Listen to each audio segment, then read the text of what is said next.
country's fiscal policies. The reform focuses on value-added tax, VAT adjustments, corporate tax restructuring, a tax tribunal with statutory responsibilities to settle disputes, and targeted incentives for medium and small-sized enterprises, technology, and manufacturing. The goal is clear: to simplify the tax system, increase government revenue, and stimulate growth. Many of the laws that we have in Nigeria today around taxation we inherited from our colonial masters. For example, the stamp duty law is a law of 1939. In 1939, the world had not envisaged that there would be the internet. Trying to apply a law of 1939 in 2024 does not show that we are people that are ready for the next generation. Because of this, we decided that instead of amending our old laws that we inherited from the colonial masters, why don't we write new ones for ourselves? And this has been done in many countries across the world. This is what led to us trying to harmonize so many taxes that we have in Nigeria into few high revenue yielding, broad-based taxes, and eliminate those taxes that impose burden on our poorest people and small businesses, so they can have the opportunity to thrive. It is when our people are prosperous that you have the ability to pay taxes. We do not want to tax capital anymore. We do not want to tax investments. We do not want to tax poverty. Of course, we do not want to tax seed. We will wait and tax the fruits when people have invested and they are making prosperity. Let's briefly delve into the provisions of the new tax reform bills. The bills propose a change to the distribution of value-added tax, VAT. It recommends 10% for the federal government, 55% for state, and 35% for local government councils. It also increases the derivation reflected in the allocation distribution among states and local governments from 20% to 60% in the spirit of fairness. The reform bills advocate zero VAT on exports and essentials such as food, education, healthcare, renewable energy, rent, and public transportation. Addressing the needs of Nigerian workers, the bill provides an exemption from personal income tax for employees earning 800,000 naira and below annually. Other beneficiaries of this exemption include low-income households. To make the business climate more favorable, particularly for small businesses, the bill proposes a tax exemption of 50 million naira annual turnover for small businesses, doubling the 25 million naira turnover earlier recommended by the Taiwo Oyedele-led Presidential Committee for Fiscal Policy and Tax Reforms. This section of the bill also grants tax relief to small businesses with total assets of 250 million naira, broadening the scope of beneficiaries. This serves as an economic stimulus for vital economic sectors and enables growth. To tackle the issue of multiple taxation, the bill proposes a reduction in the current company income tax to be implemented in two phases: 27.5% in 2025 and 25% in 2026. Furthermore, the bill introduces a 4% development levy payable until 2029. Subsequently, by 2030, the development levy will decrease to 2%, designated solely for the Nigerian Education Loan Fund. As a result, the new tax bill phases out the 2.5% education tax, 0.25% National Agency for Science and Engineering Infrastructure tax, and 1% National Information Technology Development levy, aiming to consolidate the various taxes and levies companies pay. The new tax bill emphasizes the importance of registering and utilizing tax identification number TIN to improve tax compliance and data collection. The bill serves as an update to tax laws Reflecting current developments, it addresses the rise of digital businesses and emerging sectors, ensuring tax provisions align with modern economic activities to help enhance government revenue. Regarding tax administration, the bill seeks to enhance compliance and improve coordination between FIRS and state tax authorities. Reducing redundancies and strengthening enforcement will increase revenue generation at lower collection costs. Supporters of the tax reform bills highlight several key benefits, harping on the need for streamlined tax processes that could reduce bureaucratic hurdles and foster an environment where businesses thrive. After Nigeria, in West Africa, the second lowest VAT rate is 15%. Okay? It's weird that in Nigeria we want the best of everything as long as we don't have to pay taxes. Across the developed world, there are countries where people pay as much as 18, 20, 25% tax, even in Africa. VAT.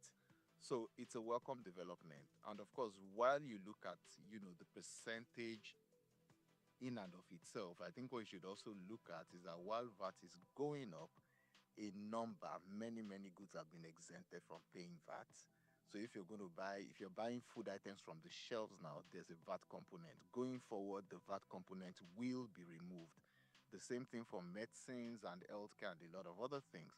And of course, considering the fact that now that the companies that are paying VAT are currently paying education tax, paying cybersecurity levy, paying a whole lot of other things. So by the time you pull out a lot of these components from the taxes they are paying, yes, VAT will go up, but as an aggregate, taxes could actually go down. I also understand that there's a portion, especially if you're investing in infrastructure, of your VAT that you get to reclaim because you are spending it on things that will be around in the country for a long run. But really, moving the VAT from 7 to 15% is in line with global best practices. For example, in terms of our own operation, we have a lot of taxes that is coming from the federal, coming from the state, even from the local government.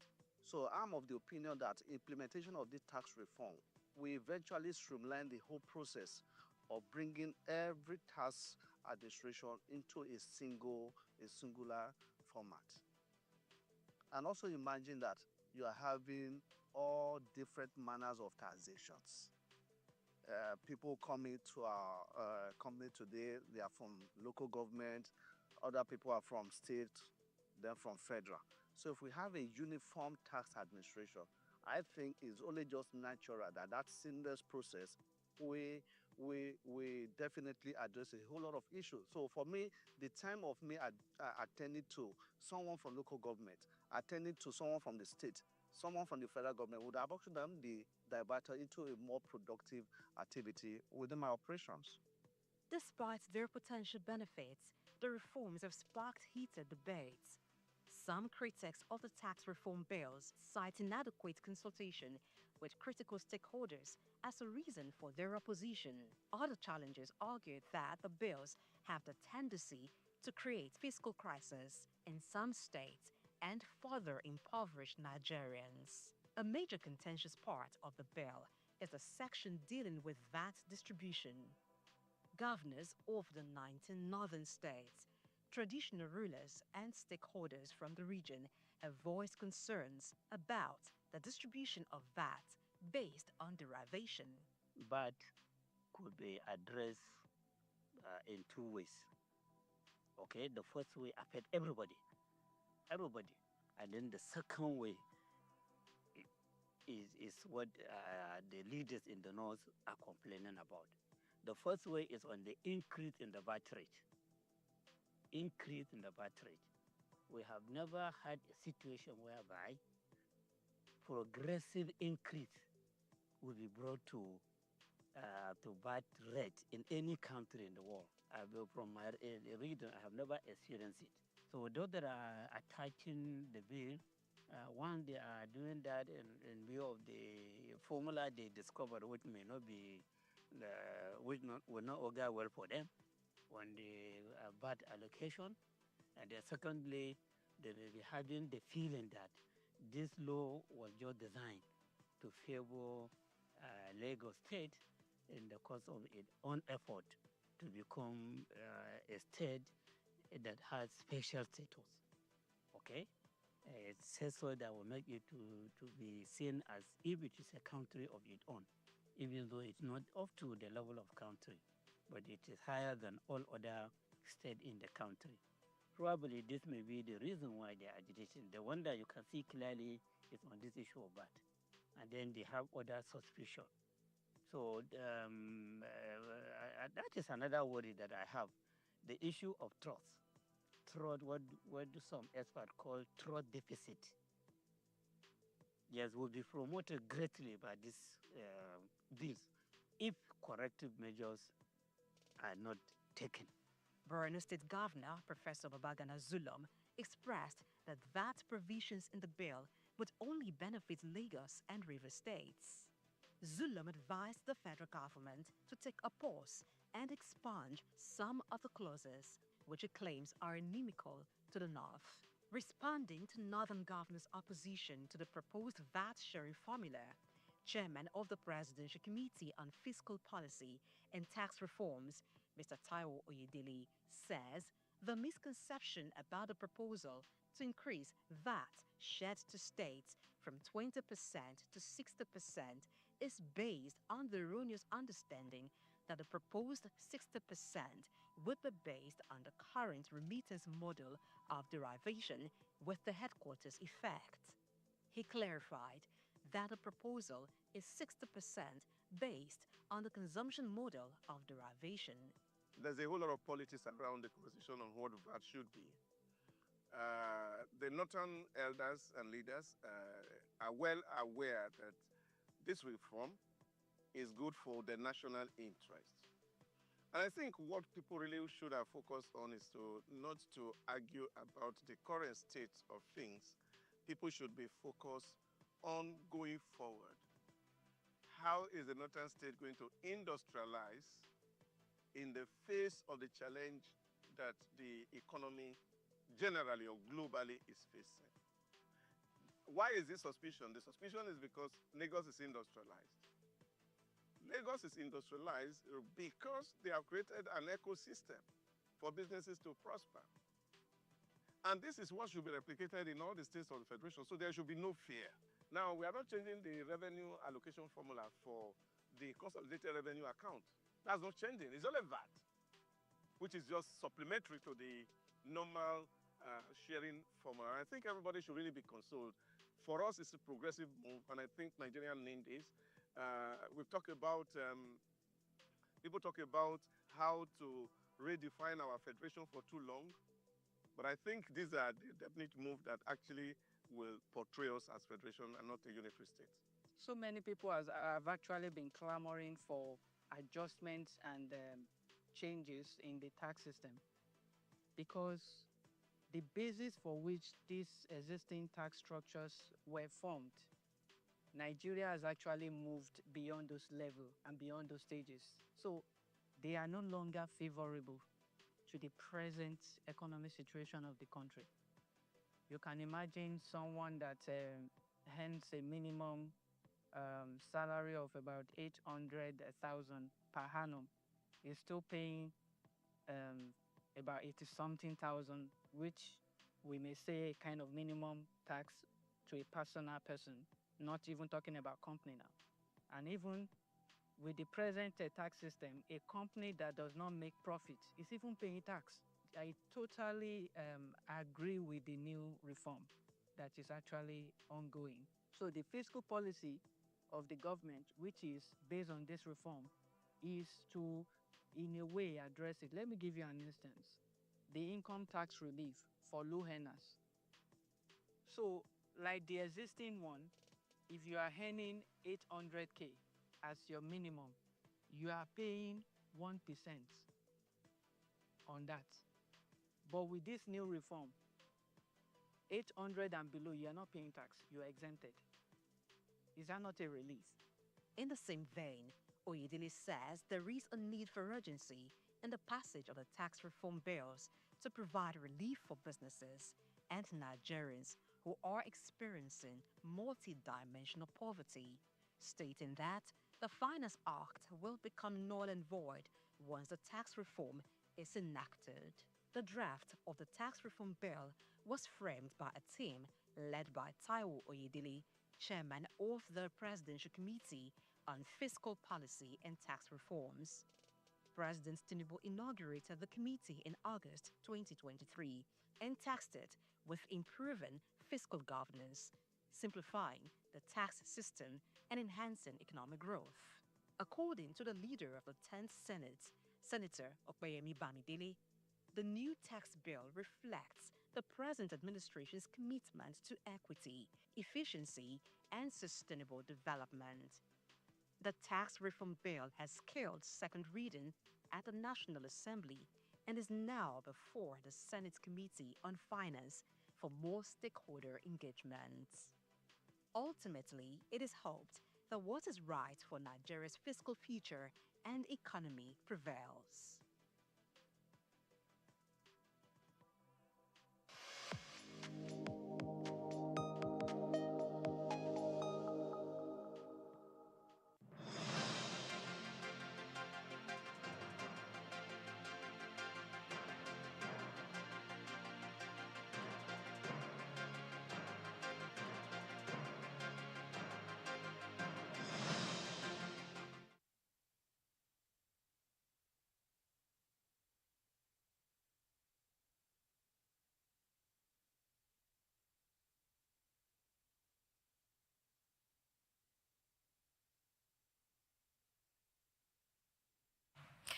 Beautiful afternoon, all that to you. I'm Blessing H. Welcome to the media news on Souq News TV.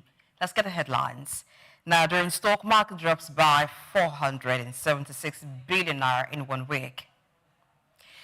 Federal government approves 151.9 billion naira for electric transport in Northeast. And Nigeria Center for Disease Control (NCDC) confirms Lassa fever death, intensifies surveillance efforts.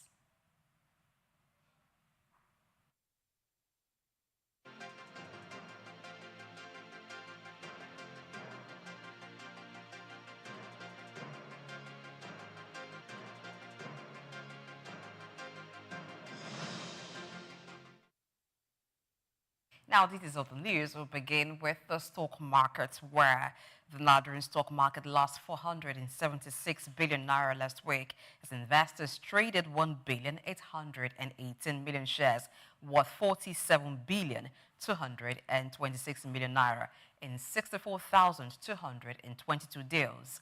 Market value fell by 0.71% to 66 trillion 717 billion naira, while the all-share index dropped by 1.9% to 106,538.60 points. The financial services sector had the highest trading activity with 1,260,000,000 shares worth 27,817,000,000 naira. Zenith Bank, Fidelity Bank, and Access Holdings were the most traded stocks, making up 24.8% of total shares traded. Even though the markets declined, 30 stocks gained, while 58 lost value. The ASAM and commodity indices improved slightly, but overall, investor confidence remained low. And the naira reversed some of the gains made in recent times as it depreciated against the United States dollar at both the parallel and official markets. At the closing of trading on Friday, the naira weakened by 1.66% week on week, closing at 1,517 naira 24 kobo to a dollar from 1,492 naira 49 kobo to a dollar the previous week. At the parallel market, a similar trend was observed, with the naira easing to an average of 1,520 naira per dollar, reflecting a gradual uptick in demand for the greenback. According to Bureau de Change operators, the naira lost as much as 17 naira to close at 1,517 naira per dollar at the end of the week. Naira had closed in February 2025 with an 8.5% gain month on month on the parallel market to settle at 1,400 and 90 naira per dollar, while it closed at 1,500 naira on the parallel market, indicating a 1.7% month-on-month decline, promising a positive outlook for the currency in March. Away from the market updates, the federal government has approved 151.9 billion naira for the deployment of electric buses, tricycles, and charging infrastructure in northeastern Nigeria. The project, funded by the Northeast Development Commission (NEDC), aims to reduce carbon emissions and promote energy efficiency in the region. Under the plan, 10 electric buses, 10,000 electric tricycles, and 237 electric cars will be procured from multiple suppliers, with charging infrastructure managed by KB Laman Motors Nigeria Limited. The initiative follows President Bola Tinubu's approval in October 2024, reinforcing Nigeria's commitment to sustainable transportation. If successfully implemented, the Northeast project could accelerate nationwide adoption of electric vehicles, though concerns about electricity supply and charging infrastructure remain. Moving now to security matters, the Nigerian military has rejected the Global Terrorism Index ranking as number 6. Reacting to this, former British police officer and national security risk strategist Vince Onyekwelu has called on the Nigerian military to prioritize securing the country's borders to monitor movement and curb criminal activities. Speaking on Friend Burners, a breakfast show on Souq News Television, Onyekwelu cited the arrest of 5 Pakistani nationals in Lagos for alleged kidnapping as evidence of porous borders enabling crime. He stressed that effective border security is crucial to tackling terrorism in Nigeria. One first, what do we expect them to do better? They should first do what is in the Constitution of Nigeria. The 1999 Constitution of Nigeria as amended, I think section 27, subsection 1. Territorial integrity, they should focus on that. Our national borders, they should focus on that. If they focus on national borders, what happened in Lagos State last week would not happen. You know what happened in Lagos last week? 5 Pakistani nationalities, 5 people from Pakistan were arrested in Lagos involved in kidnapping. The Lagos State command caught them red-handed. Pakistanis, not even Africans, involved. So that makes you ask question, how many other such gangs of transnational criminals or transnational organized criminals are in Nigeria operating because our national borders are porous? What does it take to secure our national borders? With my personal experience in the front lines, I'm not talking about theory, I'm talking about practical. It takes less than a year operation to secure our national borders. It takes less than a year to secure it. So the military should focus to go and secure our national borders. So we know who's coming in and who is going out.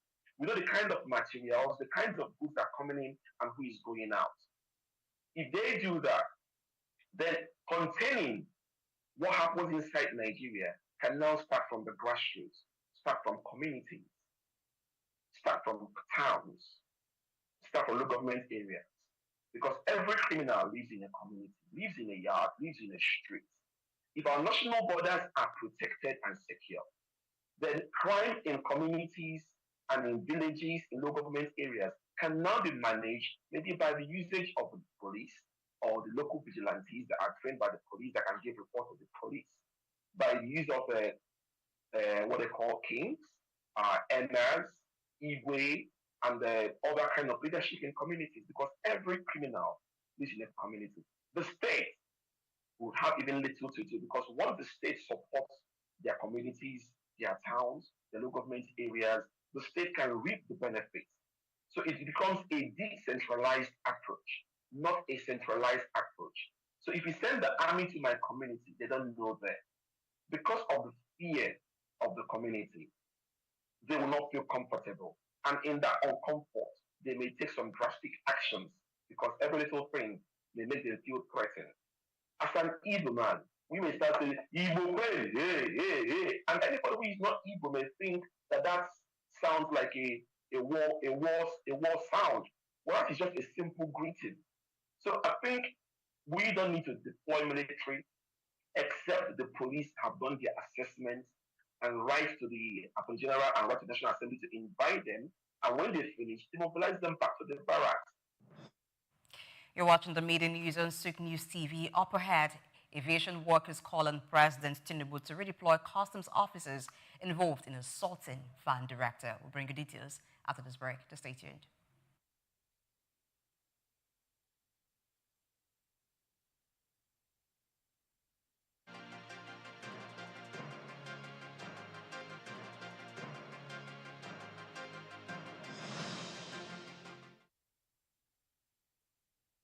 Thanks for staying tuned to the media news on Souq News TV. Aviation workers have issued a 14-day ultimatum to the federal government to remove the area controller general of the Nigeria Customs at the Pilgrims and Cargo Terminal of the Murtala Mohammed International Airport, Lagos, over an assault on the Director of Security at the Federal Airport Authority of Nigeria, Igbafe Afegbai. The workers also called on President Bola Tinubu to redeploy all customs officers involved in assaulting the fan director.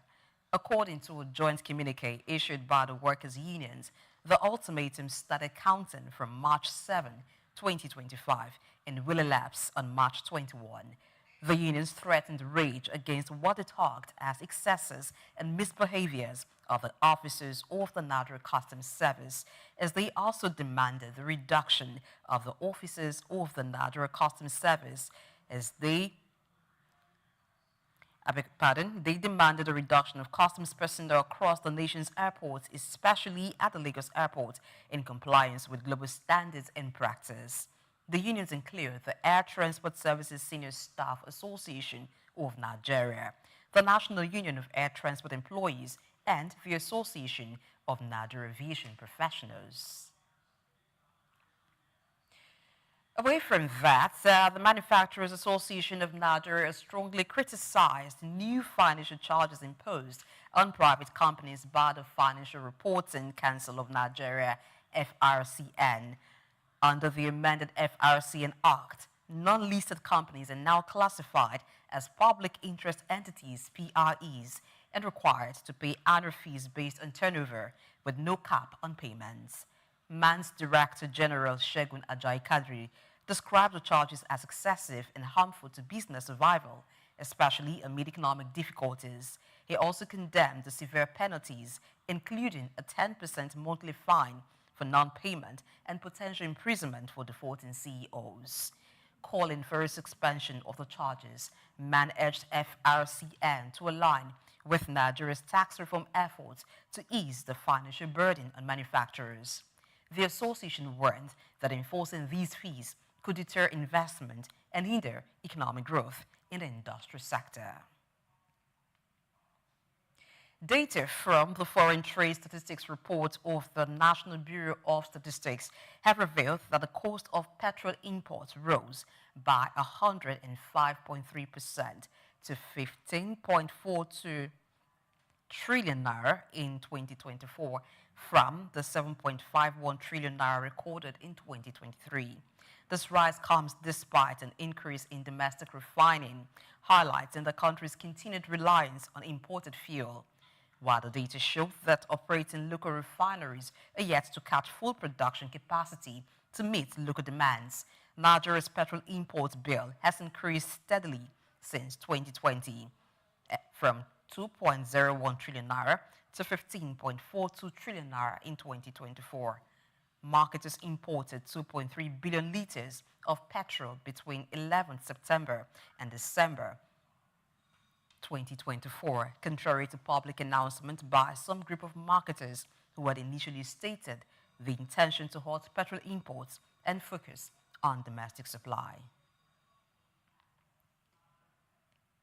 In a related development, the federal government is yet to enforce its ban on fuel trucks exceeding 60,000 liters, despite announcing it would take effect on March 1, 2025. Industry operators confirmed that enforcement has been postponed to October due to lobbying from major oil marketers, although the Nigerian Midstream and Downstream Petroleum Regulatory Authority, NMDPRA, insists the ban is in place. The policy aimed at reducing tanker accidents that have killed 493 people in 3 years limits truck capacity to 45,000 liters. While industry stakeholders initially welcomed the move, marketers at private depots confirmed that 60,000-liter trucks are still loading, raising concerns that the ban may not be enforced at all. The National Association of Road Transport Owners warned that enforcing the ban could disrupt fuel supply and put over 2,000 truck drivers out of work. However, industry insiders argue that the delay benefits marketers who rely on large capacity trucks for distribution. Let's move on now to the health sector, where the Nigeria Center for Disease Control, NCDC, has confirmed the death of a 31-year-old doctor from Lassa fever after returning from a UK trip. The physician diagnosed in Ondo State succumbed to the disease before test results confirmed the infection, raising concerns about its spread. In response, the NCDC has intensified surveillance, launching contact tracing in Algeria and the UK to prevent further transmission. Health authorities are monitoring potential contacts, including family, health workers, and flight co-passengers, while enhancing airport screenings. The agencies urged Nigerians to maintain strict hygiene and rodent control to curb infections. With 535 confirmed Lassa fever cases and 98 deaths in 2025, the NCDC continues a public awareness campaigns and rapid response efforts to contain outbreaks. And finally, on the media news, Lagos State Governor Babajide Sanwo-Olu has introduced Make Mission, Africa's first artificial intelligence-powered feature film, produced by human development expert Toyosi Akerele Ogunsuji. The film is set for theatrical debut in Lagos on April 18. Speaking at the unveiling in Marina, Sanwo-Olu praised the project, reaffirming the state's commitment to innovation in the entertainment industry. Akerele Ogunsuji described Make Mission as an exploration of AI's impact on society, touching on STEM education, financial literacy, and gender equality. The film follows a young girl from a low-income Lagos community as she navigates challenges using AI to drive change. Lagos State Commissioner for Tourism, Arts and Culture, Toke Benson Awoyinka, highlighted the government's investment in the creative sector, noting that nearly 20,000 young Nigerians have been trained in filmmaking and digital skills. Meanwhile, Microsoft Nigeria's Olatomiwa Williams emphasized the importance of equipping youths with AI knowledge, positioning Make Mission as a milestone in Africa's digital storytelling evolution. And as it's on the media news, many thanks for watching. On behalf of the production crew, I am Blessing AG.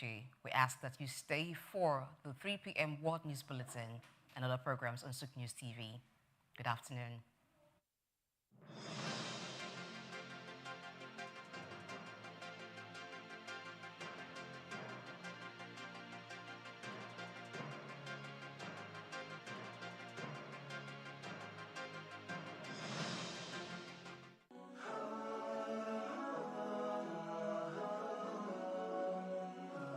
Ramadan, a month of mercy, forgiveness, and countless blessings. Are you truly prepared to make most of it? Join us every Friday as we bring you the voice of the faithful, a special Ramadan series that will uplift your spirit and bring you closer to Allah subhanahu wa ta'ala. Deep insights, powerful Quranic reflections, inspiring hadiths, and practical tips to help you maximize your Ramadan. Don't miss out. Tune in every Friday for the voice of the faithful, only on Souq News Television. Let's make this Ramadan count. Bismillah. The journey begins this Friday. See you there. For sponsorship, please call 0703 438 6205. Masalam.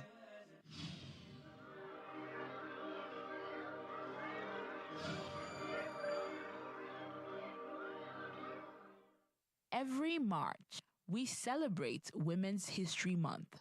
a time to honor the incredible contributions of women throughout history. It's a month dedicated to recognizing the struggles, achievements, and resilience of women who have shaped our world in politics, science, the arts, activism, and beyond. The Women's History Month movement began in 1980 when former U.S. President Jimmy Carter declared the week of March 8th as National Women's History Week.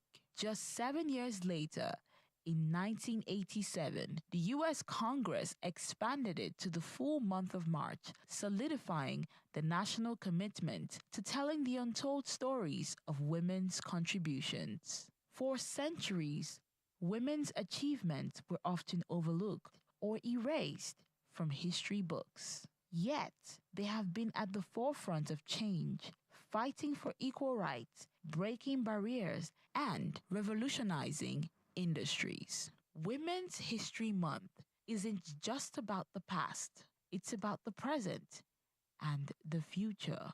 Despite progress, challenges remain. Women continue to fight for equal pay, representation in leadership, and access to education and health care. That is why this month serves as both a celebration and a call to action. It reminds us to amplify women's voices, challenge inequalities, and create a future where every woman and girl has the opportunity to thrive. We can educate ourselves on stories of trailblazing women. We can support women-owned businesses, mentor young girls, and advocate for policies that empower women. This March, let's celebrate the past, embrace the present, and empower the future. Happy Women's History Month. Antonia Umo, Souq News Television.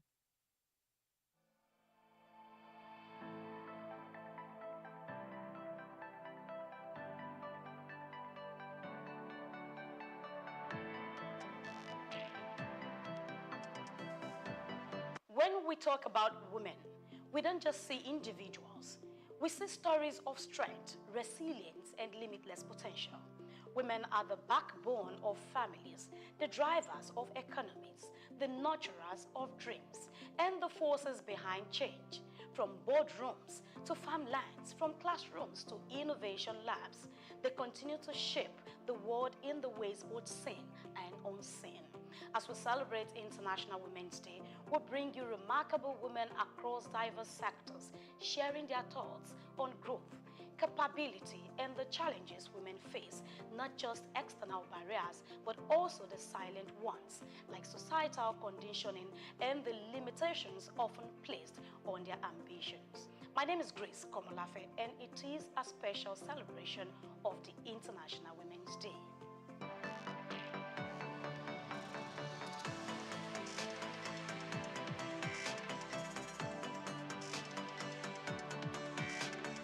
When you begin to think that it was not until 2007 that women started to get equal pay in tennis tournaments, and it was something that was fought for. Little things like that does not add to equality, but when it was done, it may be small, but at work, even at work in employment, women are still discriminated against. And most women do two jobs. They look after the home and they do the normal work that a man does in an office. Why I fail to understand this inequality in the treatment of women is that the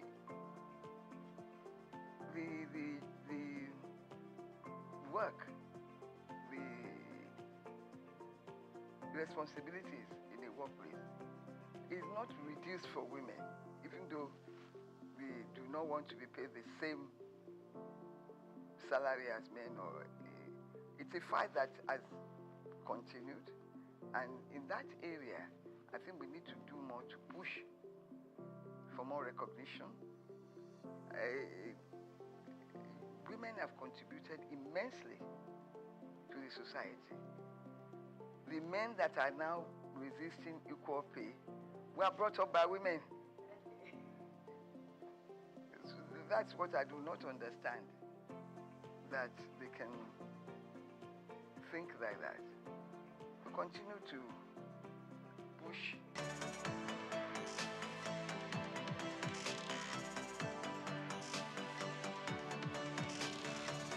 To the best of my knowledge, a lot of the women that I have come across, I could name 1,000 just sitting here, but that would take all our time. The wonderful energy that comes from having a woman at the top of an organization. If there's a bank, if there's a woman. I remember Mrs. Paula Kuforiji, such women holding the reins of power in whatever organization they are running. They're not looking down on other women. They're not trying to stop other women from reaching the top. They actually are guiding lights to others to look at and try to achieve that level of achievement, that, like, breaking the glass ceiling, as it were. A lot of women have done that in the area of banking, enterprise, either women like Madame Tinubu in those days. They were forces to be reckoned with. Mrs. Ransom Kuti. In fact, she was actually not trying to bring down a kingdom, but she was that powerful in her own time. And that's a long time ago. Are you talking about such women? I'm sure they would look back and say, well, some of the women that are coming behind them are not sort of, standing still or staying in one position. They're also moving. Some of the market women, they are the ones that are behind their children's education. Whether they are educated or, as you might call them illiterates. But still, I didn't have an illiterate woman in my family. Practically every one of them could read and write and sign their names. And they made sure that everybody was aware that they could do that. Even if your family doesn't have that, they don't hold it against you, but they try to encourage you to look at them and see what you can do to improve on the lives of other people. It generates such wonderful energy. The same with women in Ghana. We've noticed that over the years. I was invited to do a documentary on, not only on women in Ghana, but by the time I reached there, a lot of women were in different positions. Women were in the Senate, women in the parliament. There are some countries in Africa where you have more women than men in the parliament. And they were not treated as subordinates. They were equals.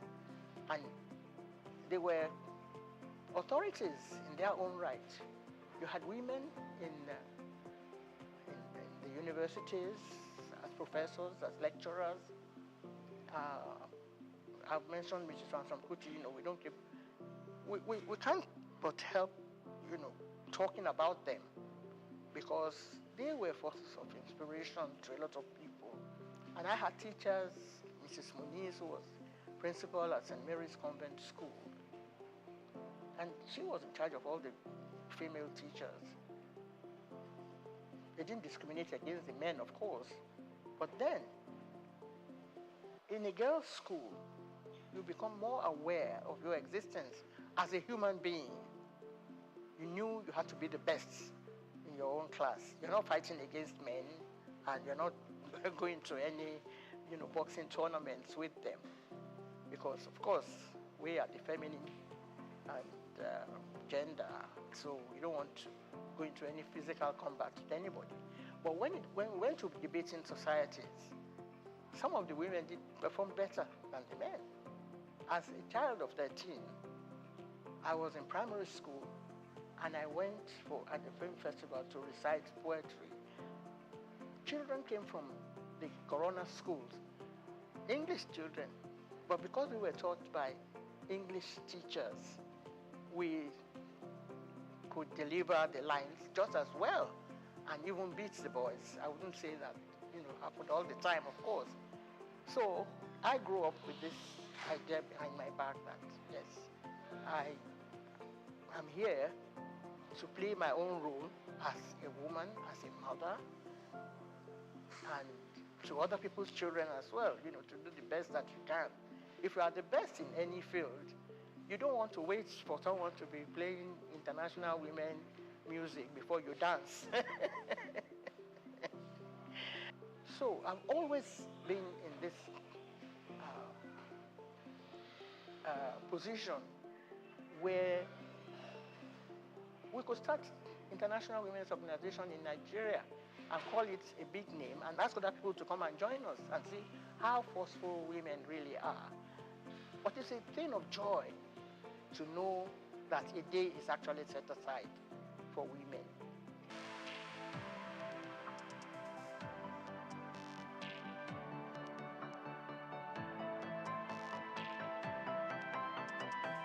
Happy International Women's Day.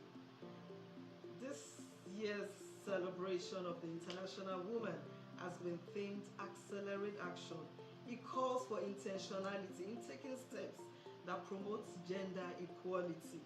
At its core, it means creating policies that will not only accommodate women, but policies that would recognize women and recognize their unique contributions to the society. And also, it's a call for the activation of every such policy that has been created, because it is in the activation of such policies that we see a truly transformative society.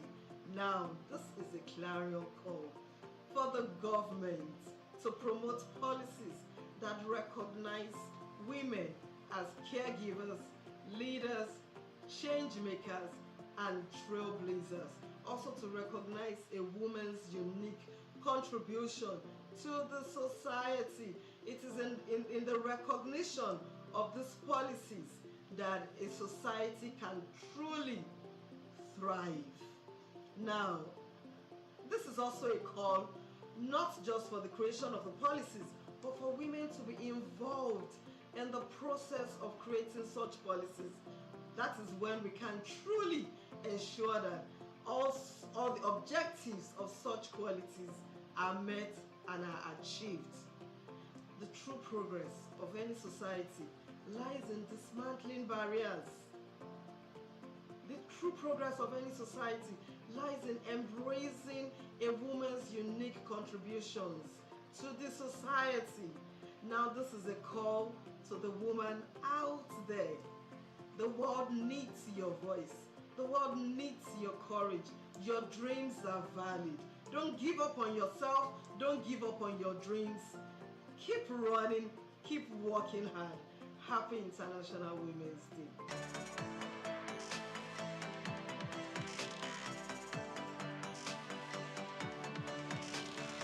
Accelerating progress, accelerate action. These are the words that are synonymous with 2025 International Women's Day. And we all know that for a long time, we've not been able to make significant progress. Rather, what we have experienced, particularly in Nigeria, is that things are not getting better at all. For instance, we have peaceful women in the Senate. That is a far cry to where we're coming from. So there is every need to take intentional steps in order that we'll be able to accelerate progress. Now, there are several ways to do this. For me, we need to come to the realization that we've got a part to play.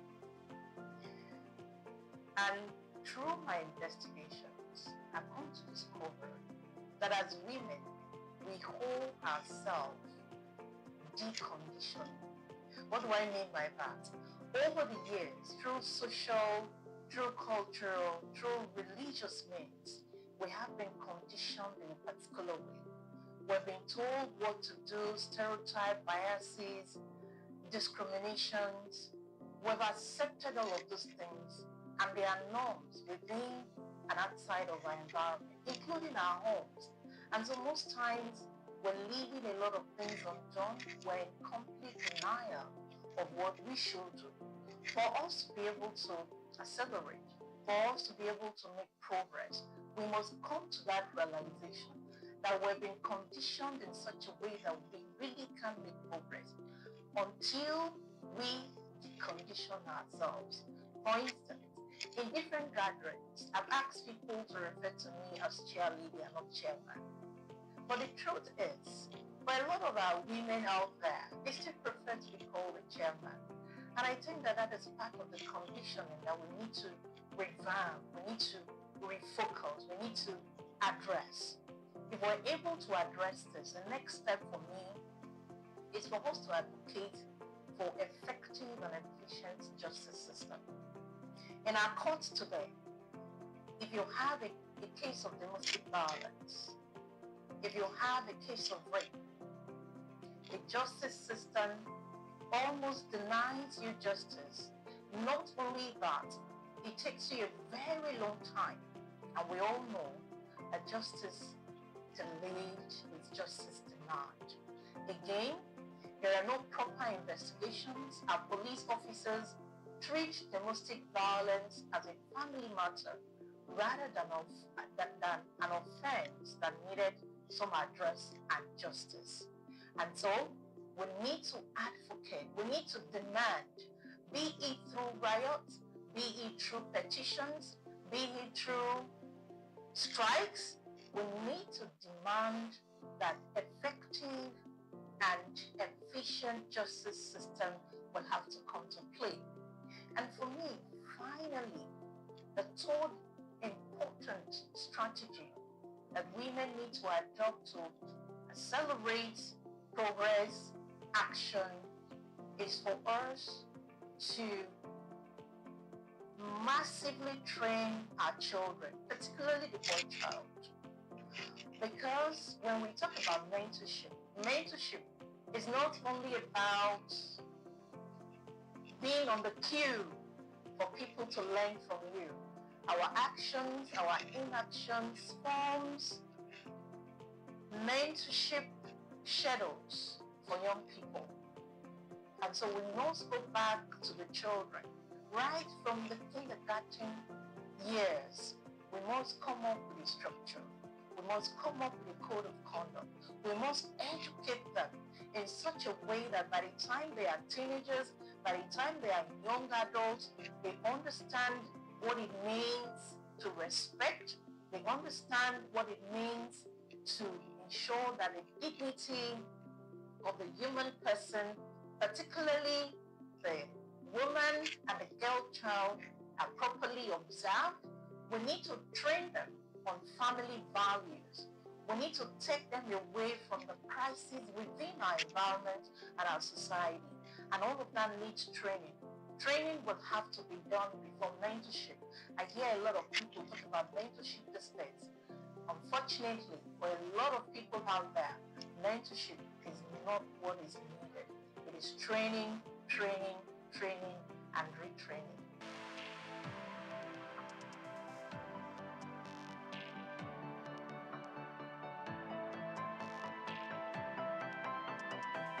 Fortunately, in Nigeria today, the federal government does not discriminate in terms of salaries. Whether you're a man or a woman, you get the same salary scale. And you are promoted on equal basis. Kudos to the federal government, to Nigeria for that. But in the private sector, things are different. In some companies, this is the areas that we have to work on, because the job content is the same.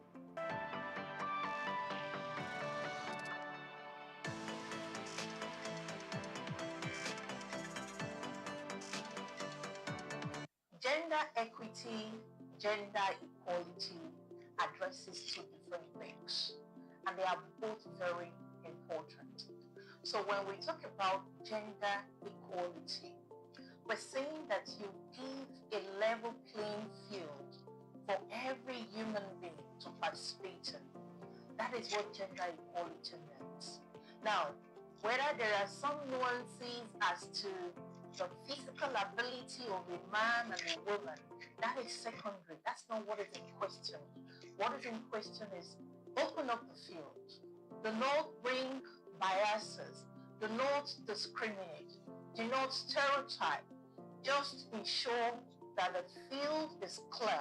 For instance, in our political arena here, you find that a lot of men will prefer to have meetings in the midnight, forgetting that as a woman, she may have a responsibility to take care of the children at home. So why don't you put up an even playing field for everyone to participate? Now, gender equity is also a very important terminology that we should all understand and operate. When we talk about equity, what we're saying in essence is that there are certain things about both genders that makes them very unique. And because they are unique, we need to apply certain extra measures in order that everyone benefits from any system. What do I mean by this? For a working model, our office needed to understand that she might need a daycare within the office structure. To bring us a child into the office, she should be given a bit of time to take and look after that child before coming back to work. That is what gender equity is about. So it is not suppressing, it is not perhaps elevating the woman above the man. That's not what equity is about. It's about balancing. It's about understanding the peculiarities of these two genders and ensuring that they are both carried along for the betterment of all. Thank you.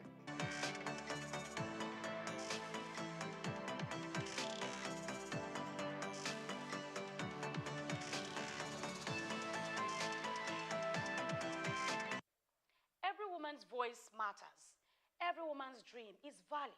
And every step taken towards ensuring women have the freedom, opportunities, and the supports to thrive is a step towards a more balanced and progressive world. As we wrap up this special celebration of International Women's Day 2025, let's reflect on the theme for all women and girls: rights, equality, empowerment. It's not just a message. It is a commitment to fostering a world where women don't just participate, but lead, inspire, and redefine possibilities. Grace Komalafe, Souq News Television.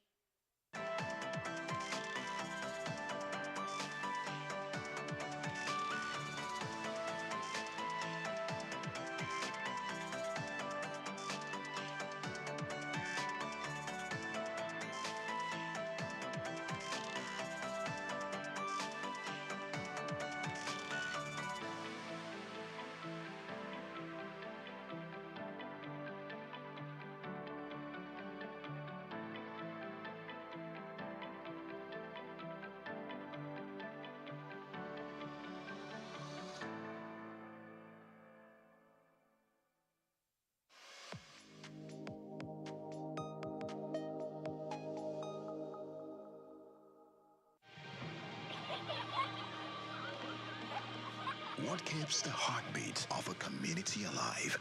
Is it the courage to create, the power to connect, the vision to transform? Well, it's all of this and more. It's a symphony of ideas, innovation, and industry.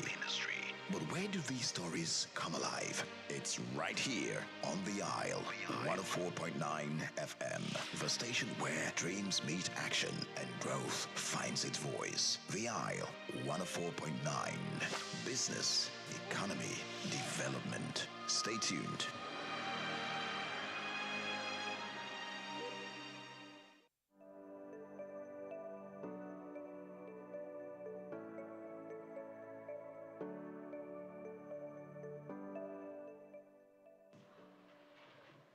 Directors, President, Nigerian Guild of Editors, distinguished editors, ladies and gentlemen, good morning.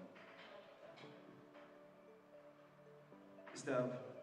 Chairman, as part of your engagement, to engage with various stakeholders, you have met with various groups, and another critical group that you are meeting today are members of the Nigerian Guild of Editors. Of course, you had a meeting with NUG, where they selected journalists from states of the Federation, where you share your vision and also seek for their support.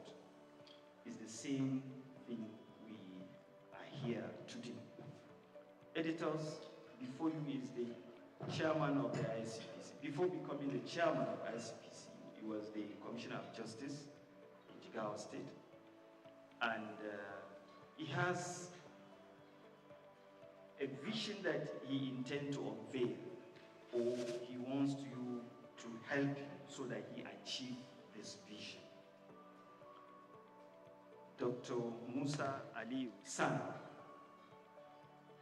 is currently pursuing a vigorous restructuring of the ICPC that requires your support, your understanding. And that is why I came to Lagos purposely to meet with you and to seek for that support. Distinguished editors, I present you as one of you. I present you the chairman of ICPC and Dr. Musa Ali San. Mr. Chairman, you are welcome, sir. The management staff of ICPC, distinguished ladies and gentlemen, I'm really happy and delighted to be in the midst of these distinguished Nigerians. And I have to say that we at ICPC, we really cherishes and greatly values the partnership with you all, because we know that you are really great and valuable because of the role which our Grand Norm has given to the media. And there is no doubt that your dedication to exposing corruption and enhancing our efforts has been crucial in fostering a more transparent society. And our decision to come here today is part of our determination to strengthen our partnership. That's why this breakfast meeting is not merely an event, but a reaffirmation of our shared mission to combat corruption and uphold integrity in Nigeria.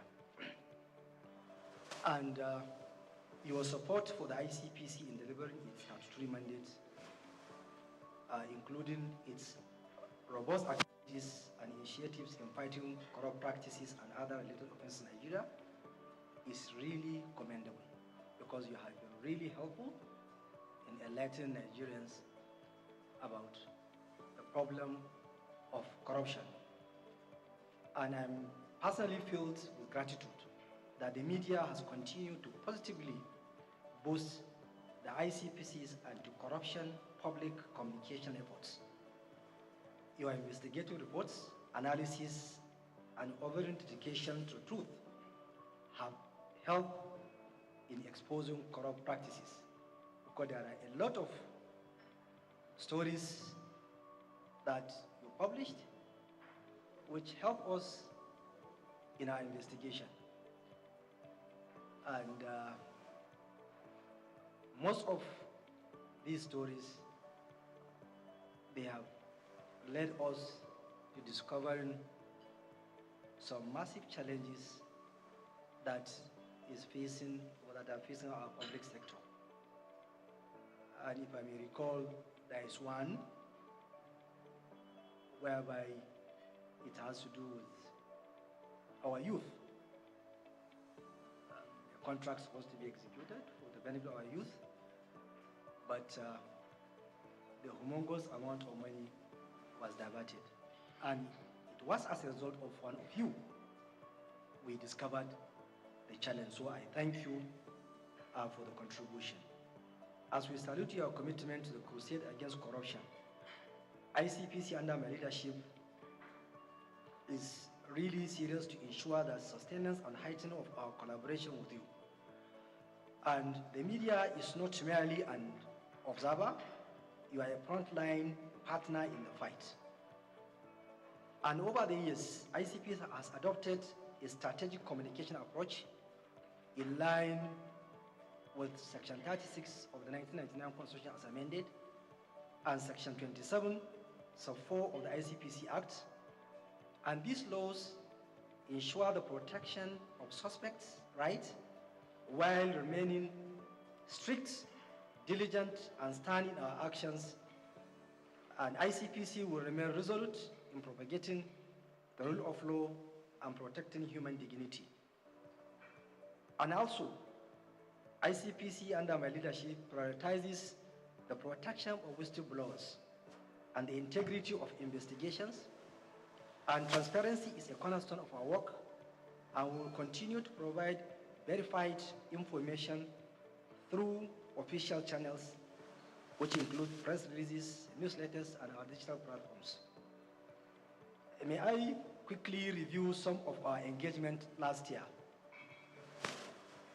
Last year, because I was Attorney General, and I rallied my former colleagues, we had a meeting in Abuja whereby we look at the challenge of corruption at subnational.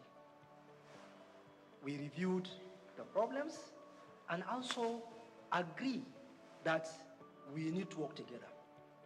As a former Attorney General, I know that they are critical because they are the chief law officers of the states.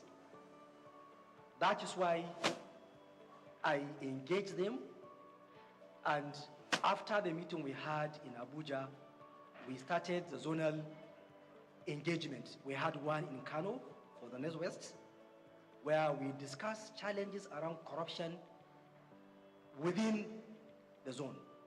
And also this year we are going to the other geopolitical zones to have similar deliberations. And also in September this year we are going to sit down and review what we have done to see how can we partner. Because I feel the attorneys general are critical. And as chief law officers, they need to work together with us, because by Section 15 of the Constitution, all of us are supposed to put hand on deck in order to fight corruption and also to see how can we tackle abuse of office. And also, I had engagement with Nigerian Institute of the NIPR, the Nigerian Union of Journalists, ICANN, Nigerian Bar Association, and various stakeholders on how can we partner in the fight against corruption. Because no single entity can fight corruption. We need to work together. So that is why I reach out to various stakeholders to ensure that we are on the same page.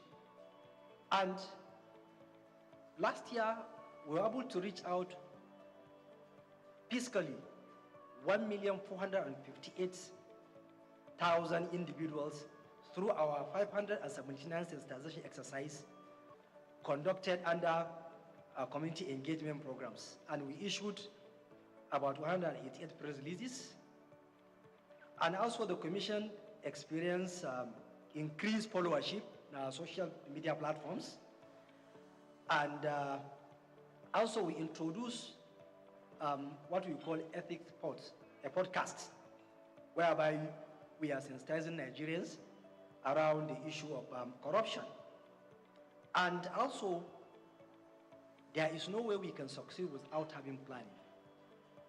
Our strategic action plan 2024 to 2028 was unveiled last year, whereby we gathered stakeholders and discussed it, because that will be our focus on how we can work. And our strategic action plan is in line with the National Anti-Corruption Strategy, which has 5 pillars: corruption prevention, issue of enforcement and punishment, ethical orientation, and also enlisting public support of Nigerians, so that, and also recovery of proceeds of crime and management. And this is the area whereby we have upscaled our activities to see that we trace, recover, and manage the process of crime, and also to remit it back to the Consolidated Revenue Fund, so that we won't allow those allegedly took away what did not belong to them to go away with it. Because if you allow them, once they accumulate the process of crime, no doubt they will use it and also to fight back. And also they will deprive Nigerians with what they are supposed to have in the issue of infrastructure. So that's why we focus seriously in that area of recovery of proceeds of crime. And also ICPC, as you know, that it has laudable programs. And one of the key issues which I focus is that I ensure that I consolidate all what the previous chairman of ICPC have done, from late Justice Mustafa Akambi to Professor Wasoni. I ensure that all their programs are intact, and I'm building up, so that I want to ensure that we maintain that organizational culture of ICPC, and also for me to enhance what they did, most especially to focus on digital transformation, because this is an area whereby we need to use technology in the fight against corruption, most especially in the area of analytics, artificial intelligence, that we'll be able to analyze huge data. And I'm sure you are aware of the constituency and executive project tracking, which ICPC is well known about it. And I know last year we were able to track over 1,500 projects, which has value of over 600 billion naira. And so that at least Nigerians can get good quality projects that is in the budget. And also the Ethic and Integrity Compliance Scorecard, which is an initiative of ICPC, which measure institutions' adherence to ethical standards. We released the result, and I have seen the impact, because most of head of agencies that have not done well, they reach out. Chairman, why? What are our challenges? Can you help us to see that we overcome these problems? Which is really good, because I have never thought that it will have that impact. And why? Because of you here. You have gave it wide publicity. So because of that, most of the head of agencies now, they reach out. Please, how can we do well next year? So I thank you for the assistance. And also our sexual harassment prevention program, which is tackling corruption linked to abuse of power. Last year, I know that we had engagement with the civil society, where the ministers of the Minister of Education, then Professor Tahir Mamman, and the State Minister Yusuf Tanko Sununu, they were there. The former Minister of Women Affairs was there, and also over 20 commissioners of education across the country, they attended, because we discussed the challenge around the problem of sexual harassment, most especially in our tertiary institutions, because our students are victims of this challenge. So that's why ICPC has been doing its greats in that area, so that we ensure that we help our students, we protect them from sexual harassment. And I'm sure that you are aware that currently there is one of the senior academics that is facing trial at Abuja Federal High Court on this issue of sexual harassment.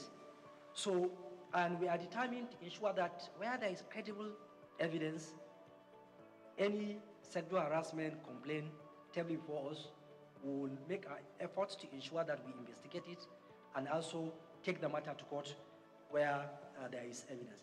Then there is our Anti-Corruption and Transparency Unit, Act 2, that they have been doing well in the various MDAs in order to help in ensuring that there is transparency and accountability in MDAs in this country. Then, when I came in, I tried to bring up my policy, which I call it Care for Impact, to ensure that ICPs as an agency, I consolidate the good culture of that agency, and also an agency which is unaccountable, responsible, and efficient in approaching all issues that are tabled before us. So that one too is something that I unveiled it last year, and we have been using it. Now, recently, we are aware of the decision of the Supreme Court about the local government autonomy. So we have looked at the decision, and also we have been having various engagement with civil society to see how can we give our quota, how can we control our quota in ensuring that the local government autonomy operates the way it's supposed to. And also, how can we follow what are happening in the local government councils.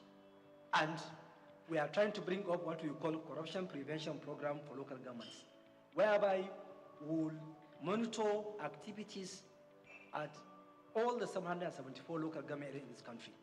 One problem we notice is that in this era of technology, there are only 7 local government areas in this country that have functional websites. So we feel that is not right. So we will now try to see how can we use technology to force the local government council to make information available to Nigerians so that Nigerians can follow what they are doing.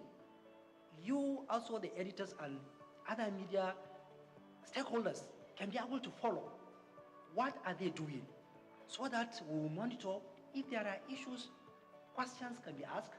We too, we can follow because we don't have the enough manpower to go over all the 774 local government areas. But we feel technology can help us. And we know that practically, I don't think there are procurement processes in our local government councils. This is an area where we need to look at. And also, we will ensure that there are mechanisms around control of corruption, around the issue of finances of local government councils. So we will team up with the media, with the civil society to ensure that information are available. Nigerians know what is happening so that at least it will reduce the challenge of corruption at local government level. Last 2 weeks, we are in Gombe, myself and Ola, the chairman of the EFCC. And we discussed around the challenges at local government level. So, and we are determined to ensure that we focus there so that Nigerians at the local level can get the dividend of democracy. And even recently, we have been facing challenges around the issue of this local government autonomy because there is even one caretaker local government chairman whom we charged to court because after the decision of the Supreme Court, he continued to spend government money to award contracts despite the fact that the Supreme Court said, look, stop.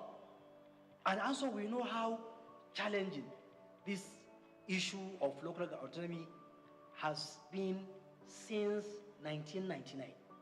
But ICPs as an agency, we will ensure that by virtue of Section 287 of the Constitution, we have the power to ensure that the decision of the Supreme Court is implemented fully. And also, I'm appealing to those who are making attempts not to comply with the decision of the Office Court to please desist.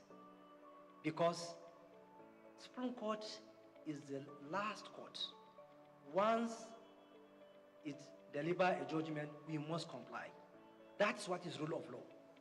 Because ICPC will continue to monitor and investigate, because any caretaker local government chairman from 11th of July 2024 who spent public funds, who award contract, that is corruption.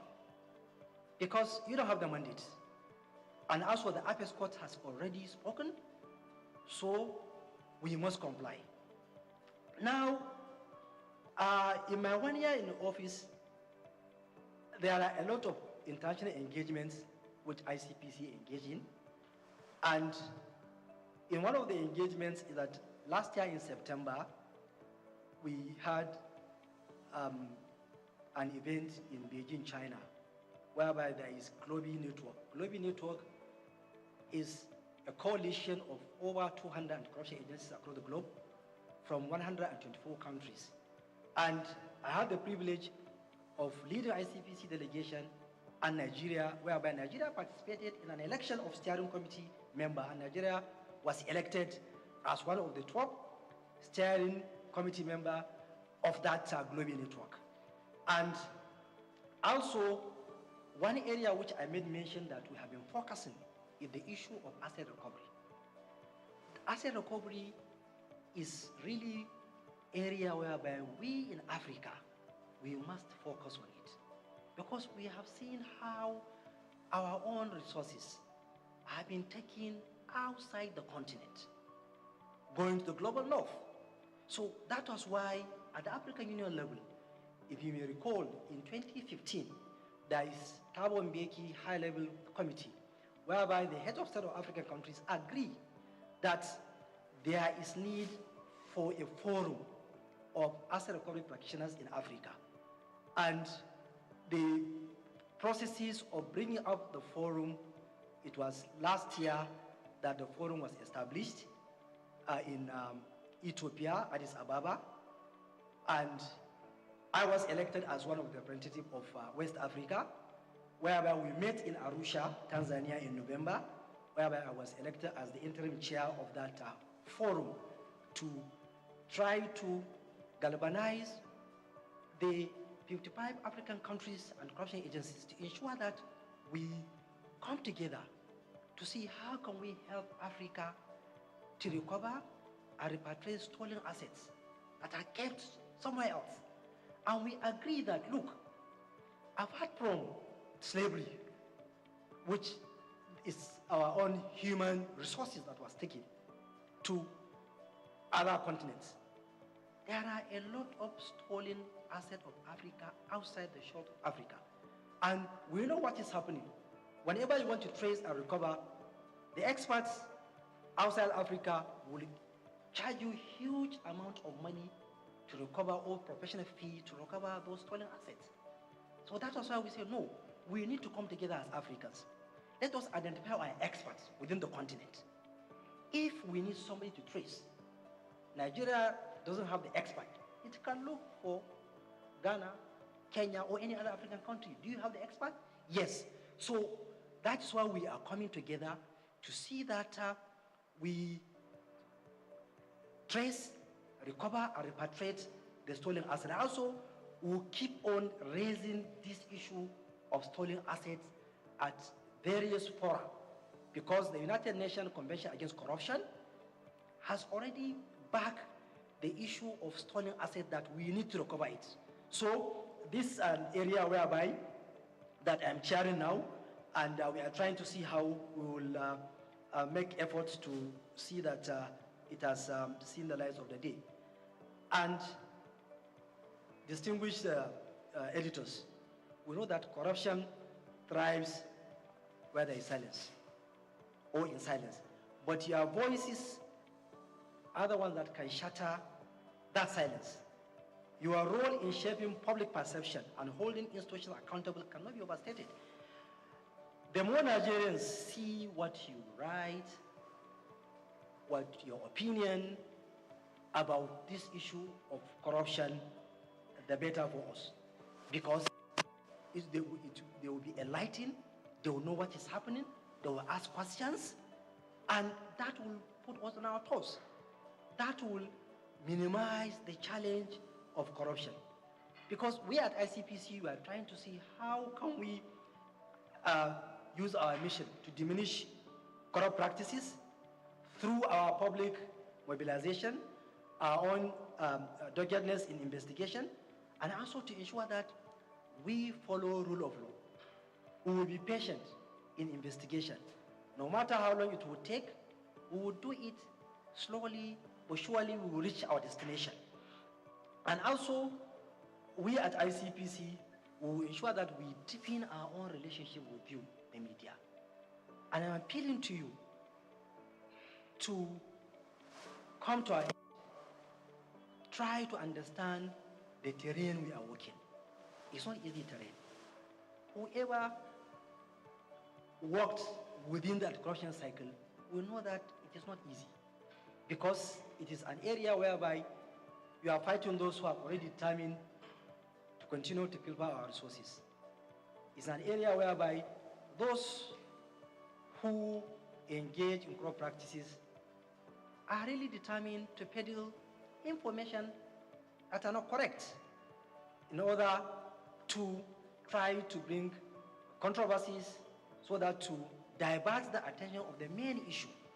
So fairness, hearing from the other side, is what will help us to discharge our mandate. And ICPC, for the past 25 years, has consistently maintained ensuring that there is fairness and the fair hearing, and also we do not engage in anything that will bring damage to people because of allegation against them. We will continue to ensure that we will be fair. If you ask questions, we will answer. And like I said, we are appealing to you to reason with us because of the terrain we are operating, which I know I don't need to elaborate. So that is why there is no way we will not come close to you. There is no way, because we need you, because Nigerians need to know what is happening. That will project the good image of our country. That will make foreign direct investment to come into our country. That will make our youth to have job. We know what is happening in this country. We know that a lot of youth are roaming on the streets looking for job. And the youth are the future leader of this country. So, and it is through you, by helping us to propagate our activities and also to bring issues that will project good image of this country. By doing that, we will make Nigeria great, and also we will tackle the challenge of our corruption. And conclusively, I want to emphasize that you mean a lot to us, and that we count on you as dependable partners in ensuring that Nigeria is corrupt-free, and also I'm sure that partnering with you will continue to help ICPC to move forward, and also ICPC will continue to record achievements, and we hope that the aspiration of Section 15 of the Constitution will be realized, where Nigeria will be a country free from corrupt practices and abuse of office. Thank you so much. Money and property last year, and I even know even this year too, we recovered some amount of money and also property. Even currently, we are tracing and marking some assets in one of the states. where some people diverted public funds. Even this morning, I know that there is an amount of money which we recovered from the diversion of public funds. So we are talking about both the fixed and movable property. That's if you are talking within Nigeria. Even abroad, it is the same thing. Although during my time, ICPC did not recover any assets from taken outside the shores of Nigeria. But I know that we are collaborating with one of the African countries about money that was brought into Nigeria from that country. We are tracking and to trace the money so that we will see how the money can be taken back to where it was brought in here. So this is what I can say. Yeah. And some of the issues you raise are part of the problem. Like I said somewhere else, and I kept on saying, I will say it here. My first contact with public office is when I was Attorney General. That was when I now realized that all what I was thinking, when I came into contact with the reality, then I now realize that we Nigerians are part of the problem. One of the issues you raised about societal pressure. I'm not saying that it's a justification for any public officer to engage in corruption. But if you, I'm sure you have had one or two discussions with those who are holding public office. The kind of stress and pressure that public officers are undergoing in this country is too much. Because the family, the friends, associates expect you to give them money. And this is one of the factors that is now pushing those in public office to go into that. And I noticed that any public officer who resists, you are considered as awkward, very difficult, and they will keep on pressurizing you that if only people that are strong that can stand that pressure. And also some people too, they are even daring, will tell you, I was a victim when I was Attorney General. And I want to say it here, maybe the person who did it will hear an issue which I say, look, AG, we want you to do this thing. I say, sir, it's not even in public office, it's not even a public officer. I say, sir, I can't do this thing because my conscience will not allow me to do it. After they put pressure from different angles, okay, you are a young man. How? I don't want to destroy your career. And I say, sir, my career is not in your hand.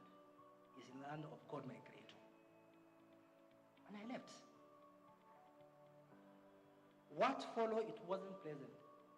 I had to battle for more than 1 year of series of blackmail, from one blackmail to another, just because somebody wants to get money.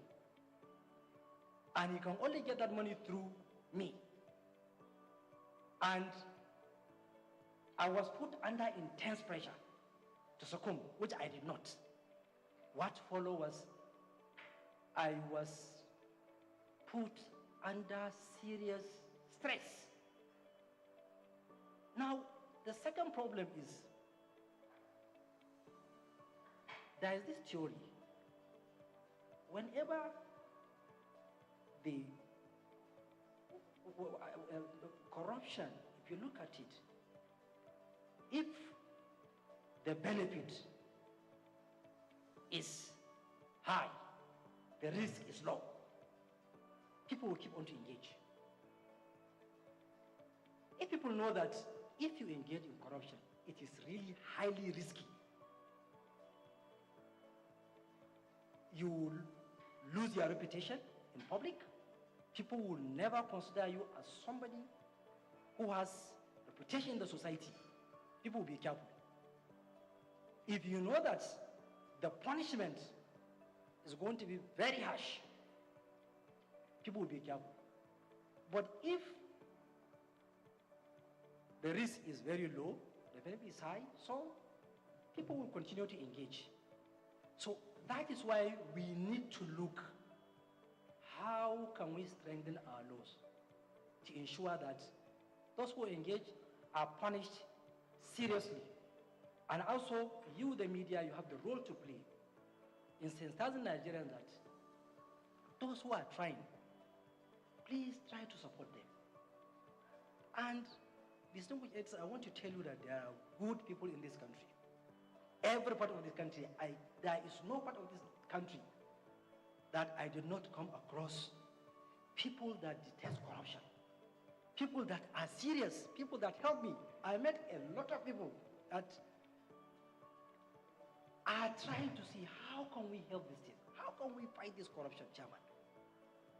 But the problem is that the support from the public, sometimes people are not willing to support because they feel, you know, what you are doing is not worth it, and also because of the pressure, so people feel like, okay, let us leave you, go and do what. So this is second problem. And also, we need to see how can we fasten the judicial process, because it's law. It is not the law that is the problem, but rather some of us within the system, we try to put stumbling block in the judicial processes, bring in series of applications, truncate, so that you will see one case will take many years. Even the witness will be frustrated. You call a witness today, the matter is adjourned, and I'm not saying that it is the fault of the judges. No, it is all of us, the lawyers, and also other stakeholders, that we know if your client has an issue, as a lawyer, you know, because once you look at the facts and the proof of evidence, you'll be able to know that my client has an issue. Okay, how can we help him to face justice so that all the process of justice, the court and the system should be fair to him? But you will see that that's slowing down is also another factor. That you will see somebody engage in corruption, when you take him to court, it will take many years. And before you know it, you will see another corruption case. And also another problem, especially in the public sector, I now notice, is that our public service rules also has a problem, because it has given a leeway that people engaging in corruption, there is no specific provision which provides that, look, once you are engaged in corruption, you should automatically be dismissed. But some, you will find that after ICPC are investigating an issue, it has taken somebody to court, even if you secure conviction, you will not realize that the agencies are not willing to edge out those people. They will leave them to continue working.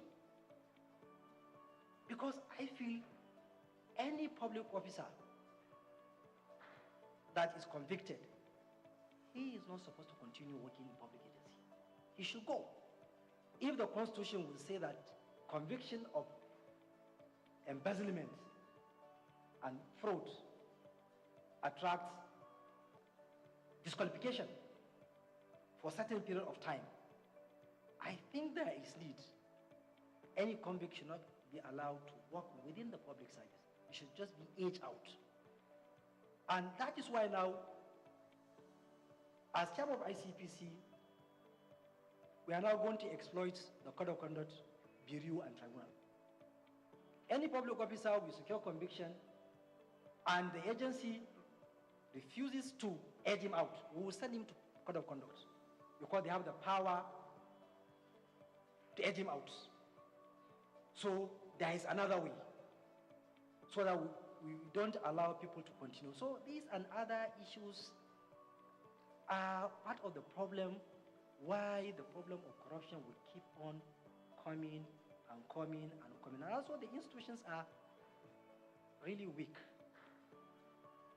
because there are a lot of vulnerabilities where people are exploiting in order to commit corrupt practices. That is why we need to focus on technology. Technology will be able to give you the trend. You will be able to know some of the things that are happening, most especially around procurement. This is an area whereby there is serious problem because of the laxity and the challenge around that. So that's why you will see that almost you will be seeing issues around procurement be raised in public sector. So this is also another factor that is bringing this issue of corruption to keep on going. And also there is international dimension too. Because if those who are taking or stealing the humongous amount of money, they don't have a place to hide it, then it will reduce. But they know that they can wear it somewhere else. And those countries, I keep on saying, when you say that we have challenge of corruption, why are you keeping the process of crime in your country? Why can't you turn them back? This is process of crime. Please take it back to your country because there is United Nations Convention Against Corruption. And it is a global legal instrument. But you will find out that when they wear the money outside the country, there are a lot of technicalities. MLA, other things that you'll be frustrated because the legal mechanisms are made in such a way that it's even very, very difficult for you to recover. So if they know that they cannot take it somewhere else, I think the problem might reduce.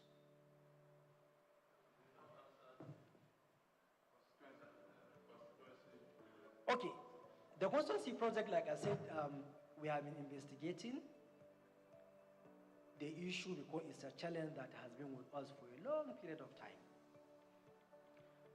And from what I notice of why the challenge keep on coming is one of the issues you made mention. Because there was a time when member of National Assembly he told me, say, Chairman, I have concern. I say, what is your concern? He said, it's about this your concern executive project tracking. You people are doing well. But I know why this issue will keep on coming.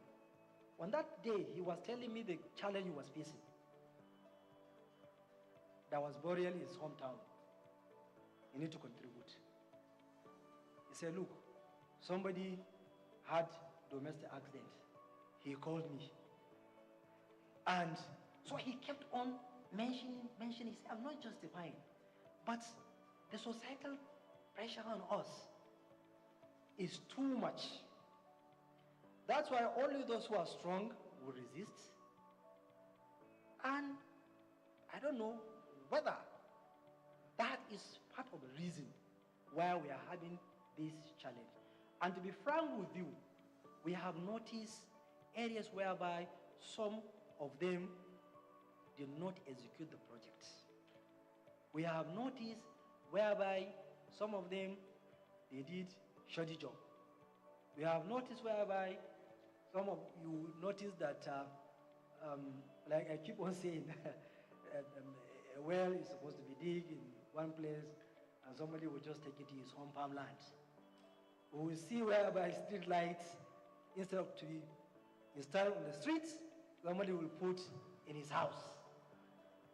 So these are challenges that are keep coming.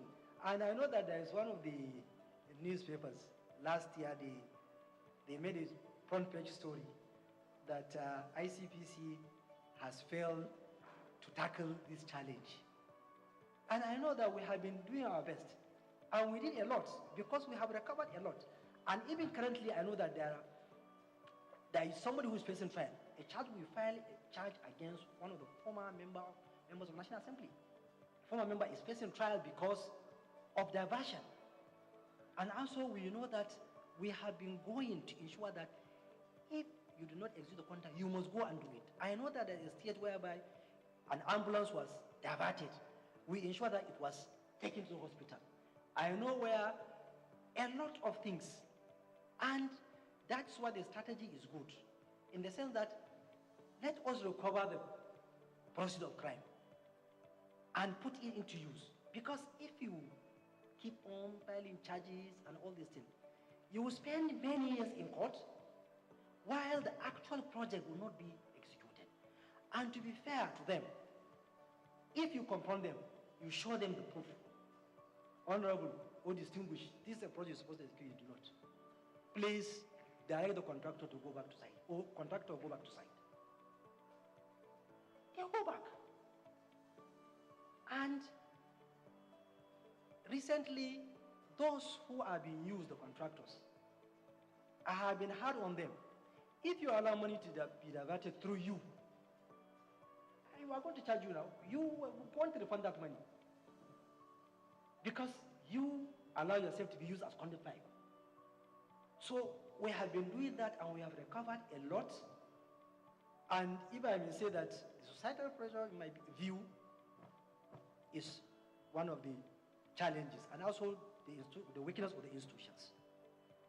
Because, to be frank, some of the heads of agencies, they allow themselves to be used in these challenges of constituency projects. Because if the head of agencies insists, once there is a contract awarded, that contract must be executed to the latter. Or you insist that you're not going to allow anything to be inserted in your budget, which is not out of your mandate. So if we will do that, then this thing will minimize. But if the head of agencies allow themselves to be used, then this thing will keep on happening. And ICPC, all the corruption agencies, we don't have the capacity to follow all the projects. That's why you, as the media, you can expose. The public too, they need to follow their project, on your project. If there's a project which is supposed to be done in your constituency or in your sector district, it was not done, raise it. And I don't think there is any public officer that you confront him with evidence that this amount of money was appropriated for a particular project and you don't execute. Please go back and execute. You will not say, no, I'm not going to do that. I hope I have answered. We are doing it in such a way that we don't disrupt the financial system. So we do it in such a way that we don't allow you to continue with illegality and committing crime, so that we will save the banking system and also the public sector fund. Then on issue of Dubai, like you made mention, in my speech I made mention of proceeds of crime. And I alluded to the fact that the international legal regimes, the various laws of countries are the problem. Because for me, I kept on saying in various fora of anti-corruption that look, if somebody steals our money and take it to your own country and you keep it, why are you telling me that we should come together and fight corruption? Why? Because you know, because your own, there is no your money in my country. So that's why you are saying we should join hands. Why I have traced and point out to you, this is the public funds taken to your own country. Why can't you give us our own? But because of the legal regimes, sometimes it's tedious, it takes a lot of time, and there are a lot of, it's not even law alone, there are politics, there are diplomacy, so it is something which is even outside the realm of anti-corruption agencies alone, because you need a lot of stakeholders.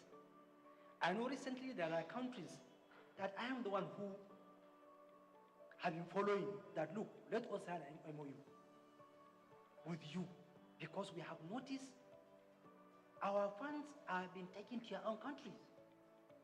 And they agree.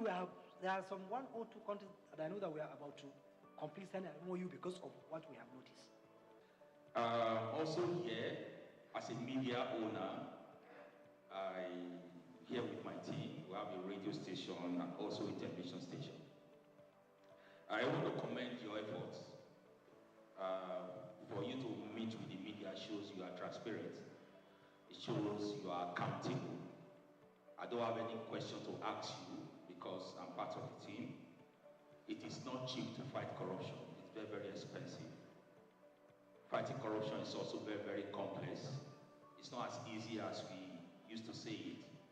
It is only the person that is wearing the shoe that will know where his pitches is. So I commend your efforts and I pray for more grace that God should color your efforts. Everything is in your favor, the age, the energy, you have the capacity, and you have the right team to help you to drive it. You have the right team to drive it. Finally, I have this advice. You can't do it alone. You need to also rely on the outside team to help you to drive your dreams, your plans, and goals, especially in the area of the media. I suggest maybe you have something like a strategic media public enlightenment committee. Comprises, of course, the media team as well, stakeholders. You have a committee who also help you spread your good news. Also help you spread your good news either in the public sector, in the private sectors, and all that. Because if you say you want to work with media like you would like to work to, it's very, very expensive. But when you have the committees, selected committee, media team, editors, and also for the private sector and public sector, they will help you to achieve your dreams and goals. So you have our support, and like I said, God will color your efforts. God bless you, sir. Thank you. Angry ones and the pastors. Let me just add to your to-do list. I had 2 questions written down, but after Ikechukwu gave his lecture, I decided to calm down. You talked about, before I round up, and thank you for coming, judges advising you to go settle out of court. The biggest problem, one of the biggest problems with corruption in Nigeria are those judges. Recently, I think it was the Chief Justice of Nigeria who said election cases constitute about 70 or 80% of the cases they have in their docket, which suggests that election cases are very lucrative for them. So you have to put your searchlight on the judiciary. Then number 2, your constituency, the legal profession. Please, MBA has, from all accounts, a vibrant lawyer, Afam Osigwe. Engage him, collaborate with him. MBA too has to deliver. Plea bargaining takes place and judges advise you to go settle out of court. It's because the judges too are corrupt. The appointment and promotion mechanism on the bench is also corrupt. Search the NJC. Today, the type of, what's the word now? Corruption in terms of judicial promotion in Abuja is huge and impacts on the quality of judgment delivered. So, Mr. Chairman, the biggest thing you have done is to come here to show transparency. You said corruption thrives when there's. I also say this, I'll add to that corruption thrives when there's darkness, when it's hidden. So your coming out here suggests that you really want to fight corruption in partnership with my colleagues. And it's a brilliant thing you have done. I know you met some of my colleagues in Abuja, and that's why the Secretary of the Guild and the Deputy President of the Guild are here. You have to continue. Because if you want to work with the media, honestly, the way you have shown, the media will work with you, and Nigeria will be better for it. Thank you for coming. God bless you. And I will do my best to discharge my duty to the best of my ability, together with the officers of the ICPC. That is why, if people are raising the issue of bias, the issue of all this, you cannot prevent people from raising those kind of issues. But one thing I know, that if I satisfy my conscience, I'll go to sleep. And like I said, there is somewhere else that we are going to account somewhere. And that is why I try as much as possible to be fair in what I'm doing. And also God knows what I'm doing, and also know my ability, because the anti-corruption is a very complex and difficult thing. Sometimes getting evidence, getting things is difficult. Even if you're investigating issues, somebody will look like you are targeting somebody, or you have a motive, or this thing.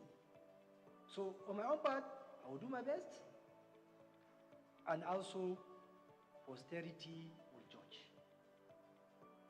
Because that's the only thing I can say. On other issue, which like the president said, that the lecture you gave us, and some of the things you raised, I quite agree with you that those are the challenges, and we need to work on them.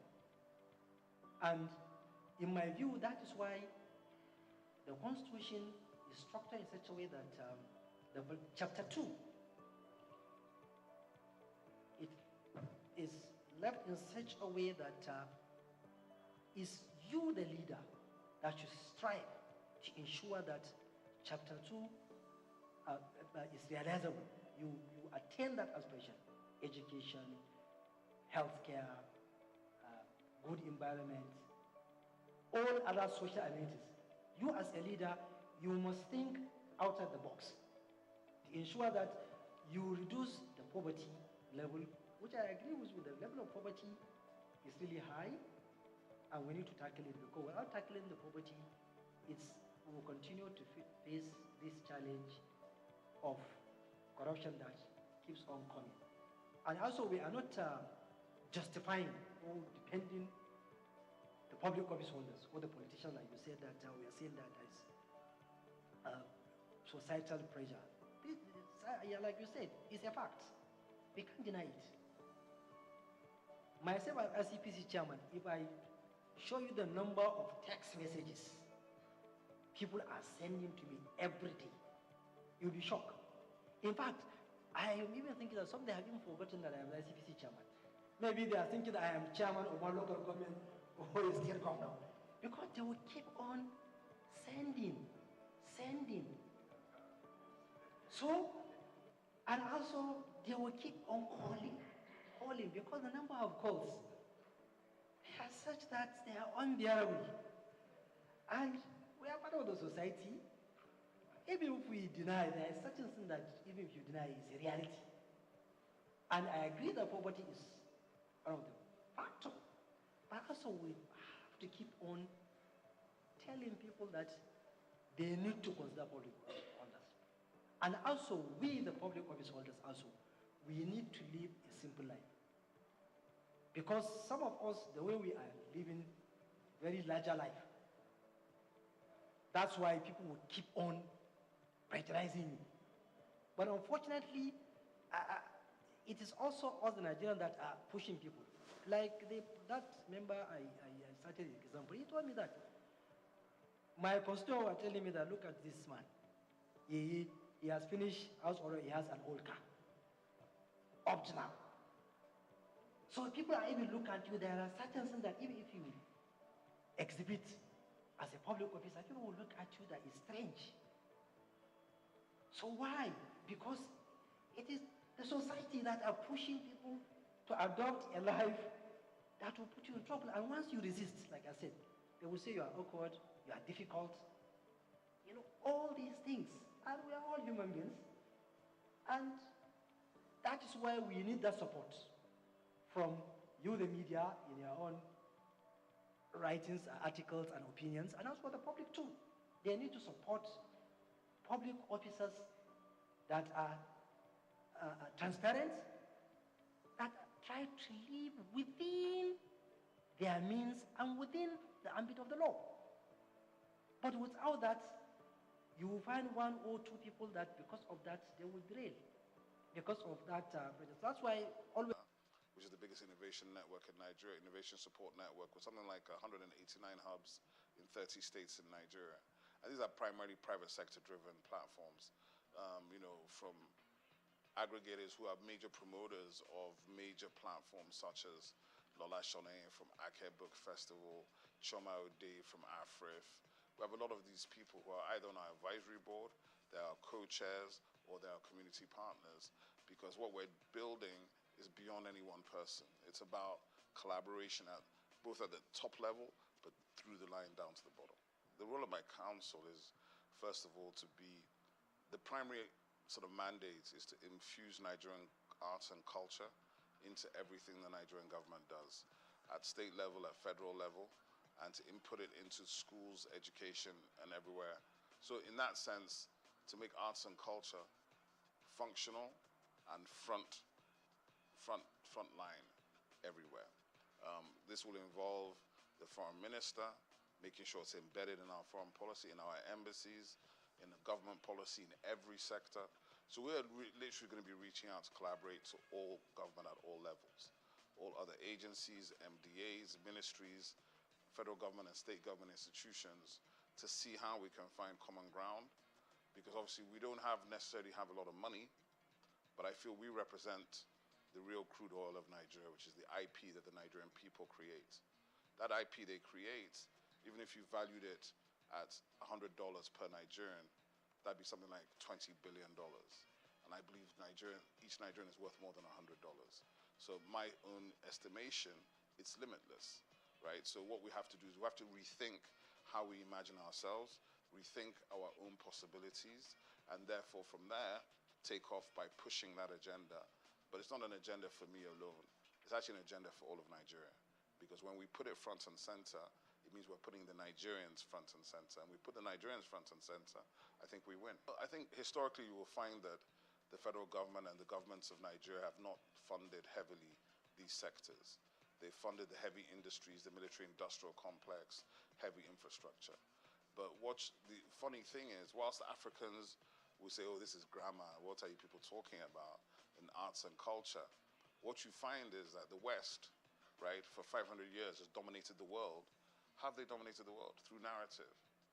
Okay, but what do we complain about? Narrative. But we haven't invested in narrative. So if you don't invest in telling your own story and owning your own story, why are you complaining about how you're perceived? So I think it's counterintuitive, and it's about time. And I'm very pleased and very happy that Nigeria now has a full ministry focused on this one specific issue. Because the truth of the matter is, we are older than time itself. We come before Christ. We come before the entire Western hegemony. We are actually the origins of everything, of innovation, of technology, of science, of education. But if we don't believe it ourselves and we don't express it, how can you expect anybody else to believe it? Well, I think the difference is that as a creative entrepreneur, there's really nothing to stop me, right? I can take all the risks.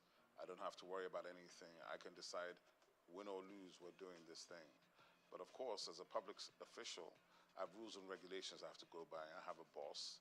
I report to people, and I have KPIs I have to deliver on. So there's a difference in that regard. There's a difference in bureaucracy, maybe a difference in response time, but there certainly will not be a difference in my personality. So I think it's really about how you perceive what these things are. For me, it's an elevation, obviously, and it's a privilege and a pleasure to serve at this level, to do something that I believe in, to do something which is that I believe in Nigeria. I believe in Nigerians. I know our ability. I think we are world class. I don't like all this, it's good for Nigeria. I hate that. So I think for me, that is what's important. And to have the opportunity to try to deliver on some of the things we've been trying to do from the private sector for the last 25, 30 years. So there's nothing new for me in that regard. But of course, the position is new. Being in government is new.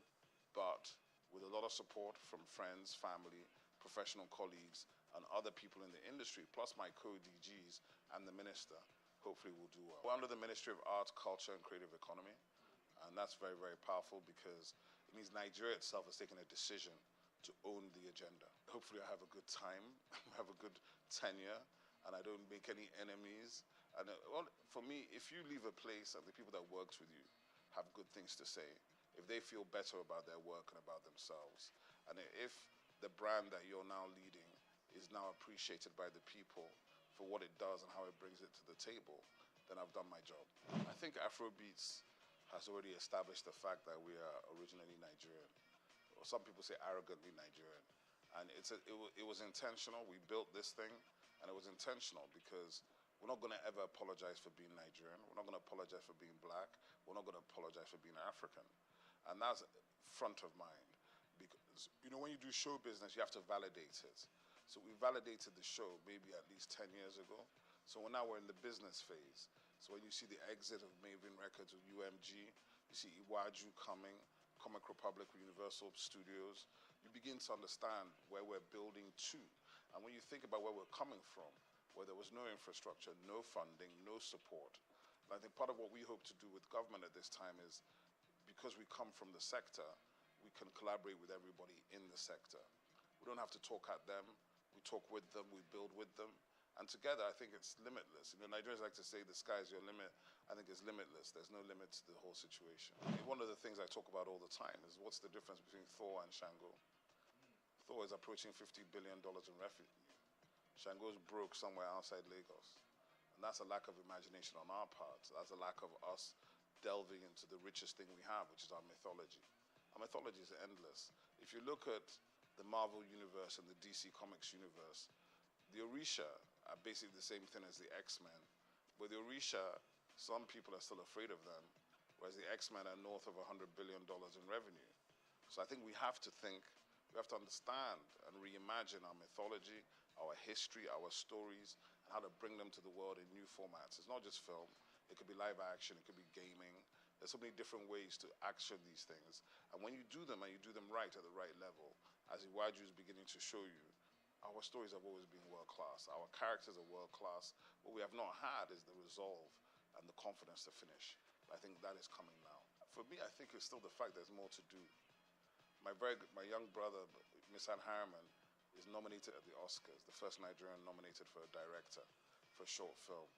Because I know what that will do for the next generation of Nigerian directors, right? So for me, there's still more to do.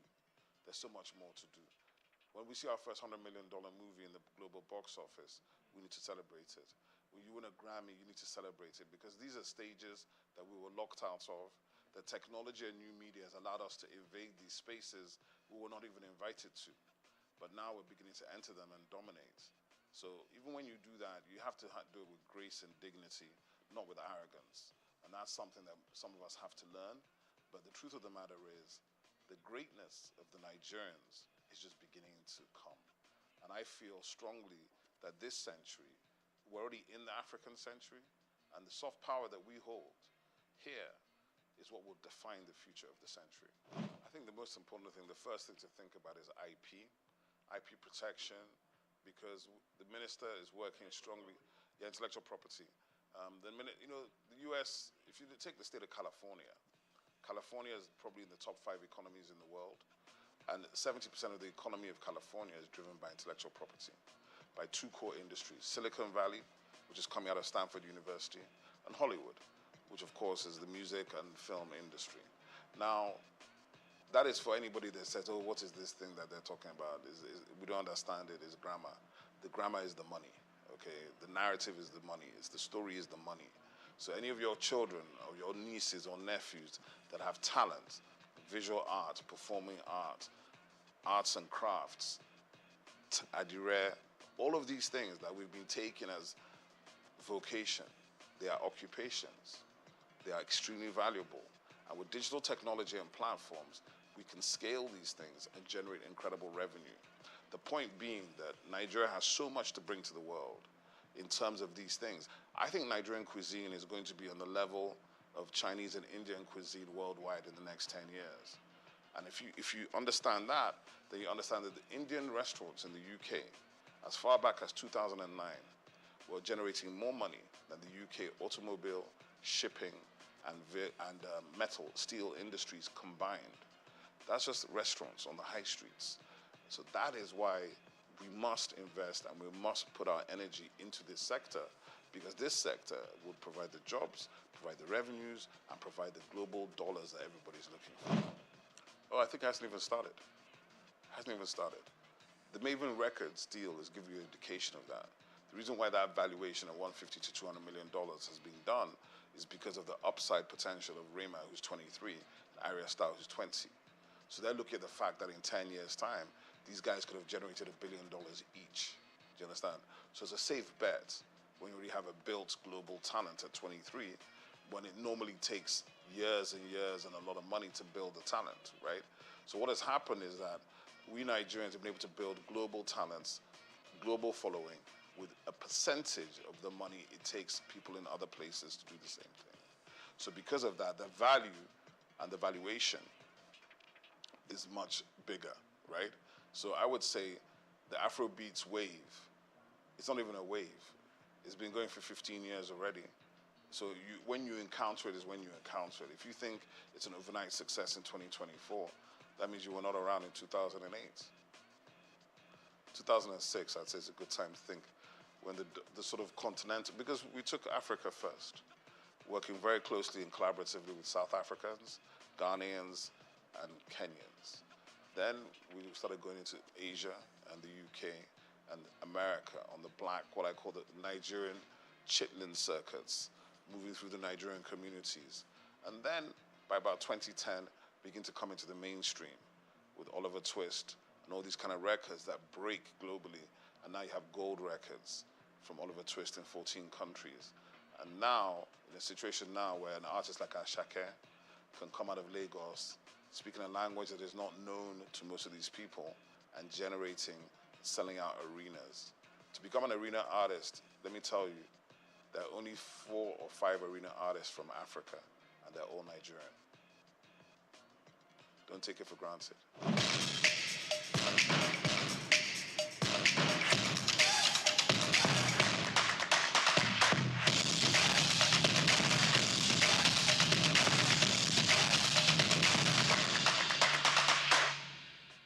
I think a lot of people feel that, but what I should tell the rest of the country is that the rest of the continent is also trying to get to Lagos as well, right? It's not just the rest of Nigeria. From Accra, from Luanda, from everywhere on this continent, they're trying to get into Lagos, because if they can break in Lagos, they can break anywhere else in the world. But what I would say is this, from the perspective of my agency, our purview is national and global. We have 10 regional offices. We'll be visiting all of them. And our duty is to spotlight and showcase everybody. So we can't deal with just Lagos. And I think as we go forward, people begin to see their activations and plans coming. But the easiest way to do it, and the way we're going to do our best to do it, is to provide digital platforms to give everybody the opportunity to be seen. Because in this world, you know, we live in the attention economy. So to be seen and to be noticed is very hard if you're not in the place where all the noise is being made. But I know for a fact there's significant talent in all parts of Nigeria. I was watching last week, a gentleman called Ehi Benite was showing me all this content from Jos with these guys rapping serious stuff. They're rapping in Hausa, they were doing ciphers, And then he was like, what do we do about these guys? I said, just keep pushing them, because there's an audience for everything. There's an audience for everything. Don't be worried about that. There's an audience for every single thing, including the thing that you may be doing in your bedroom, but you think is not important. Somebody's interested in it. My label was a hip-hop label. I even refused to sign singers. There's almost every singer you could name was trying to get us to sign them. And I used to do it based on, can you rap? If you can't drop a freestyle, don't bother, right? It was that simple. And we helped all the other singers get signed to labels that we thought could help them and develop them in that direction. Hip-hop has changed, and obviously it's generational, right? So hip-hop has changed, and everybody approaches music from their own generation.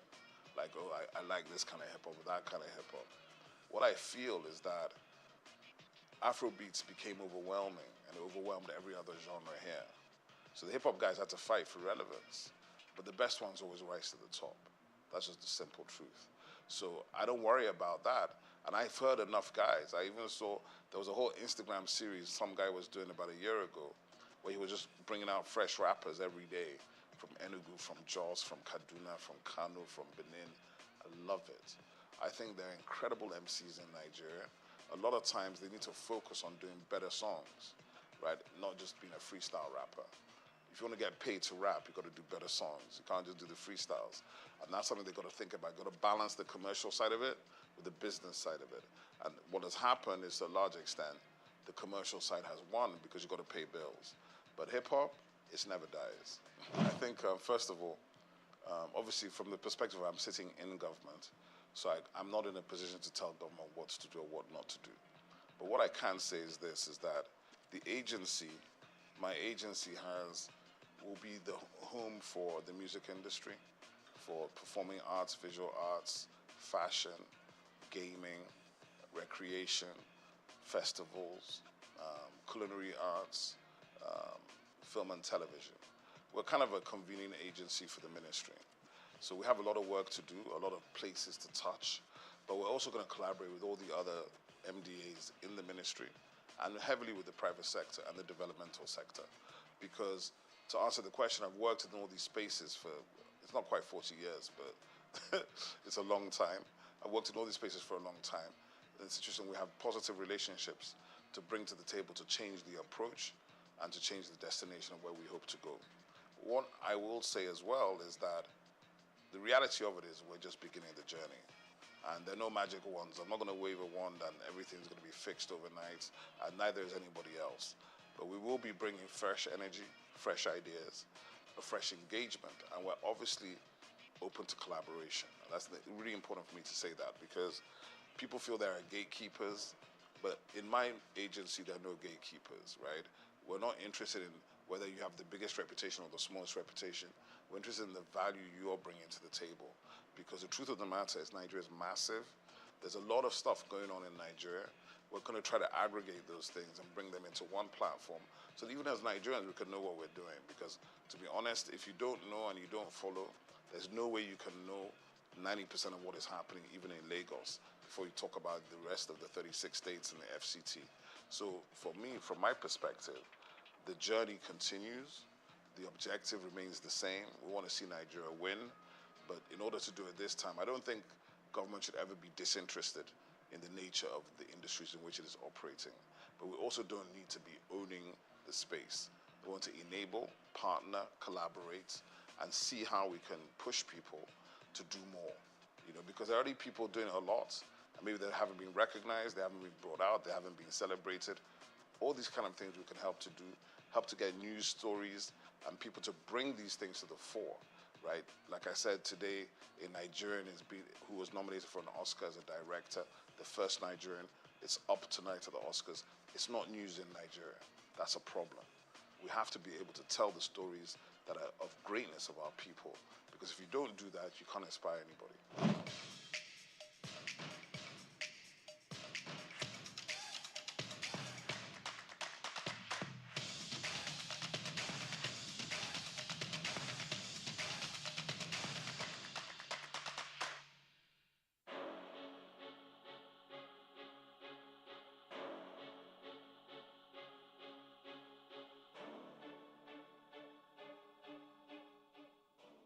Musk is a visionary entrepreneur leading innovative ventures in technology, space exploration, electric vehicles, and renewable energy. Musk was born on June 28, 1971, to a South African engineer and his mother, a Canadian model and nutritionist in Pretoria, South Africa. Talents for computers and entrepreneurship emerged early, and at age 12, he created and sold a video game. Musk studied physics and economics at Queen's University and the University of Pennsylvania. In 1995, Musk founded Zip2, sold to Compaq for $307 million. He also co-founded X.com, which became PayPal, acquired by eBay for $1.5 million in 2002. Driven by a vision for humanity's multiplanetary future, Musk founded SpaceX in 2002, developing affordable rockets to support International Space Station mission and NASA's Artemis program. He became a major investor in Tesla 2004, launching electric vehicles like Roadster, Model X, and Model 3. Tesla unveiled the Cybertruck, beginning deliveries in 2023. Musk acquired X, formerly known as Twitter, in 2022, aiming to enhance future and transparency. Musk has at least 12 children from multiple relationships, including Justin Wilson, Tallulah Riley, Grimes, and Siobhan Zilis. Through SpaceX, Tesla, and other ventures, Musk shapes technology and innovation globally, and his influence extends beyond business into politics and culture.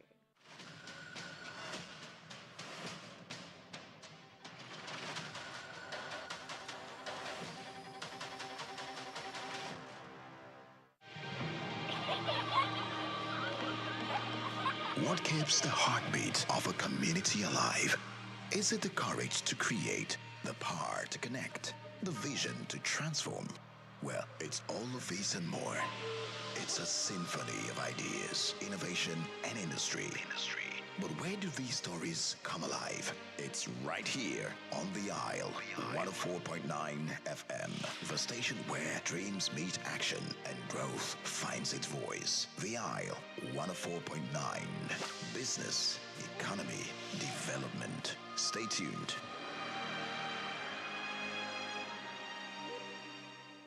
Anthony Onyemaechi Elumelu was born on the 22nd of March 1963 in Jos, North Central Nigeria, to Susanna Dominic Elumelu, originally from Delta State. Tony earned a degree in economics from Ambrose Ali University, where he laid the foundation for his future career, and then furthered his education at the University of Lagos, where he obtained a master's degree in economics. His academic journey also includes attending the Harvard Business School, where he completed the Owner of President Management program, equipping him with advanced business management skills. Tony currently serves as the chairman of Heirs Holdings, Transcorp, and United Bank for Africa, UBA, demonstrating his significant influence in the banking and investment sector.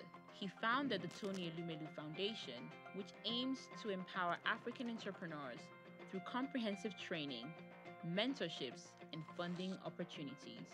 In addition to his professional achievements, he's also a family man, married to Dr. Adele Vivian Elumelu, and together they have 7 children. In 2020, his efforts were acknowledged when he was named one of Time's 100 most influential people in the world.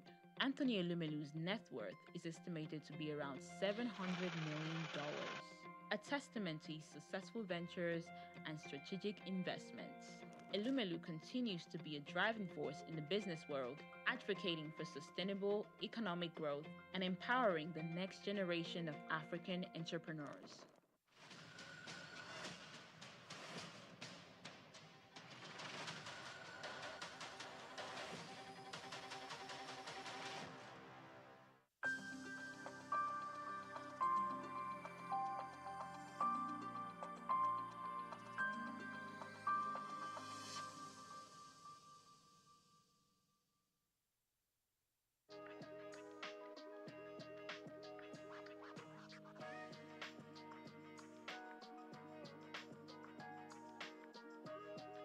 Well, I would not say now he's gotten the job. If this question had come before now, I would be able to say that I do not think we need him. But he's there now, so all we need to do is see what best he can do or what best we can do to support him to succeed. Now, going by his previous records, going by all that he's achieved in sports, ordinarily one wouldn't have said he's the best for the Super Eagles at this time. But here we are. Decision makers have made their decisions. They've taken the decisions. We can only talk, but they already have their way. Well, I think his assessment will start when he starts playing games. He's not had any game with Nigeria, so we can't assess him. But going by his previous records, I don't think he would have been the best for Nigeria at this time. Not against other homegrown indigenous coaches who have had better records within and outside Nigeria. On a scale of 1 to 10, I don't think Shele will fit in at any point. But of course, having him been appointed, all we need to do is give support and see the best that we can get from him being Nigerians. And of course, at all times, irrespective of whatever decisions are taken, we want Nigeria to excel. Because in Nigeria's excellence, we are proud. In Nigeria's excellence, those of us that are in the media and sporting media, to be precise, we can do business. If Nigeria is not winning, the biggest brand for Nigeria is the Super Eagles, sports-wise. So if Nigeria is not winning, if Nigeria is not making waves, then we don't have business to do. So it's in our interest that he succeeds. So to that extent, I would say yes. But looking at his appointment, I think it's just a part of the over-politicization of the sporting industry. Power show by the immediate past president of the Football Federation, Melvin Pinnick Amaju. Having failed in his 2 terms, continues to transverse the terrain to show he still has power. And of course, he brought Shele. And of course, the Gusau, the incumbent president of the Football Federation, has to listen to his master. So his master's voice, that's what we're experiencing.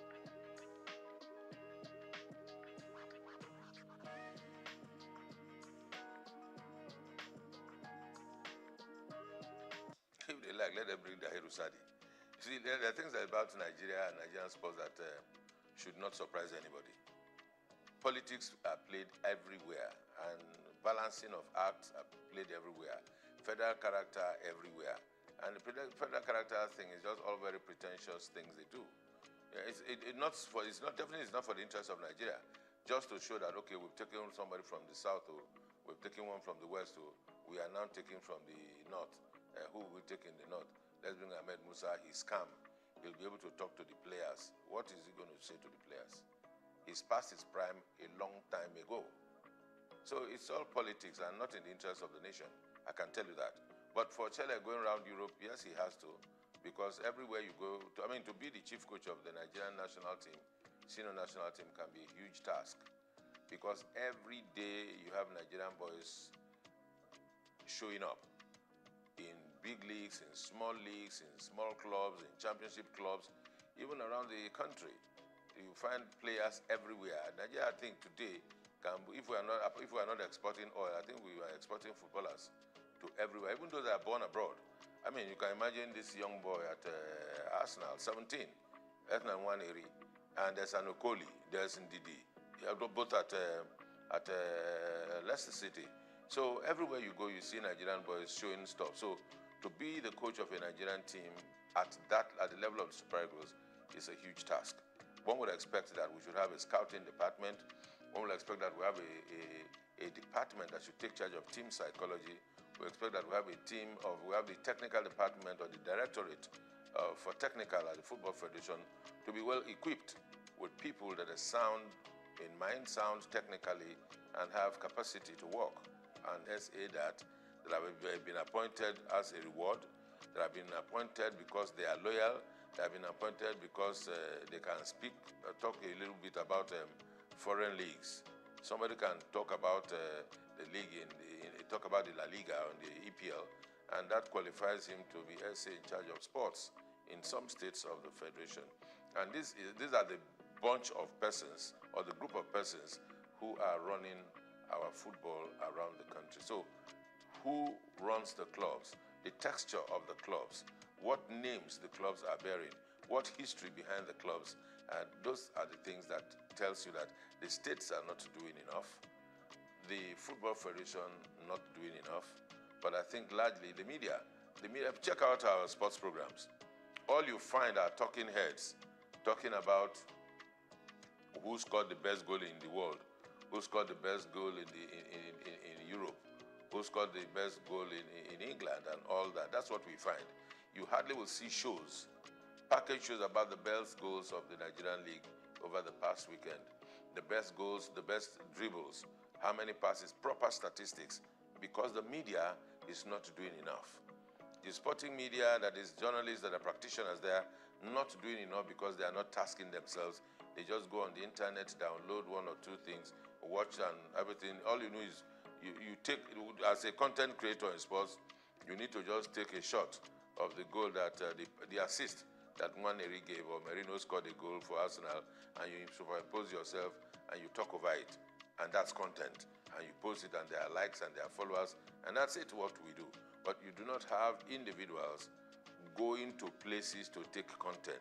All around Lagos, that's we look at as we are now, all around Nigeria, sports is going on every day.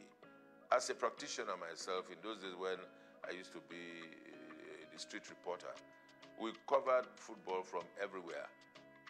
From Abeson, from Bagada, from Volkswagen, down on Ojo, Abeta, anywhere. All of those places, and boys are still playing football. You go to Evans Square, boys are still playing football. Go to Lafayette, they are still playing football. Go to Alakoro, you still see boxing. So all of these sports are still going on. But where are the journalists that will cover these events and bring them to the fore and package them? The journalists are not ready to do that job. Even those that are ready are not funded.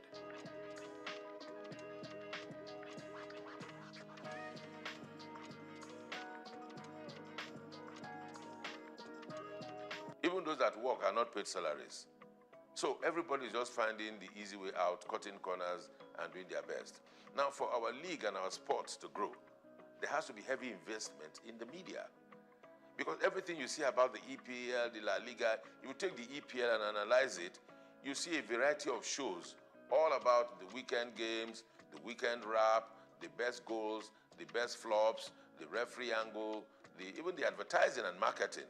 Because when all of this are put in a fray, then people can relate to it. People can leverage on it. Brands can come and give sponsorship. But we are not able to attract sponsorship because there's nothing for the brands to take away.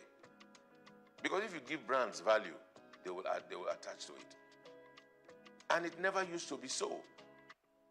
Before 2006, the La Liga was not popular. The EPL was not popular. The Champions League was not popular.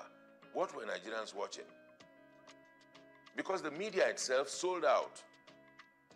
By investing, Nigerian media organizations came together, put money together, and went to buy rights of the EPL and started broadcasting it on Nigerian television for consumption of Nigerians, so they can make cheap money from telcos and from the brewing industry. They made more money for themselves. I mean, the media houses, rather than invest in the local league. Then they will tell them who will watch Nigerian league. I mean, those are the questions they asked at the time. Some of us that were able to find courage. We found courage and we asked them, why would we be doing this? But of course, we were not many enough for our voices to be heard. And that's why we're here. We are where we are. So it's not far when we lost it. Can we redeem ourselves? Yes, we can. If we want to. But it will take a whole lot of courage. It will take a whole lot of work. It will take a whole lot of commitment. God help us.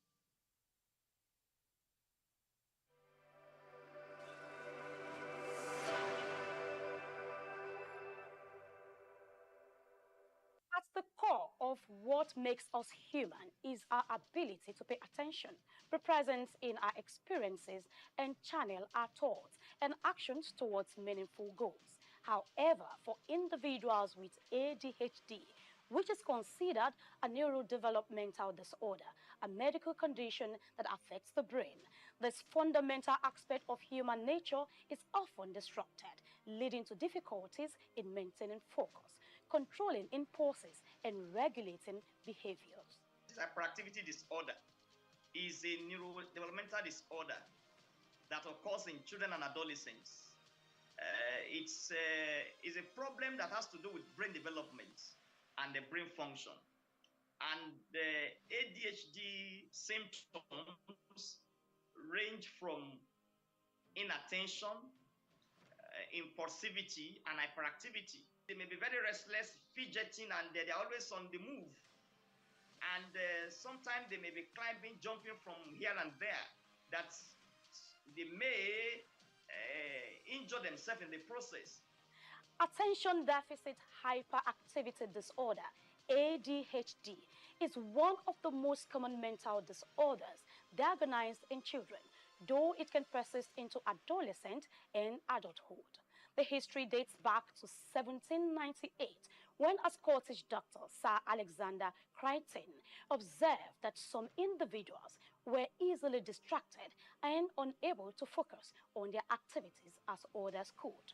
He noted that these symptoms often began early in life, which is consistent with what we now recognize as ADHD. The disorder typically manifests between the ages of 3 and 6, with symptoms such as difficulty in focusing, excessive movement inappropriate to the setting, and impulsive actions occurring without forethought. This ailment affects people of all ages, though most commonly diagnosed in children. The average age of onset is around 7 years, with symptoms significantly impacting various aspects of life. Approximately 5 to 10 of children worldwide are affected, with the highest prevalence rates observed in Africa at 8.5% and South America at 11.5%. Variations exist across different countries, with lower rates in Japan and Finland and higher rates in Jamaica and Thailand. In the United States, about 7% of children are diagnosed with this disorder, reflecting an average of prevalence globally. Differentiate between ADHD and other neurodevelopmental disorders. It starts with comprehensive assessment. And when I talk about assessment, I mean assessment by child psychiatrists, assessment by child psychologists, and other professionals in the mental health team. And of course, there are some basic symptoms that are very clear and obvious. The clinical presentation, when you see a child that is hyperactive, that is impulsive, that is inattentive, that itself can give you a clue that that child may be having ADHD symptoms. And again, you also take further history. You may need to take, if there's a family history of ADHD in the setting, because if there is a family history of ADHD, the child may come up with ADHD in the nearest future. Individuals affected faces challenges that extend into academic performance, work or personal relationships, and social domains. Some of the signs include constant fidgeting, impulsiveness, and difficulty completing tasks, alongside emotional struggles such as mood swings, low self-esteem, and frustration. The diagnosis is made following a comprehensive assessment, and you also do some basic psychological investigations, and of course, by combining the report from the child psychiatrist and the child psychologist, you'll be very comfortable to make a diagnosis. And of course, I must say that there are some childhood disorders that may mimic ADHD, like learning disability, like autism spectrum disorders. But the symptoms of ADHD are so very obvious that when you see a child that is hyperactive and oftentimes restless, oftentimes impulsive and unable to follow instructions, that should give you a high index of suspicion that that child may be struggling with attention deficit hyperactivity disorder. While it's not a physical ailment like a broken bone, it is a real condition that is frequently accompanied by other conditions such as major depressive disorder, anxiety, substance abuse, learning disabilities, conduct disorder, and oppositional defense disorder, which complicates the management and treatment of the disorder. Treatment for ADHD typically involves a combination of medical therapy and behavioral interventions. Stimulants are also the most commonly used, with 70 to 80% of children experiencing symptoms relief. Cognitive behavioral therapy, anger management, and family therapy are key in managing symptoms, along with educational interventions that enhance coping strategies and organizational skills. While these treatments help manage ADHD, they do not cure it, highlighting the need for ongoing support and personalized care.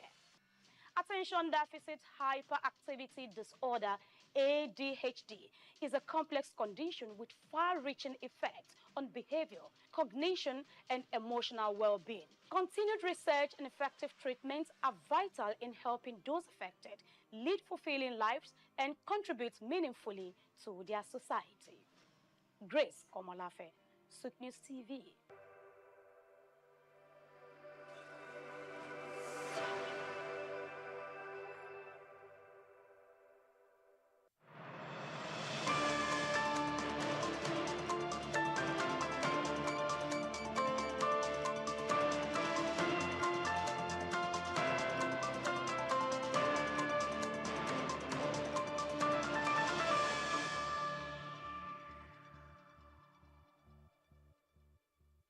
Hello and welcome to the World News, reaching you live from our studios at Souq News Television. I am Oyin Priye Krumale and we bring you stories on business, economy and development. Now we begin from the report on African Finance Corporation, which is pushing to unlock billions from African pension funds to boost infrastructure investment across the continent. The Chief Executive Officer, Samaila Zubero, highlighted the need to reduce reliance on Western aid and mobilize local capital for sustainable development. AFC's InfraCredit initiative has already secured $152 million from Nigerian pension funds, with plans to expand similar programs in Botswana, Angola, and Kenya. The corporation is also attracting investors from the Middle East and Europe to finance industrial projects. With Africa's low savings rates and limited local investment, AFC aims to scale up infrastructure funding by creating bankable projects that attract both domestic and foreign investors. The approach seeks to strengthen Africa's economic resilience amid shifting global financial trends. Now, the United Nations World Food Programme has issued an urgent appeal for $620 million to sustain food aid efforts in Nigeria and the Central Sahel region. According to the WFP, without immediate refunding, over 2 million vulnerable people in Chad, Mali, Burkina Faso, Niger, and Nigeria could face severe hunger in April.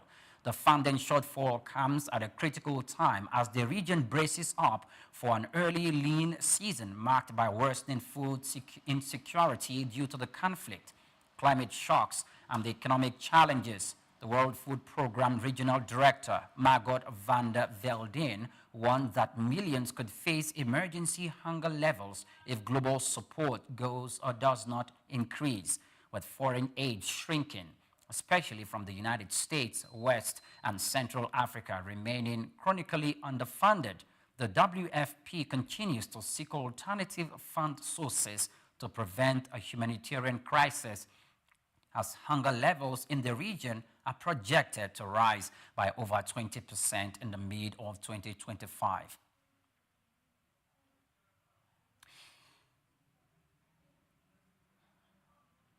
And now we move to East Africa, where the Kenyan government has allocated 6.4 billion shillings to support banks affected by the sharp drop in Kenya Airways shares. The move aims to cushion financial institutions with significant exposure to the airline, whose stocks has faced sustained declines due to operational and financial struggles.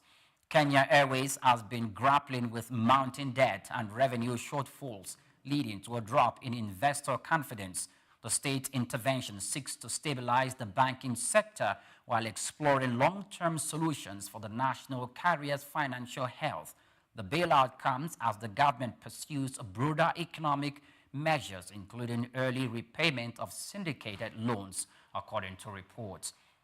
Now from Kenya to South Africa, where the rand depreciated slightly on Monday, trading at 18.30 against the dollar as investors awaited the national budget speech set for Wednesday. Finance Minister Enoch Godongwana is expected to present a revised budget after delays caused by disagreement over a proposed value-added tax hike. Analysts predict spending cuts and a smaller tax increase to stabilize the country's finances. Market reactions remain cautious, with the Johannesburg Stock Exchange's top 40 index down by 0.3%. The rand gained last week amid U.S. policy development, but uncertainty lingers after United States President Donald Trump announced a halt in federal funding to South Africa. Experts suggest the currency's trajectory will depend on the budget fiscal prudence. Now to the Northern Africa. Egypt's annual urban consumer price inflation fell to 12.8% in February from 24.0% in January, marking a significant decline. Analysts attribute this drop to a base effect, as previous high inflation levels from the past 2 years are no longer reflected in the statistics. The steps decline surpassed expectations, with a poll predicting a median rate of 14.5% month-on-month. Prices increased by 1.4%, while food and beverage prices rose by an annual 3.7%. Inflation had surged since 2022 due to global economic shocks, currency devaluation, and money supply expansion. Egypt's effort to stabilize its economy include a sharp currency devaluation, interest rates hike, and $8 billion IMF financial support package. These measures have helped curb inflation, but analysts remain cautious about long-term economic stability. And now we're moving on to Angola, where the government is preparing for a return to the international bond market after engaging investors across the US, the Middle East, and the UK. The country has an $864.4 million, 9.5% bond maturing in November 2025, but has yet to announce a timeline for a new issuance due to high borrowing costs. With yields in double digits, analysts suggest Angola is waiting for more favorable market conditions before proceeding. Like other African nations, Angola is navigating expensive borrowing options as global economic uncertainties persist. Meanwhile, Angola's recent $1.93 billion bond issuance, backed by JP Morgan, provided short-term relief, but is not counted as part of the external debt. With international aid reductions and economic volatility in the United States of America affecting emerging markets, Angola and other nations must carefully strategize their next financial moves to balance liquidity and long-term stability. You're still watching the world news from Souq News Television. We'll go on a break. I'll be back in a moment. To stay with us.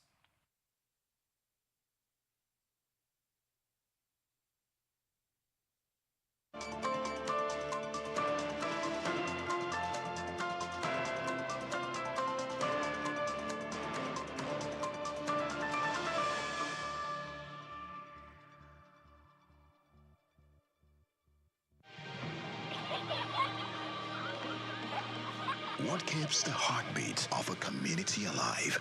Is it the courage to create, the power to connect, the vision to transform? Well, it's all of these and more.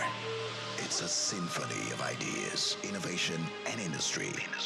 But where do these stories come alive? It's right here on The Isle, 104.9 FM, the station where dreams meet action and growth finds its voice. The Isle, 104.9. Business, economy, development. Stay tuned.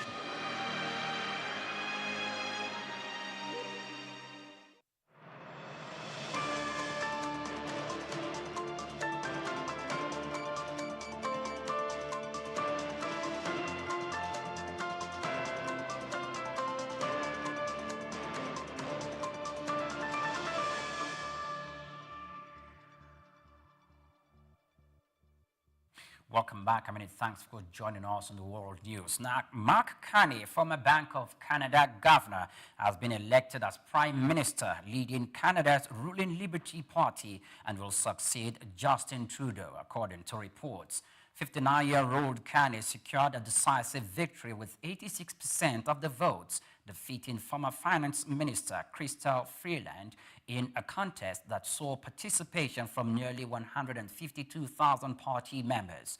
His leadership comes at a challenging time for Canada, which is engaged in a trade war with longtime ally, the United States, under President Donald Trump, and is preparing for an imminent general election. Justin Trudeau, who has led Canada for more than 9 years, announced his resignation in January following a sharp decline in approval ratings, prompting the Liberty Party to hold a swift leadership race.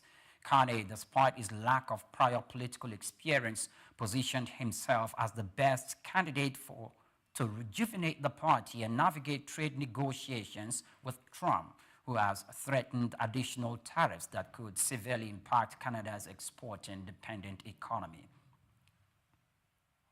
Now, global markets stumbled as escalating trade tensions and China's deepening deflation fueled economic concerns. Adding to market jitters, China's consumer price fell at their fastest pace in 13 months, with producers' price deflation extending for a 30th consecutive month. The downturn prompted Beijing to pledge more stimulus at the National People's Congress following on AI and consumption growth. Meanwhile, crude oil declined and U.S. Treasury yields slide as uncertainty over tariffs persisted. U.S. President Donald Trump's trade policies added volatility, with threats of new tariffs on Canada and Russia stirring further instability. His reluctance to rule out recession risks and soft U.S. labor market data heightened concerns about economic growth. Cryptocurrency market is also reacted, with Bitcoin tumbling over 7% after disappointing regulatory news on a proposed crypto reserve. Moving on, the United States has expressed interest in exploring a critical mineral partnership with the Democratic Republic of the Congo following discussions initiated by a Congolese senator. The DRC, rich in cobalt, lithium, and uranium, seeks diversified partnership amid ongoing security concerns involving M23 rebels. A United States State Department spokesman confirmed the openness to investment alignment with the Trump administration's America First agenda. While Kinshasa has not formally outlined the proposal, and discussions between U.S. and Congolese officials have been ongoing, the initiative faces challenges as U.S. mining investment in the DRC remained limited compared to China's stronghold in the region. Experts believe the United States may need alternative engagement strategies as it lacks state-owned mining firms like China. Congo's government remains keen on attracting American capital to develop its vast mineral resources, and responsibly so, according to reports. Still staying in the United States of America, President Donald Trump has revealed that his administration is in discussion with 4 different groups regarding the sale of TikTok, the Chinese-owned social media platforms, according to reports. Speaking aboard Air Force One, Trump stated that all 4 potential buyers are good and that a deal could happen soon. TikTok has faced uncertainty since a law mandating its sale or potential ban on national security grounds took effect on January 19th. While Trump delayed enforcement by 75 days, The platform has attracted interest from investors, including former Los Angeles Dodgers owner Frank McCourt. Analysts estimate TikTok's valuation could reach $50 billion, making it a highly sought-after acquisition as negotiations continues. And finally, JP Morgan has revised its Eurozone economic growth forecast for 2025, raising it by 0.1 percentage points to 0.8%, aligning with Goldman Sachs' projection. The adjustment follows Germany's fiscal policy reforms, which are expected to boost spending on infrastructure and defense. Growth for 2026 is now projected at 1.2%, up by 0.3 percentage points, according to reports. The investment bank cited spillover effects from Germany's fiscal loosening as a key driver for improved regional growth. However, it also warned that potential United States tariffs on European goods under Trump's administration's trade policies could pose economic risks. JP Morgan adjusted its European Central Bank outlook, no longer expecting an April rate cut and reducing its forecast for total cuts this year from 3 to 2. The ECB recently lowered its deposit rate, but highlighted economic uncertainties, including trade disputes and rising defense spending, according to reports. Now, that's the world news from Souq News Television. I'm Oyinpriye Kurmale. Do well to follow us on all our social media platforms at Souq News TV. Good afternoon.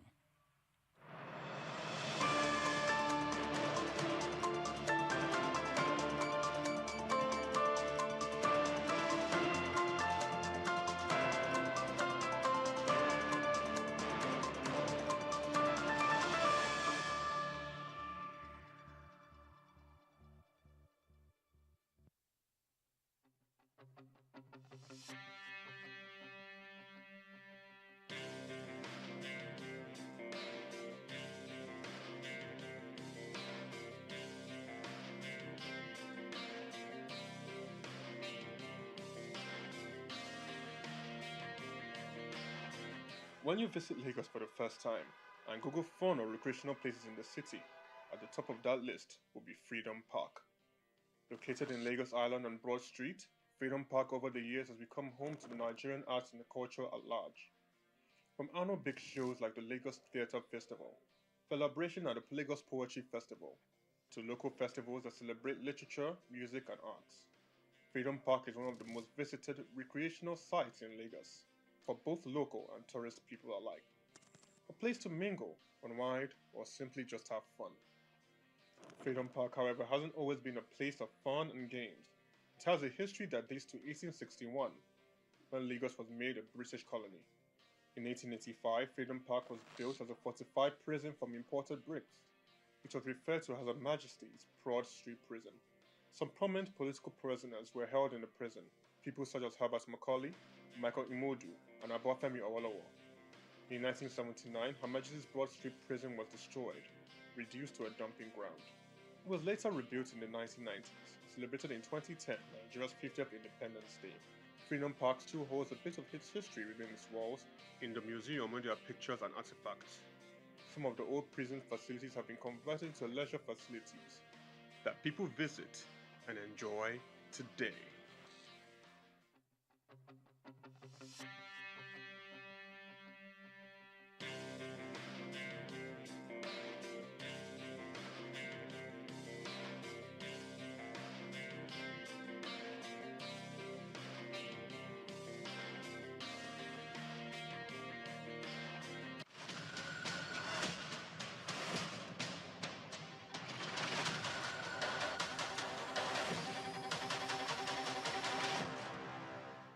Muhammad Yunus was born on the 28th of June 1940 in the village of Batwa, Chittagong, a British Indian colony which is currently known as Bangladesh.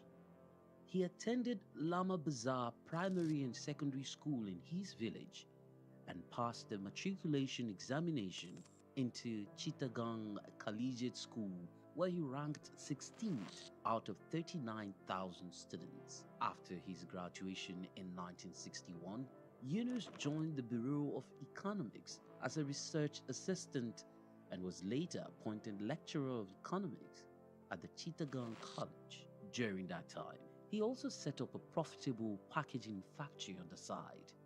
In 1965, he received a Fulbright scholarship to study in the United States, where he obtained his PhD in economics from the Vanderbilt University Graduate Program in Economic Development.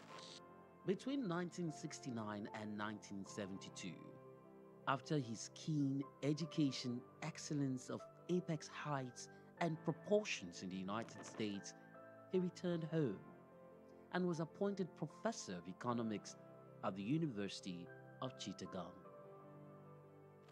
He was eventually appointed onto the board of directors to the United Nations Foundation, where he served for 33 years. When Bangladesh suffered a famine in 1974, Yunus felt he had to do something for the very poor. In his country, he founded the Grameen Bank. His motivation was to create economic and social development for the very poor, giving long-term loans to those who wanted to start small enterprises to pay back when they can. The aim to help was to get many of them out of poverty. For this, he was awarded the Nobel Peace Prize in 2006. Muhammad Yunus is a recipient of numerous international awards for his ideas and endeavors, including the Humanitarian Award in 1993, World Food Prize in 1994, Independence Day Award in 1987, Bangladesh's highest award, the King Hussein Humanitarian Leadership Award in 2000. He was also awarded the Volvo Environment Prize in 2003, Nikkei Asia Prize for Regional Growth in 2004, Franklin D. Roosevelt Freedom Award in 2006, as well as the Souq Peace Prize in the same year. All humans are born entrepreneurs, he would always fondly say. His heart showed through his everyday life.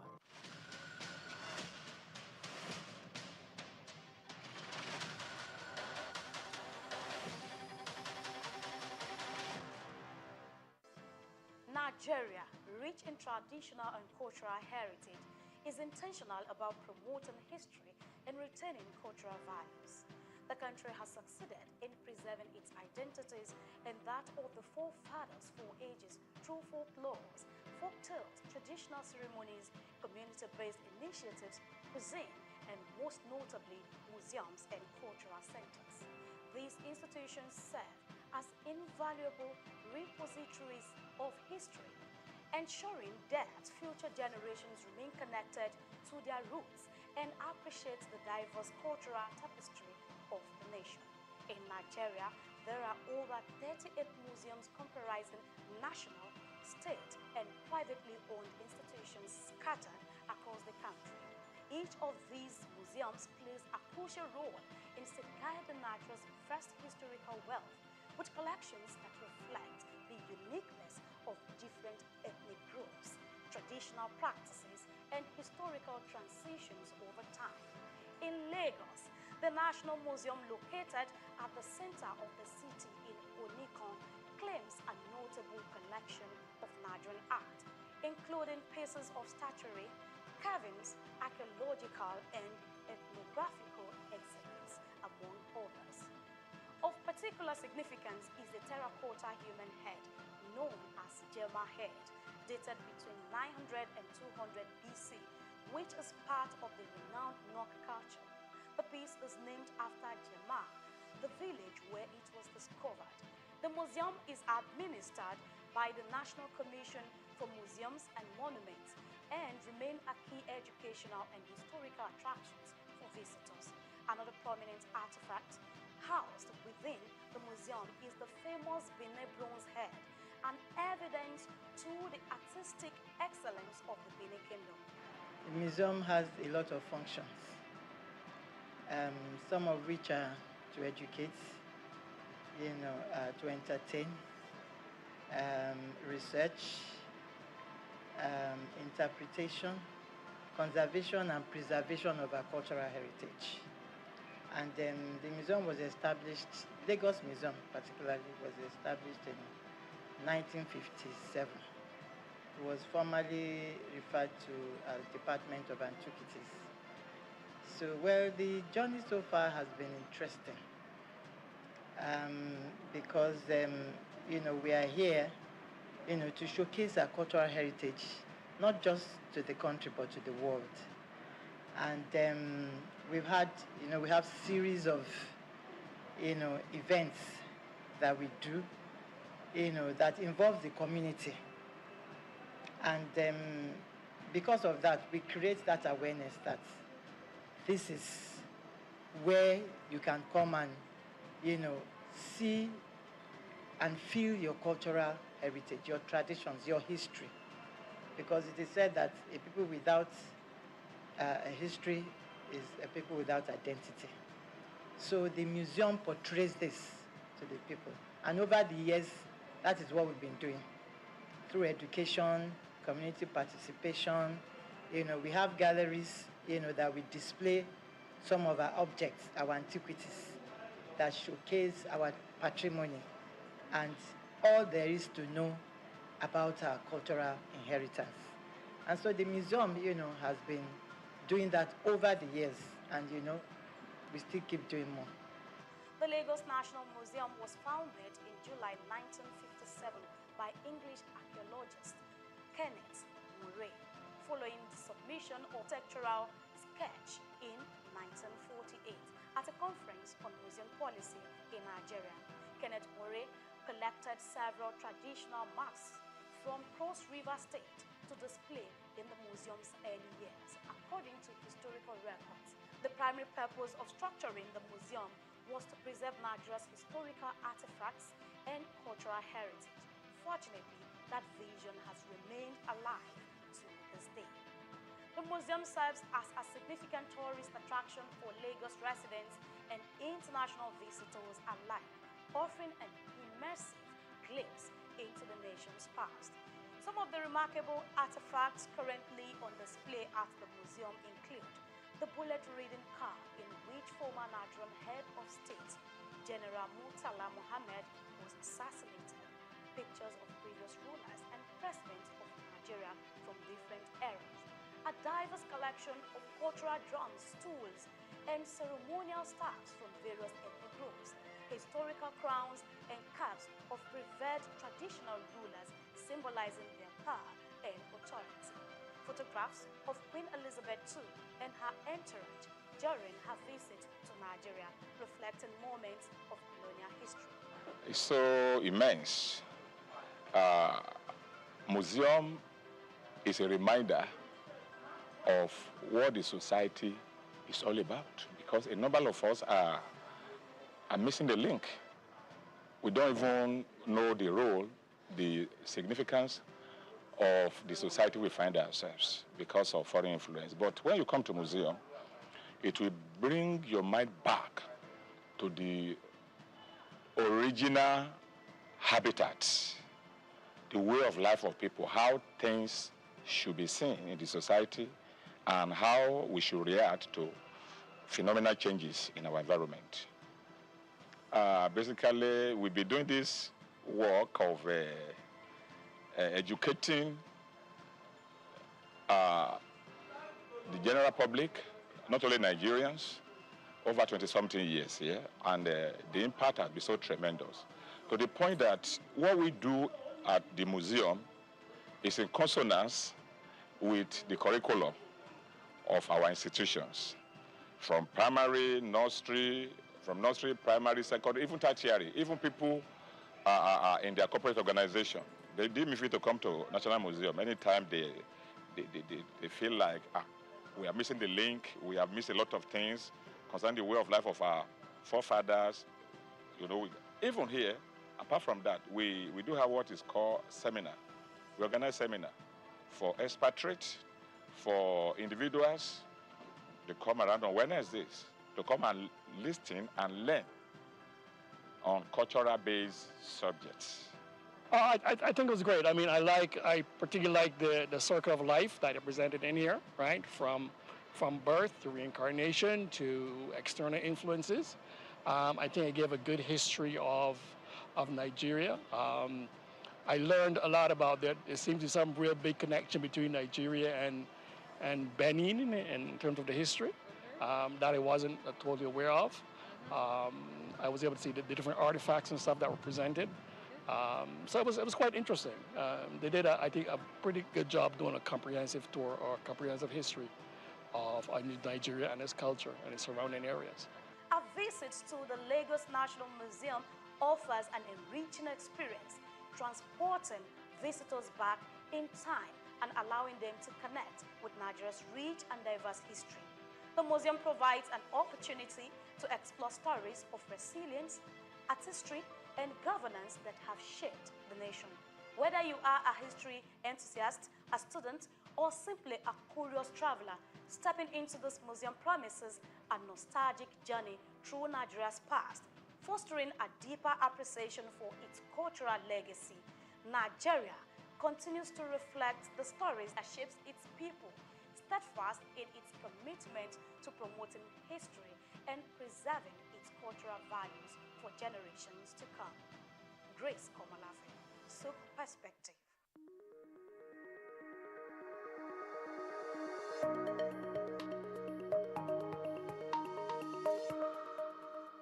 Known as the father of African literature, Chinua Achebe was born on the 16th of November 1930 in Ogidi, now Anambra State, eastern Nigeria.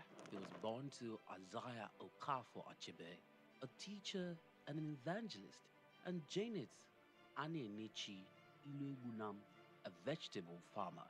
Achebe has reshaped the global understanding of African identity through the power of storytelling.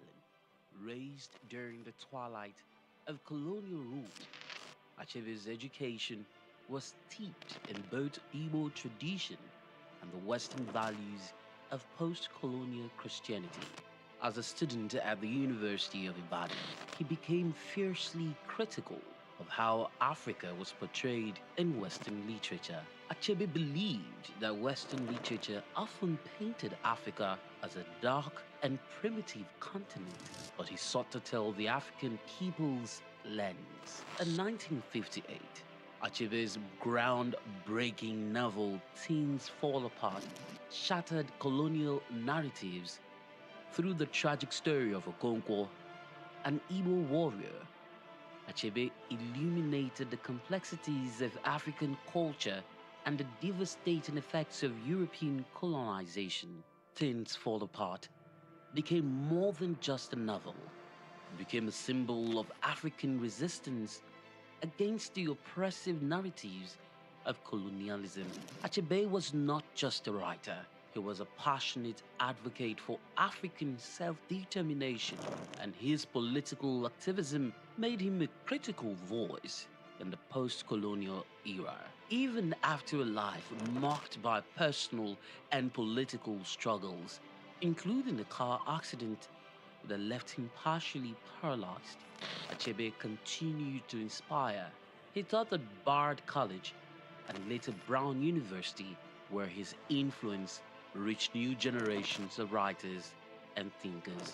He was married to Christiana Chinwe Okoli, and they had 4 children. Sadly, he died in March 2013 at the age of 82. Chinua Achebe's legacy endures in his novels, his essays, and in the countless voices of African writers who follow in his footsteps. He gave us a voice, a story, and a vision of Africa that is ours to share.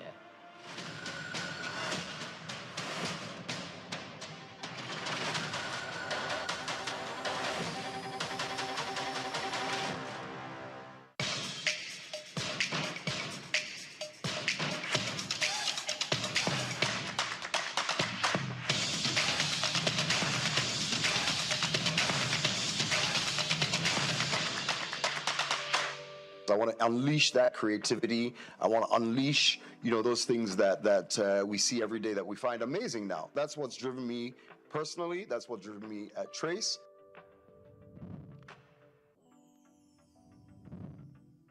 All right, welcome again. It's Inside Life. My name is Hans Mba, and as usual, we have an extra special guest for you each week. Today we got Sam Onyemelukwe. I was about to murder your name. Yeah. And he is, I say that he is Trace TV, right? He's been doing this for eons, some say decades. And it's in the system. You know how the line goes. When they're in the system, ain't no telling. So Sam is here, and we want to really talk his life, his inside life, how he's come this far, the things he has done to create a paradigm shift in the business. And I'll let him do all that talking. Sam, welcome to the show. Thank you so much, bro. How are you? I'm well. Good to see you. It's been a while. It's been a really long time. Yeah. So talk to us about Trace. For those that don't know, let us know just a brief introduction about you. Sure. Well, so for those of your viewers who don't even know Trace, maybe I'll tell them. You want to start from there? Yeah. I like it. Well, so we're lucky to be what I would say is one of the most influential and popular music and entertainment platforms on the continent. When I started with Trace, yes, like you said, eons ago, so more than a decade. Oh, yes. And when I started in the entertainment industry more than 2 decades ago here in Nigeria, we've been able to navigate and keep as one of the strong platforms. We started with 1 or 2 TV channels. Now we have over 30, and we're all across Africa and in most of the diaspora too. So what gave birth to this? Because looking at your history, Trace, it seemed like Trace just jumped out of nowhere and just started to, do things. And because we have the amount of young people, youth here, and many, especially in recent times, are being navigated towards the entertainment, towards the creative. Naturally, yeah. Back in my day, you told your daddy you wanted to make music. What are you talking about? That's even the list, But now parents are enrolling their children. They're pushing their kids to it. Yeah. They're buying them a whole studio setup, birthdays, guitars and stuff. Yeah. So what influenced y'all just jumping out and making this happen? Well, no, to your point. I mean, I love the fact that as you said, back in our days, I would see a kid in the village, one of my nephews or niece, and all they were interested in was just kind of surviving, maybe finishing school. They were hoping maybe they'll have a bigger farm. Now they believe they're going to be the next whiz kid. Oh yeah. Right. And so for me, it's that. And it's doable. It's very doable. Yes. And so it's that excitement, that burning passion and ambition that we have as young Africans that has driven me. Because I want to unleash that creativity. I want to unleash, those things that we see every day that we find amazing now. And then now parents are saying, take this, go forward with it. So that's what's driven me personally. That's what driven me at Trace. And how we just jumped out. Well, that's a magic trick that I'll keep in my sleeve. But no, we've like I said, I'm very humbled, and that we've really been able to make a big impact on the music, on the creative industry in Nigeria directly, as well as across the continent. Speaking about impact, don't make me jump the gun because I have those questions. So in influencing or affecting the economy, we have seen what the numbers that artists bring in. Yeah. We're talking the Burna Boy numbers, we're talking Wizkid numbers, we're talking Davido numbers, and how it's affecting the economy. It's real. And they're bringing a huge amount. We're talking billions. The other day we're interviewing, talking to a few people, and we're talking about how Nigeria is missing out on the billion-dollar movie industry and all that stuff. Yep. So based on that, what do you think our stake is in that whole? I'm not even going as far as Hollywood now. Sure. In Africa, Nigeria, what's our cut in the cake, the massive cake? No, look. I'm a proud Nigerian. Some of you pretending I'm not Nigerian because I'm yellow. but I'm a proud Nigerian. Okay, I'm a proud Nigerian. Yes. And you know, I'm only that piece of it because we are also proud people. And it's that and our attitude and our confidence that has made us dominant in the music and the film and the entertainment industry across the continent. So truthfully, we should really, you know, Nigeria should be benefiting even in a better way. But I won't fault where we're at. I would say that there's a lot of the right energy, a lot of the right efforts, and a lot of the right people in the right places for us to continue to grow this industry both locally and internationally.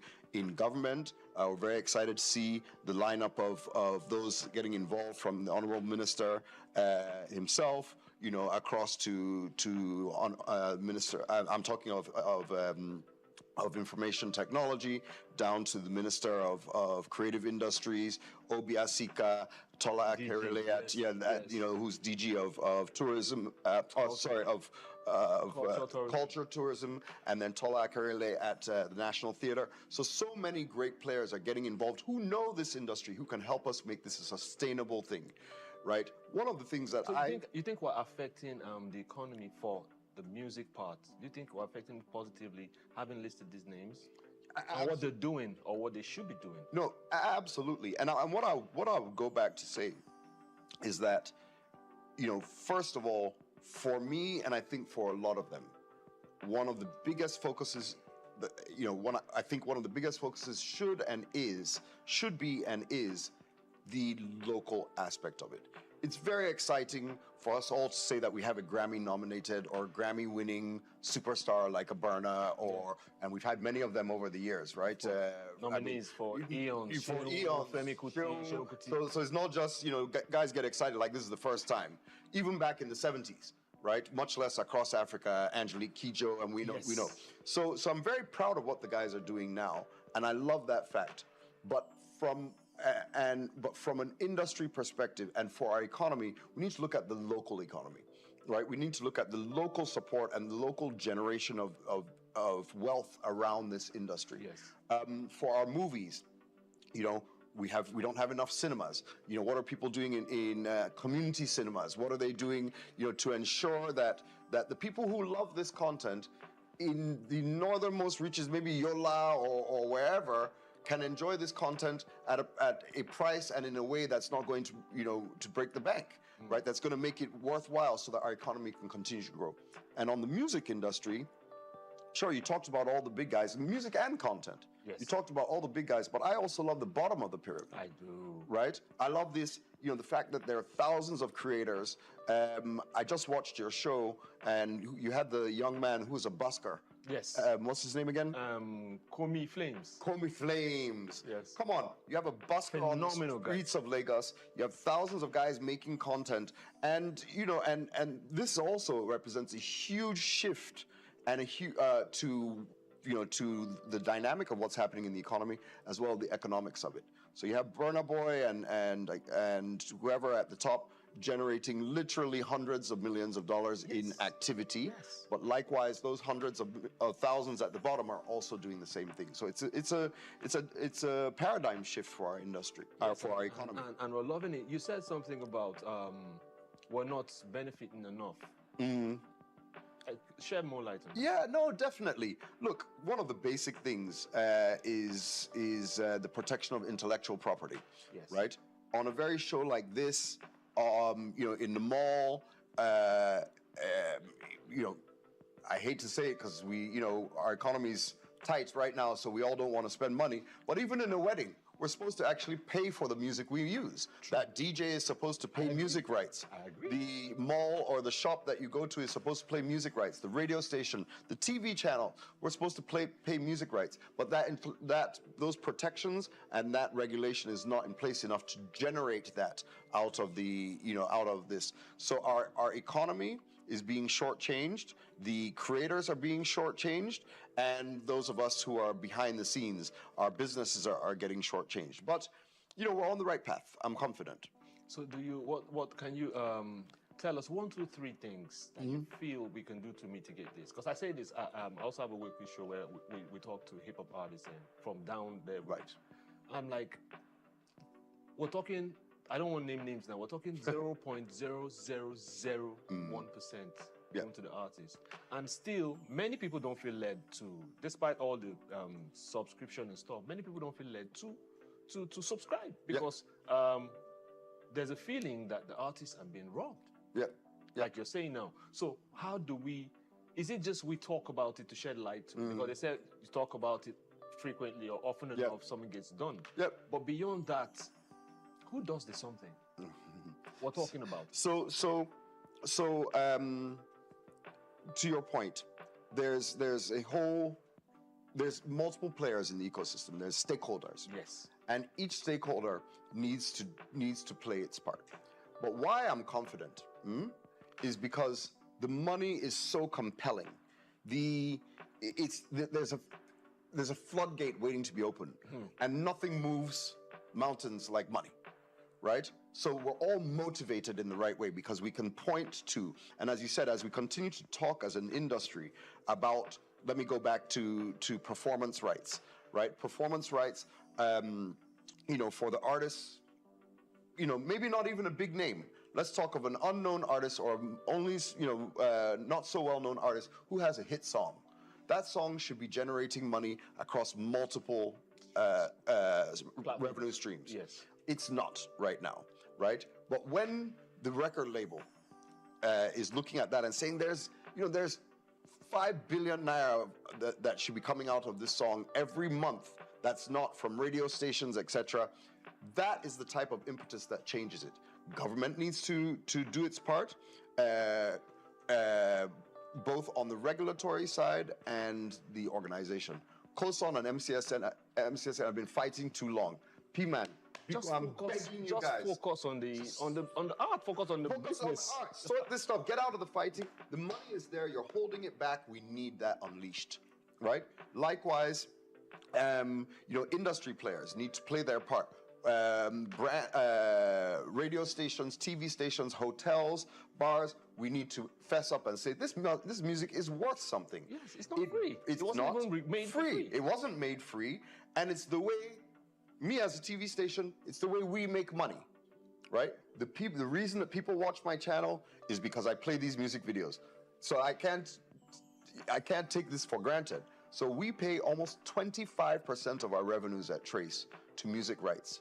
So here in Nigeria, that's in the billions that we pay for music rights every year, right? And that money should be getting to the artist. Sometimes it doesn't. But we need to play our part. Government needs to play its part. The private institutions and the viewers. The public needs to recognize there's value in this thing. It's real. When you jump and dance to a Davido song, sure, you see him rich on Instagram, but just know that this thing is real. It's real money. It really costs money. Guy, will you enjoy it? You make hit song, you won't collect. Just make it easy. Your product. Yeah, exactly. Sell something, you hand Whatever it out for product, free. it's your product. You hand it out for free. Exactly. So also, a lot of these things are happening to affect the youth and how they gainfully, maybe not gainfully, engaged. Oh, yeah. Hopefully gainfully. There was the awards you guys did. Some other culture, because when the culture shifts like that, it creates opportunities, especially for the young ones, which is our focus basically. 100. So you have done the awards. Tell us about the awards in Rwanda. It was massive. I saw it, and I'm like, wow. Yes. So why Rwanda? Sam, come on. Okay. First of all, let's tee up the awards. For those that don't know about the awards, we did our first ever Trace Awards and Festival last year, almost a year ago, and we were excited because it actually did the impact that we wanted. So we truly took the entire music industry and we claimed the space as the top awards on the continent in one fell swoop. Really? One fell swoop. I mean, we had over 80 artists there from all over the continent, right? Of course, we had our big boys, the Niger boys. We had David there, Davido there, Rema there, Yemi Alade was there, Mr. Easy, Feels, the list goes on. And we dominated, my people. We dominated. Nigeria does that. Yeah, but we also had diamond platinums from East Africa. East Africa. We had, the name's gonna escape me. I'm an old guy. Please forgive me if I can't remember everything. But we had South Africa represented. We had North Africa represented, and we had over 500 million views of that show. Really? Right? We were covered in the Hollywood Reporter. We were covered in Variety. We were covered in Music Business Worldwide, and we're covered in Pulse. You know why that's so important is because it creates opportunities. Exactly. It creates jobs. It creates. That's why I'm beefing. I'm like, you took it to Rwanda. So we're getting there, right? So we're getting. I want to hear it. So we were able to pull off a huge awards, and I'll give you a little bit. Okay, I'll give you a bit of a scoop. We're just on the verge of announcing this year's awards. It's an annual thing. It's an annual thing. Fantastic. We are actually. Hope it's going to be here. I can't make you happy today on that one. I can't make you happy on that one. I prefer to be straight. It's not gonna work. Oh, come on. So the next one, we actually really wanted to do the awards at the beginning of the year. So the second edition, 2024s, will actually be held in February. 2025. February 2025. It will cover the entire of the 2024 year. And we're doing it in Zanzibar, in Tanzania. In the Zanzibar Islands, and it will be a blowout. It's going to be amazing. No, the one this year was crazy. Yeah. And I saw it, I was like, I said to myself, I'm like, do we do stuff like this? Because where you see stuff similar to that is where, of course, our top Niger guys pack out, arenas. Yeah. And you look at the stage, it's beautiful, it's Hollywood-esque, and... Well, I'll give a nod. And I longed for it to be here. I'll give a nod to my former work lover. I used to work at Viacom MTV, and MTV does it, right? They, the VMAs or that. All the lights. It's just, it's unbelievable. The BET Awards, they just kill it. And that's what we did here on the continent. So MTV hasn't been doing on the continent for a while, so we said, oh yeah, we'll take And yes, I wanted to even talk about something similar to that. There's an awards that just passed. It's annual, but each time they take it out here, they take it to the US. But it's a Nigerian award. What do you think about that? Without naming names, Mr. Anima Shaun is a good friend of mine. Without naming names. and to be honest, I see where he was going with it, and I think it's been quite impactful, right? For the Americans? No, it's still for the Nigerians, right? Let me tell you why. Okay. Right? We all know, and in fact, the African Union officially recognizes the diaspora as the 6th region of Africa, right? And oftentimes we don't actually engage in the diaspora in the way we can and should. We are, those of your viewers and fans that pay attention know that over $25 billion a year is remitted annually just by Nigerians. So think of the entire continent of diaspora and people in the diaspora.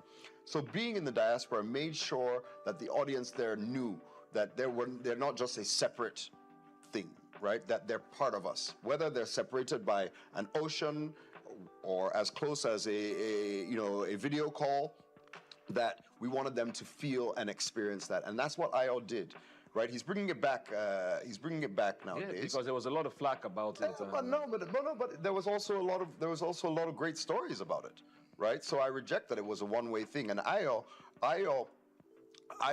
did achieve what he wanted to do by bringing it there. He's coming back to also bring another aspect to it. This is one of the longest running awards on the continent in Nigeria for 17 years. Sorry. Right, that the Headies has been reigning.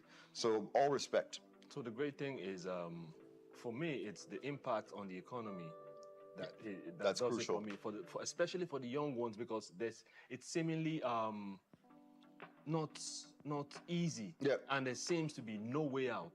But the creative industry, acting, music, producing, all that stuff has helped open those doors for them.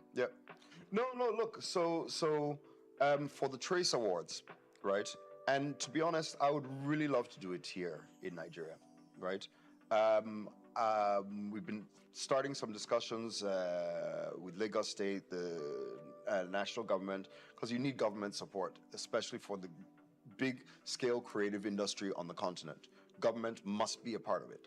And not just our awards. We just talked about it from all the other aspects of this, right? So the creative industry needs government, right? And I'm hopeful that we can see our way to doing it here. We have some issues to sort out from our tourism aspect, travel, safety, etc. But so we're definitely open to bringing it here. But the awards that we did, the night itself, as in the cost of the night itself, was about 5 billion naira. For the setup, the event, the travel, everything that happened around that night. And during that week, and even more, about a 2 to 3 week period, we generated over $30 million of economic activity. That included... Which is why it hurt me each time I said... That we didn't do the awards here, right? That we were doing it in Rwanda and we're bringing it to Tanzania. We had over 2,000 people fly and stay a week, because we extended. It wasn't just one night. There was this festival. There was a summit. This year we'll do a more music summit. So you had over 2,000 people traveling, at an average of $1,000 for flight and hotel, even more, really $1,500. There you've already got, $3 million of benefit. And then, clubbing, shopping, food, etc. And we employed over 2,500 people directly and indirectly during that week, both from the technical team, the setup, carpenters, set dressers, film people, lawyers, etc. The artist managers, etc. My heart is breaking as you're going on. So that's how you. Rwanda has eaten all that. So let me. We're getting digitized quickly. Across board. We're talking AI. AI is being integrated to everything. Even on WhatsApp, they're asking you, okay, So digitally, especially coming in, how you guys came in. How has that helped, and how does it continue to help, or is there a roof? Is there a cap to digitally making these things happen in an open way? I don't know that I would say there's a cap. But technology and human innovation always sees that we find another way to do things differently. Whether it's expanding and growing it, or sometimes a funny way that it just goes off to the side and you're surprised, etc. So I don't think there's an end point in sight for the innovations, the changes, and the of what technology brings to our industry, and how we as consumers enjoy it, interact with it, and contribute to it. I think it's going to continue to be, a really dynamic thing. So for Trace, we've embraced digital, the digital ecosystem in a huge way. From starting off from straight TV channels. We have an e-learning platform that has over half a million active subscribers on the continent. We've just morphed that into Trace Plus.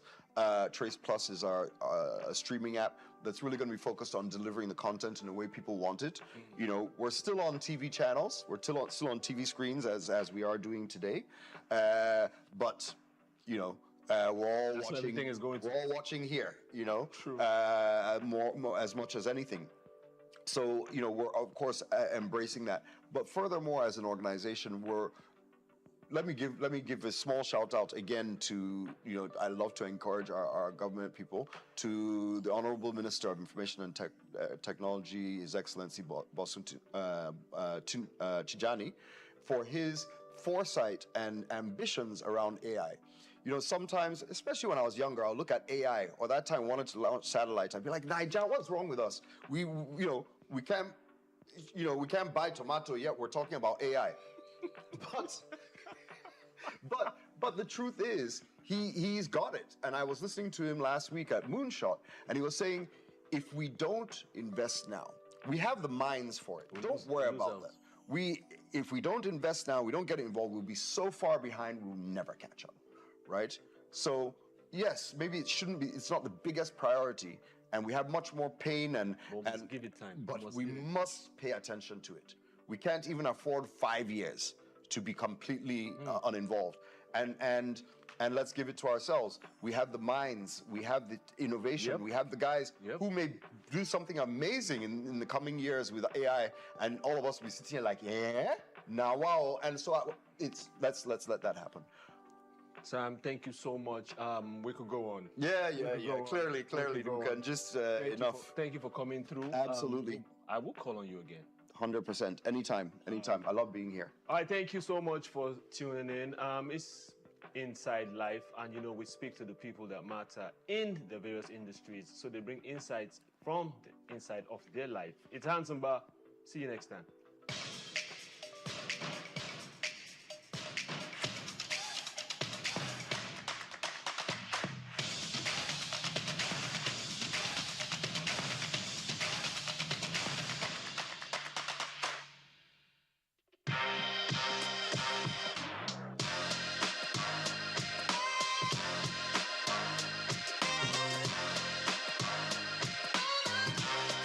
The unexpected rise of Ankara fabric in West Africa has transformed it from merely an industry into a vital part of culture, identity, and art woven into everyday life.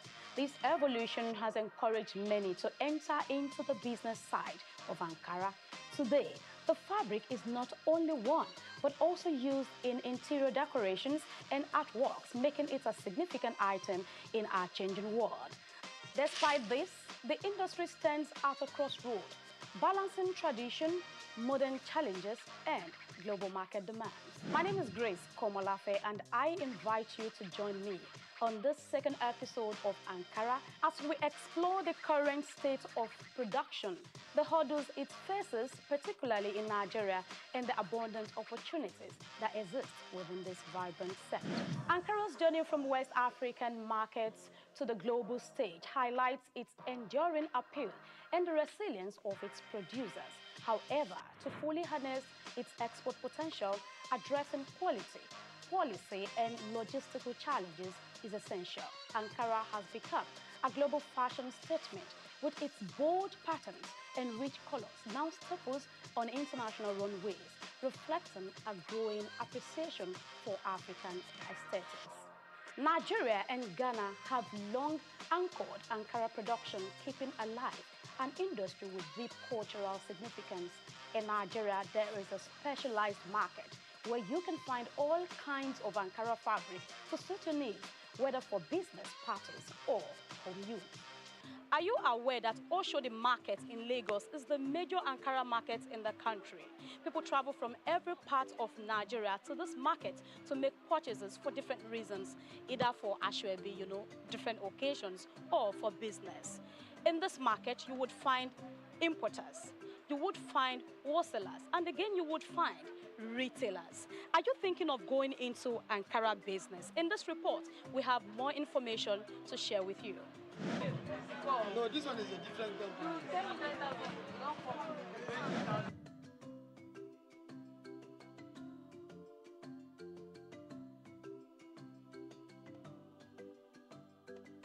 Despite Nigeria's rich resources, skilled workforce, and a large domestic market eager for Ankara fabric, the country has struggled to capitalize on this potential.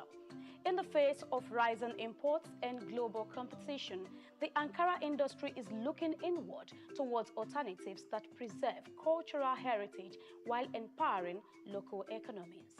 Innovative approaches and traditional methods are revitalizing Ankara production across West Africa, particularly in Nigeria.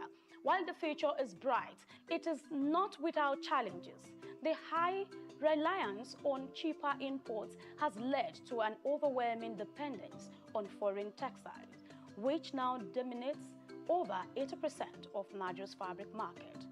How have Ankara sellers and business owners been able to sustain growth in the industry?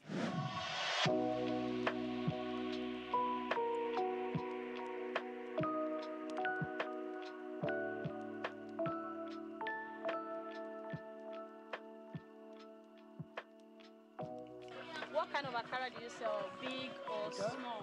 We sell big, small, and medium range. Great. I think this is the first person I'm meeting that sells 3 categories of Ankara. I've met people does medium and small. I met someone that does just the small. So good to know that you are doing 3 categories, big, medium, and small. So why did you decide to go into a full-blown Akara business? Because any customer can walk in now and request for small one. I will attend to the person. If you want medium, I have. If you want big one, I have. You don't want to lose anyone. I don't want to lose anybody. You like money. I'm people man now. I'm supposed to like money very well. When someone is alive, when you're going to be saying. So for now, things are so high. When I'm still learning this business to my master, that time it was 700 or 600 like that. So things started increasing every day. So that is the problem we have. The customers are complaining. This are complaining. Both people that are coming from far journey saying that after this, there's no much gain on it again. So that's the challenge we have. Long before Ankara became a global phenomenon, West African textiles were celebrated for their craftsmanship and cultural significance, with Nigeria being a key player. Today, Nigeria's textile industry has faced significant challenges over the past few decades, despite the country's rich potential in cotton production and a historical legacy of vibrant textile manufacturing. Once a leader in the sector with over 180 textile mills in the 1970s employing more than 1 million Nigerians, the industry has been in decline since the 1990s, grappling with issues such as smuggling, high production costs, outdated machinery, and inconsistent government policies. Instead of boosting the Nigerian textile industry, interest in importation continues to rise. With a renewed interest in textiles, including Ankara fabric, local production remains low. An influx of cheap imports surged over 100% to 365.5 billion naira in 2022, undermining the demand for locally produced textiles. As Nigeria strives to engage in the business, the high cost of importation negatively impacts their efforts. The situation is compounded by rising energy costs and a depreciation in currency, leading Nigerians to depend largely on imported Ankara to meet the demands of customers. Importation business now is a hell. It's very, very expensive. Just last month, the clearing of the goods was about 6 million naira. Overnight, it turned to 14 million. Should we stop selling Ankara? No. We have to go on, move. The price that we give customer, in 1 hour, it changed automatically. But because we are into the system, we know how to manage the price.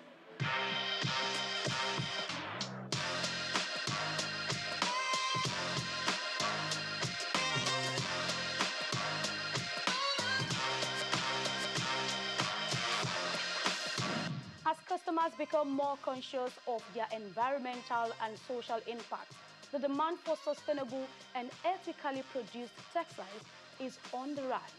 Ankara, with its deep cultural roots, is uniquely positioned to lead the way in this movement. The global market for Ankara is expanding, with new opportunities emerging beyond West Africa. However, tapping into these markets requires strategic planning, quality assurance, and effective marketing. Actually, like, person want to do the business, it depends. If you have the money, because this business now it's all about money. Capital intensive. Capital. No amount of money that is enough. No amount of money. If you have 10 million, 20 million, 100 million, you can start up something, because when you check this one now, this level now, but one level now is almost 48,000 or 37,000. So when you now calculate 1 line, 2 line, 3 lines, so you can see that it's millions of money. So if you want to go into the business, if you have the cash or you have the power, it's a nice business, but you must have money to rotate the business.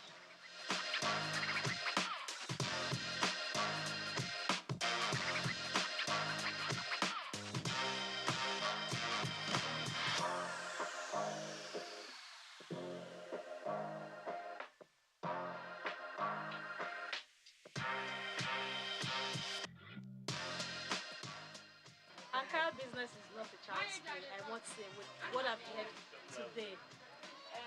You want to go into Ankara business, of course you can start a very small scale.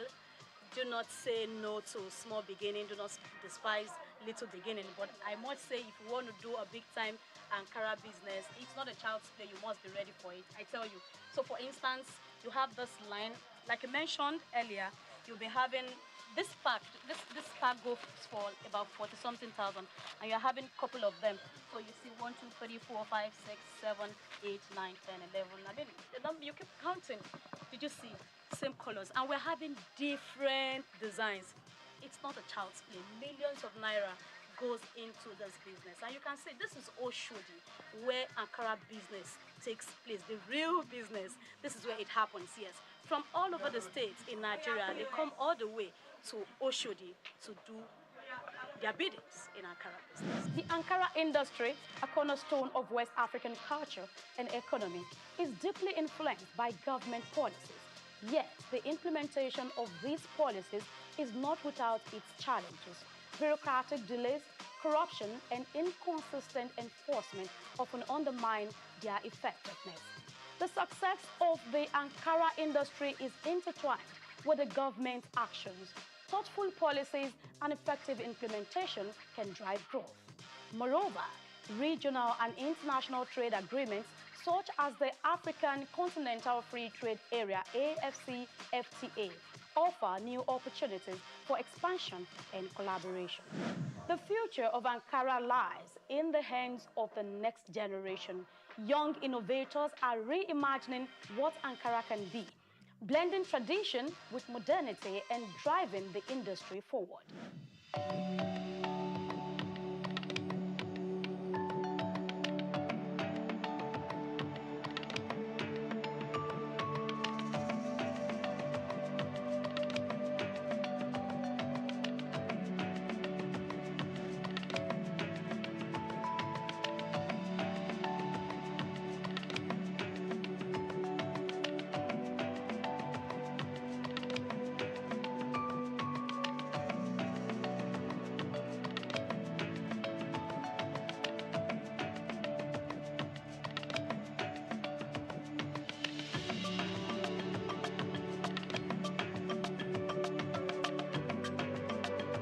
Ankara is more than just a fabric. It symbolizes African heritage, creativity, and resilience. As we look to the future, the potential for Ankara is limitless if the industry embraces innovation, sustainability, and global collaboration. The journey of Ankara is far from over, and its story will continue to inspire generations.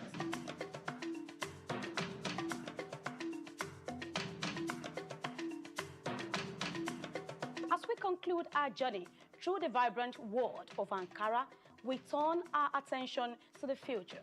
What lies ahead for this iconic fabric? How will it evolve to meet the demands of a rapidly changing world? And what opportunities and challenges will shape its future? Questions you may have quality answers for. See you again on another interesting topic on Souq Perspective. I am Grace Komolafe.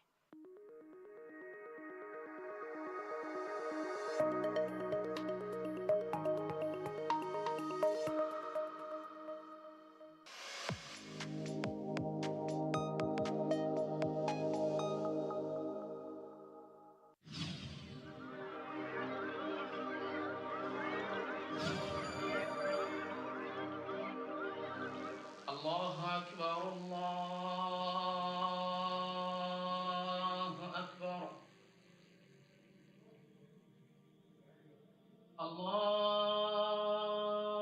الله أكبر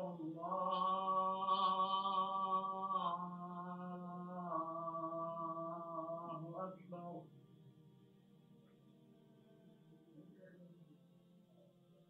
أشهد أن لا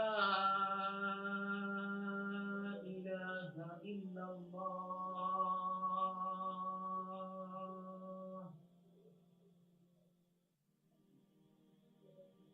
أشهد أن لا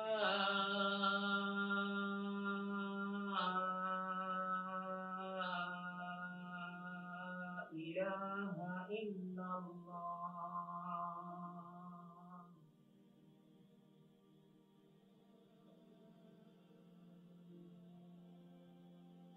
أشهد أن محمدا رسول الله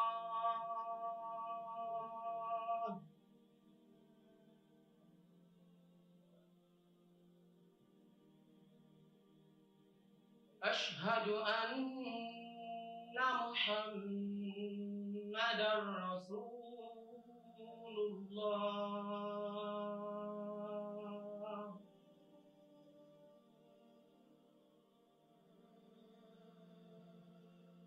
حي على الصلاة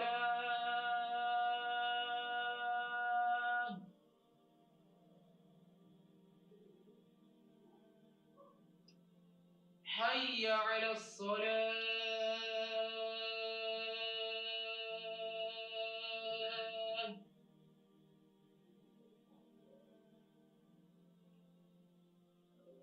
حي على الفلاح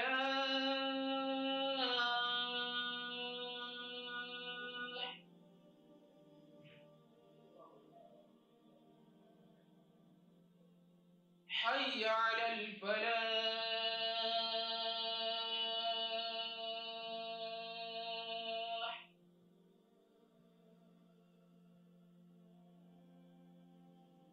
الله أكبر الله أكبر لا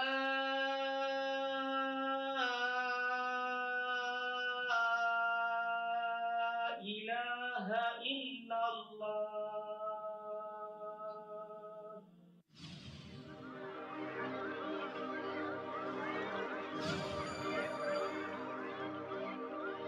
Anthony Onyemaechi Elumelu was born on the 22nd of March 1963 in Jos, North Central Nigeria, to Susanna Dominic Elumelu, originally from Delta State. Tony earned a degree in economics from Ambrose Ali University, where he laid the foundation for his future career, and then furthered his education at the University of Lagos, where he obtained a master's degree in economics. His academic journey also includes attending the Harvard Business School, where he completed the Owner of President Management program, equipping him with advanced business management skills. Tony currently serves as the chairman of Ayers Holdings, Transcorp, and United Bank for Africa, UBA, demonstrating his significant influence in the banking and investment sector. He founded the Tony Elumelu Foundation, which aims to empower African entrepreneurs through comprehensive training, mentorships, and funding opportunities. In addition to his professional achievements, he's also a family man, married to Dr. Adele Vivian Elumelu, and together they have 7 children. In 2020, his efforts were acknowledged when he was named one of Time's 100 most influential people in the world. Anthony Elumelu's net worth is estimated to be around $700 million, a testament to his successful ventures and strategic investments. Elumelu continues to be a driving force in the business world, advocating for sustainable economic growth and empowering the next generation of African entrepreneurs.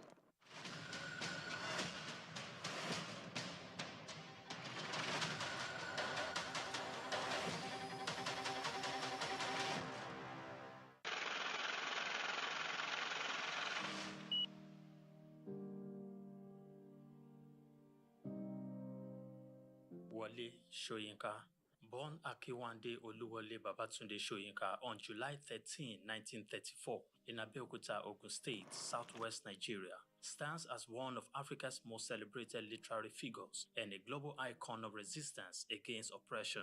His life and works reflect an unwavering commitment to justice, culture, and the transformative power of arts. Soyinka was born into a Yoruba family in colonial Nigeria, an environment that exposed him to both traditional African culture and Western education.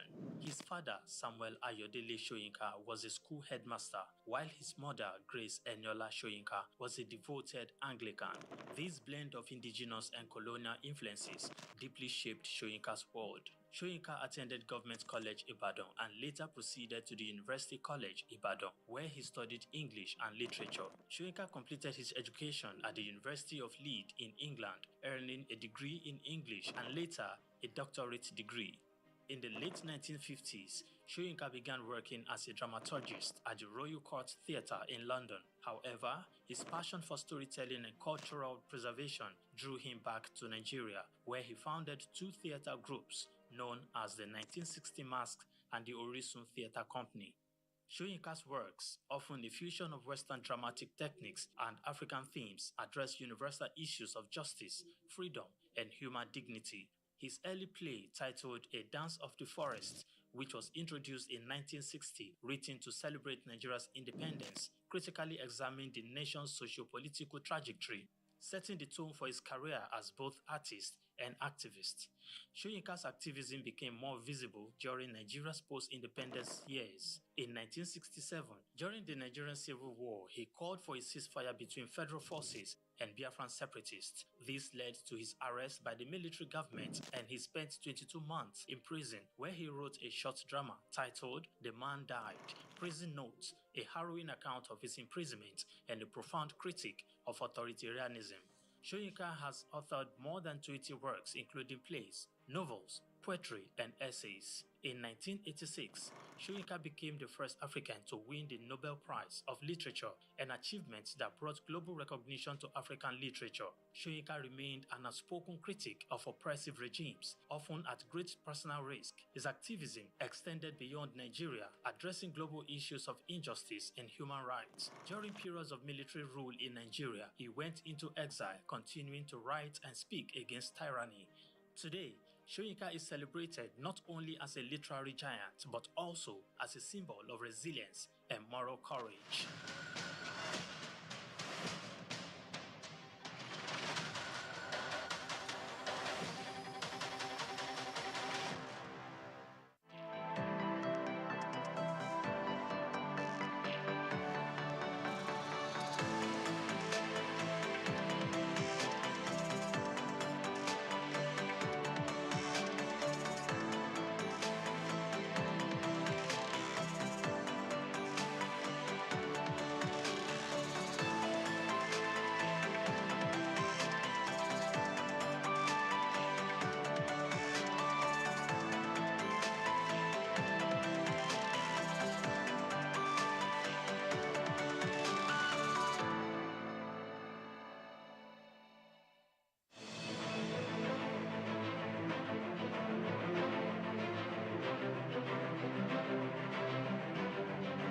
In the realm of human achievements, goal setting, hard work, and dedication have been proven to be some of the elements towards success. The journey of remarkable individuals with lasting impact on the world are often filled with manifold stories, but through determination, they build their lives and make extraordinary contributions. Join me on the story of a trailblazer in business and philanthropy, Aiboje Ag Mokwede, a lawyer turned banker who has done well for himself, made an indelible mark within the banking sector, and has continued in his ambition of touching lives within Nigeria and across Africa. Aiboje Ag Mokwede.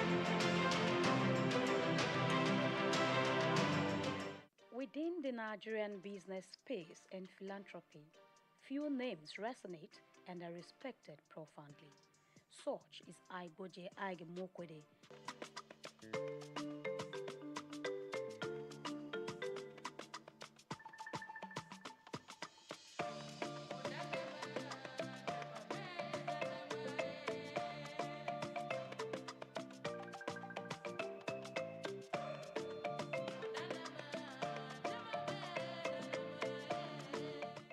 If you're just watching, kindly subscribe to our YouTube channel for more great documentaries. Like, share, and comment. Known as a successful business mogul, banker, investor, and a philanthropist who cares about making difference, Ig Mokwede's story is one of hard work, creativity, and a desire to drive positive change across Africa. Born to civil service parents on September 24, 1966, in Ibadan, Oyo State, Nigeria, he hails from Sabongida Ora, Edo State. Iboje spent his formative years with his parents in Lagos, where he had his primary education at St. Saviour's School. He enrolled into Federal Government College, Kaduna, and at age 16, he was admitted to study law at the University of Benin, where he graduated at a young age of 19 with a law degree, displaying early signs of his exceptional intellect and drive. Called to the Nigerian Bar in 1987, he started his career in 1988 as a lawyer at Continental Merchant Bank during his National Youth Service Corps NYSC year. In 1991, he joined Guaranty Trust Bank PLC GT Bank, where he rose to prominence as an executive director. His big moment came in 2002 when he led the acquisition of Access Bank, turning it from a small regional bank into a big player, a banking powerhouse in the industry.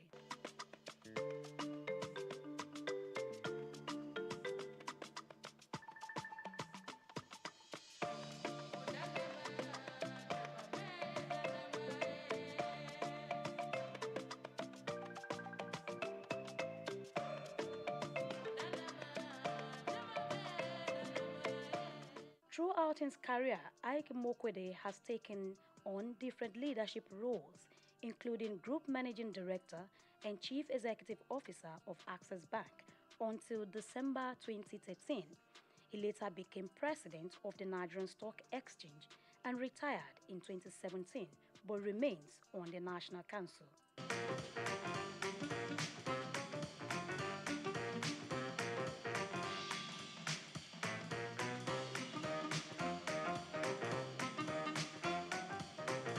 Bowing out of Access Bank, he was given a befitting send-off. No man or combination of men could transform what we met in Access Bank in 2002 into what would cause this type of people to come and celebrate today. His foresight and managerial acumen have brought him chairmanship and directorial roles in prominent organizations such as African Finance Corporation, Associated Discount House Limited, Petrolon Energy, among others, thereby contributing greatly to their growth and sustainability.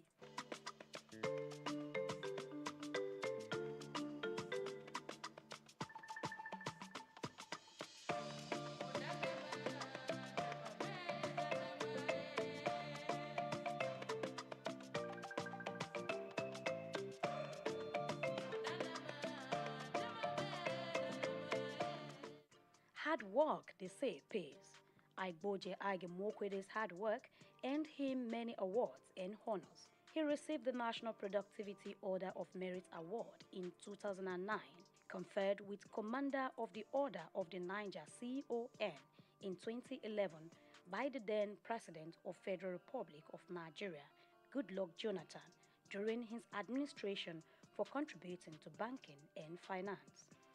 As a visionary leader, he was installed into the E&Y World Entrepreneurs Hall of Fame in 2011 as the EY West Africa Entrepreneur of the Year and named African Banker of the Year in 2013. These amounting to how much others values his leadership and ideas.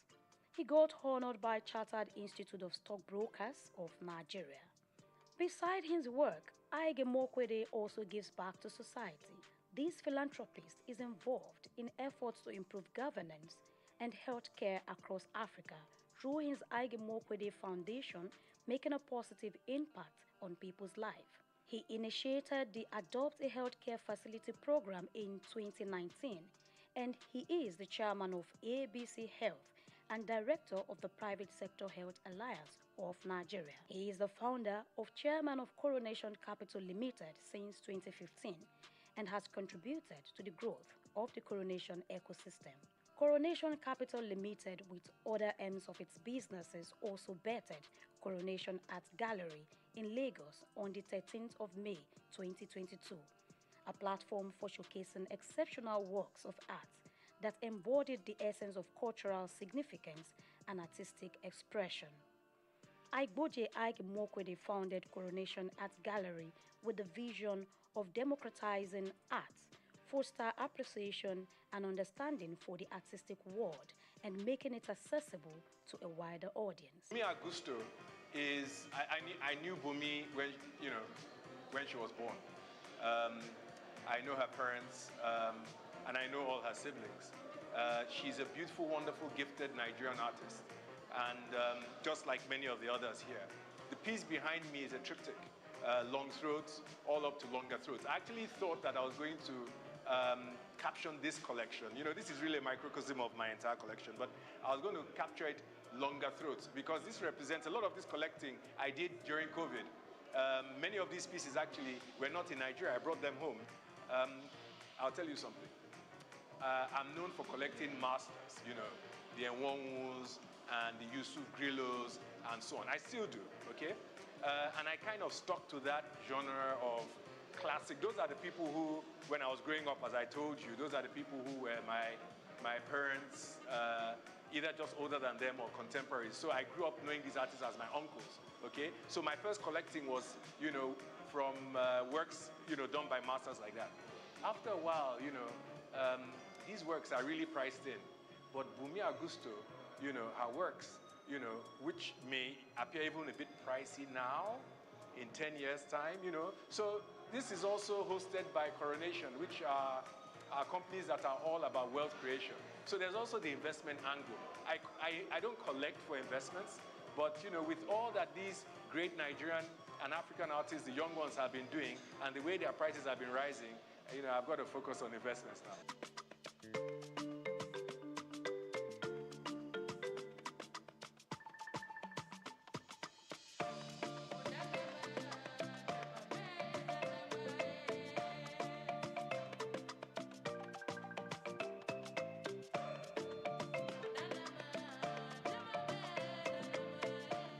He collaborated with the Nigerian Civil Service to digitalize work processes and public service delivery in October 2021.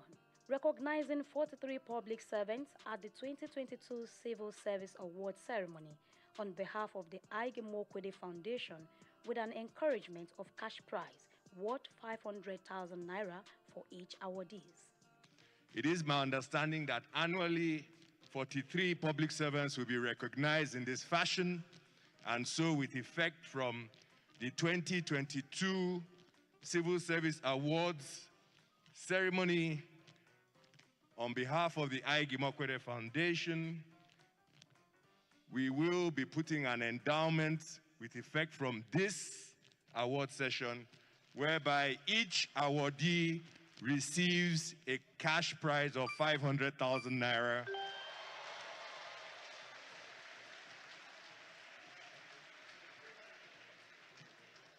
And in the interest of digital culture, the credits will go directly to your accounts.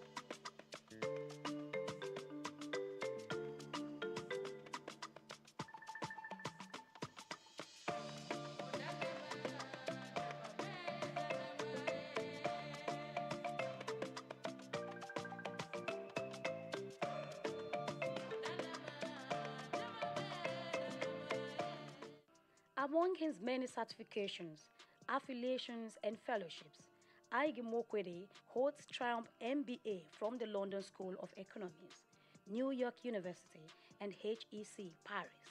He attended an executive management program at Harvard Business School in the year 2000, and he is a member of the American Academy of Arts and Sciences, also appointed to the International Advisory Board of Oxford University's Blavatnik School of Government. Ige Mokwede is a honorary fellow of the Chartered Institute of Bankers of Nigeria and had received an honorary doctorate of science from Olabisi Onabanjo University in 2018. Also honored by Chartered Institute of Stockbrokers of Nigeria last year in a groundbreaking ceremony.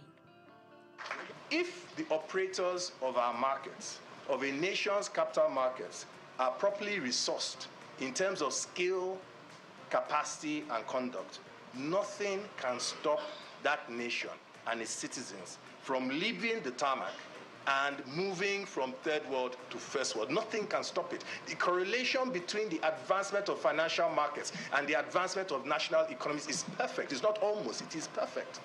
And so, you understand why I have tied myself to the future of this market and why I have tried from the very word go that my voice was heard to get the public sector and the elite within the private sector to understand that we cannot ignore this market. Aiboje is the fourth African co-chairman of the Global Business Coalition on Health and chairman of the Friends of the Global Fund, Africa. The business mogul has made significant donations to the Global Fund. He is the vice chairman of the Global Citizen Nigeria and creator of the Nigerian Solidarity Support Fund. There is always a story, or say many stories, behind every success, and this Ig Imokwede has shared in a book called Leaving the Tarmac, Buying a Bank in Africa, Red Door 2020.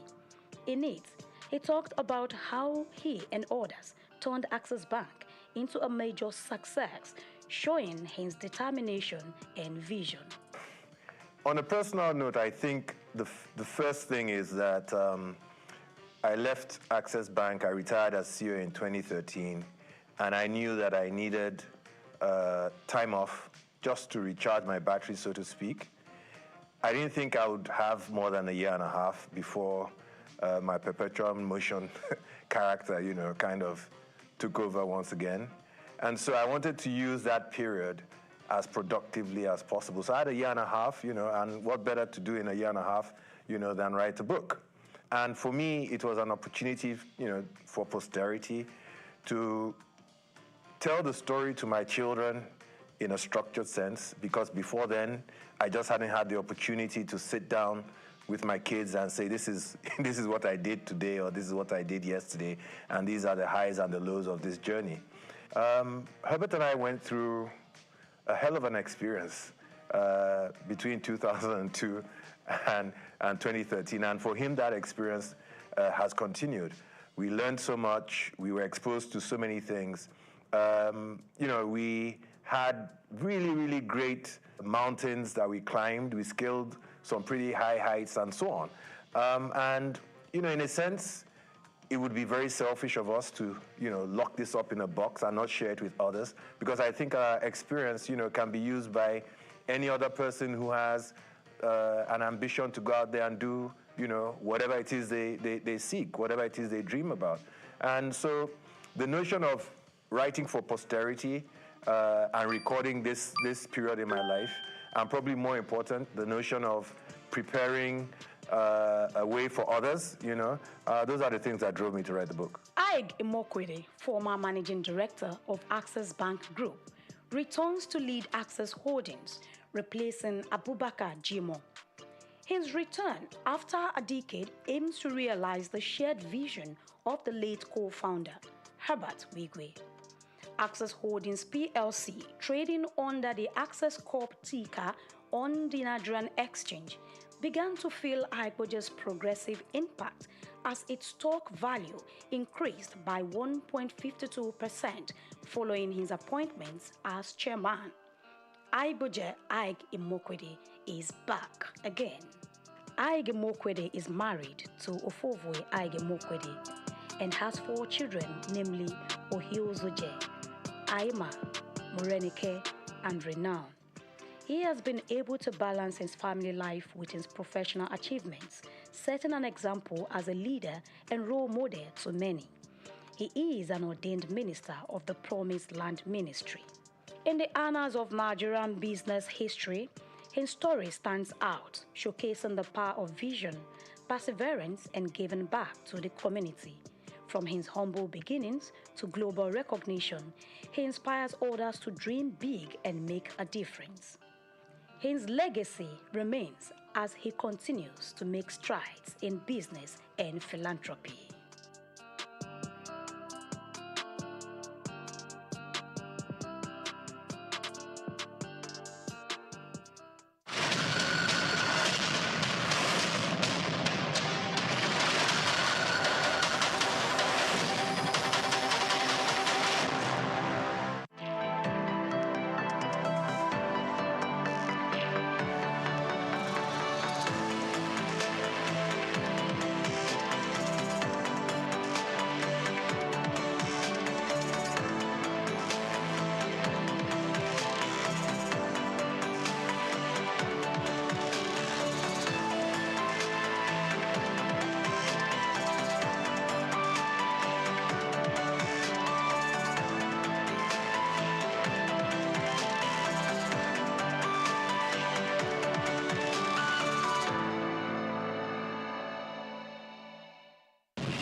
Jim Ovia, one of the most influential and successful businessmen in Nigeria, who has made a mark in the financial system.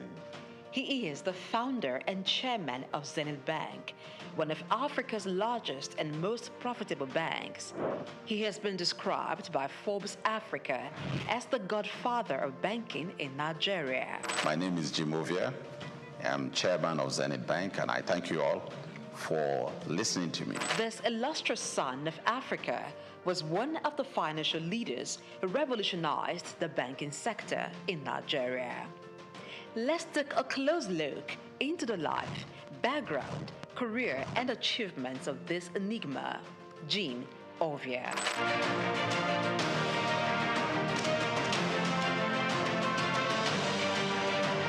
Jim Ovia was born on November 4, 1951 in Agbo, Delta State, Nigeria, to a large family as the second son of Chief Obi Olihe of Agbobi in Delta State. Being one from a humble background, Jim attended local schools as he had lost his father at the tender age of 4. His widowed mother, together with his older brother, saw him through school. He had secondary education at Ika Grammar School in Agbo.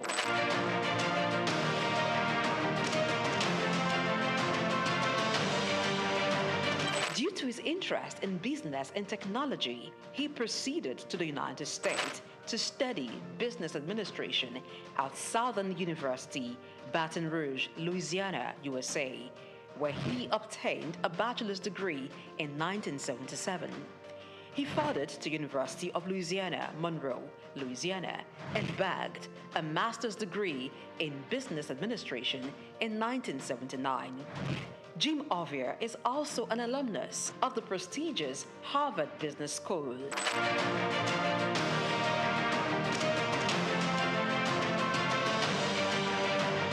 Jim Ovia worked briefly as a clerk in Union Bank in 1973 before proceeding for tertiary studies.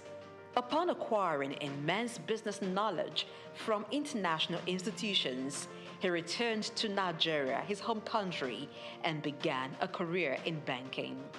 He continued at this for years, working for banks such as Lion Bank, Merchant Bank of Africa, and International Merchant Bank.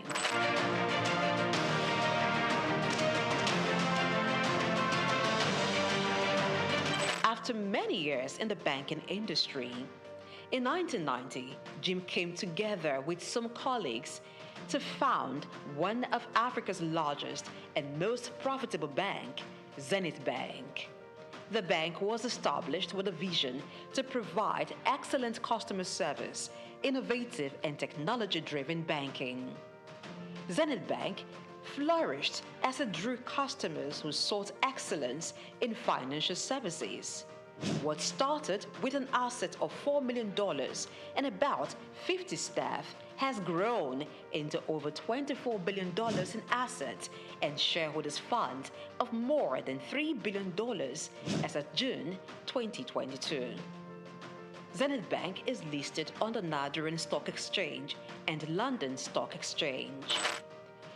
Jim Ovia served as Zenith Bank's Chief Executive Officer and Managing Director from 1990 to 2010, and then Chairman from 2010 to 2014. After a brief break, he returned as Chairman of the bank in 2016 and remains so till date. Under his leadership, Zenith Bank has grown to become one of the leading banks in Nigeria and Africa, standing tall among some of Nigeria's first-generation banks of repute, a feat rare for second-generation banks established in a time of tension between military and civilian regimes and economic instability. We will build our own roads to our branches if we're building branches in some cities, towns where the roads are not good enough. We have also bought power plants, generating sets to power electricity into our building. When we do all this, we also even had dug borehole to supply water to the building.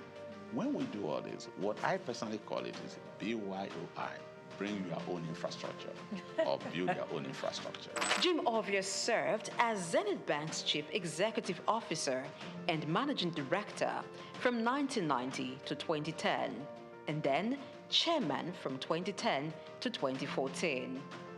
After a brief break, he returned as Chairman of the bank in 2016 and remains so till date. Under his leadership, Zenith Bank has grown to become one of the leading banks in Nigeria and Africa, standing tall among some of Nigeria's first-generation banks of repute, a feat rare for second-generation banks established in a time of tension between military and civilian regimes.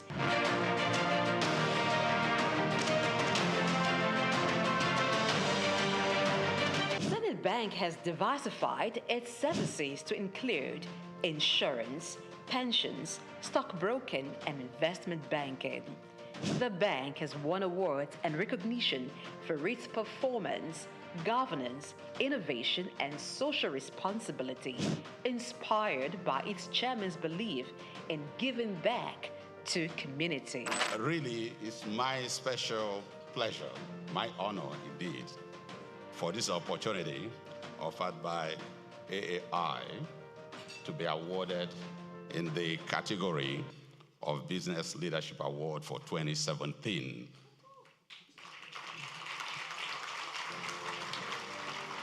As an entrepreneur, Jim Ovia has made investments in sectors other than banking. They include oil and gas, telecommunication, real estate, power generation, media, and most recently, education. He is the founder and chancellor, James Hope University, Lekki, Lagos State, which has been approved by the National Universities Commission, NUC, to offer postgraduate degrees in business courses.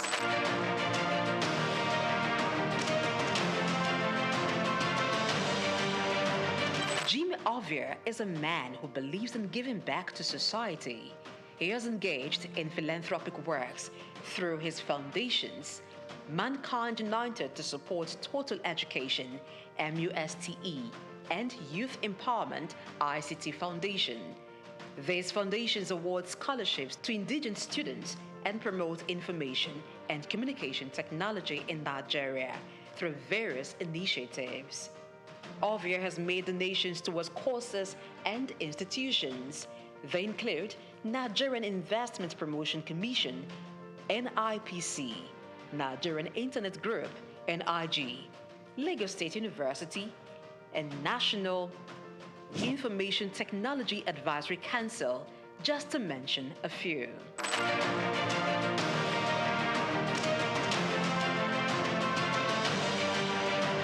In recognition of his contributions, Jim Ovia is a recipient of many honors and awards. In 2012, the University of Benin awarded him an honorary doctorate degree.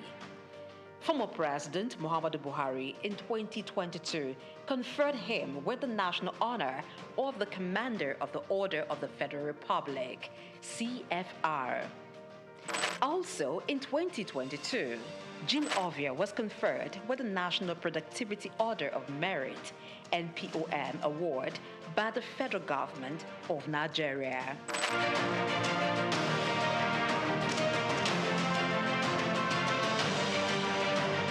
Jim Ovia is a proud member of the World Economic Forum, the Nigerian Economic Summit Group, and the Institute of Chartered Accountants of Nigeria. He is also a member of several boards and councils. We can't afford to lose depositors' money. We can't afford to lose money that belongs to stakeholders. So you must structure your industry in such a way that the best are nothing but the best are there. As chairman of Zenith Bank with more than 9% stake, Jim Ovia in 2015 was estimated by Forbes to have a net worth of $550 million. This net worth obviously has been surpassed since then.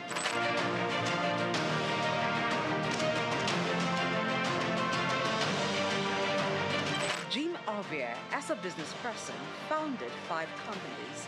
They are Zenith Bank PLC, the Quantum Group, Visaphone Communications, Quantum Luxury Properties, Civic Center Towers, and Cyberspace Network. Jim is member, Honorary International Investors Council.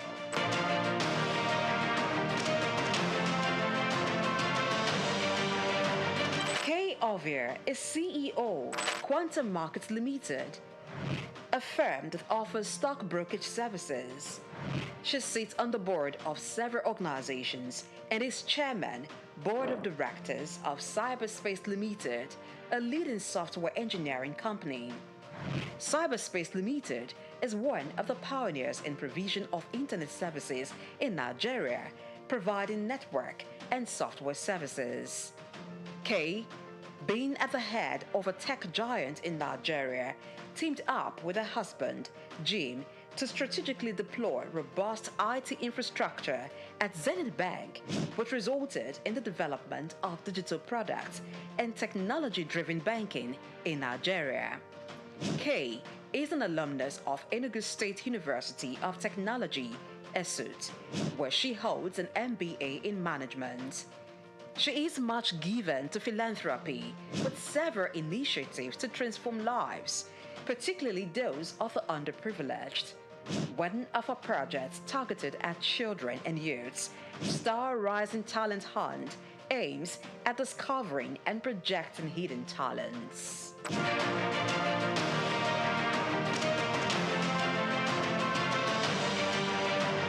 Jim is married to businesswoman and philanthropist Kay Ovia. She's also a hotelier, proudly running Starwood Hotels. Jim and Kay Ovia are blessed with 5 children: Isioma, Zephyr, Tito, Tommy, and Jesse. As a family man, Ovia enjoys spending time with his family. He also likes reading and traveling.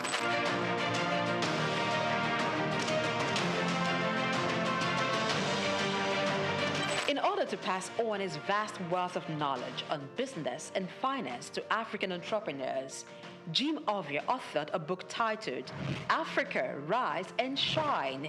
The book was published in 2018 by Forbes Books. The book was written after he featured in an issue of Forbes, and it became the magazine's best-selling edition in Africa, that it had to be reprinted 4 times. The book, Africa Rise and Shine, paints the picture of his humble beginning from the small town of Agbo in Delta State, and against all odds, pushed through to become a global business icon, while providing insight on how to conquer challenges in African markets, taking advantage of the opportunities.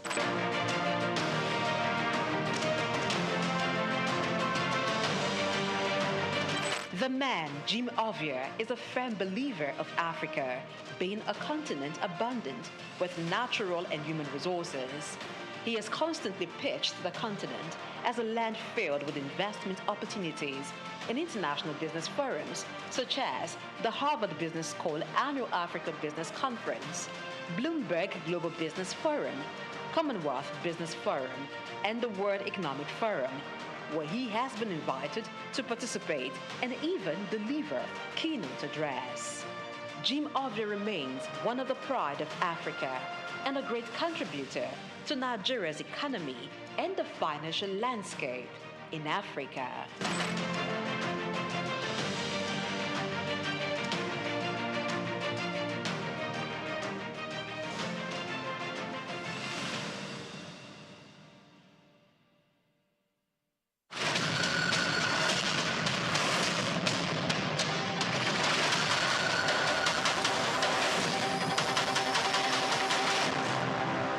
Palm oil has long been a vital component of Nigeria's agricultural heritage, with roots tracing back to pre-colonial times.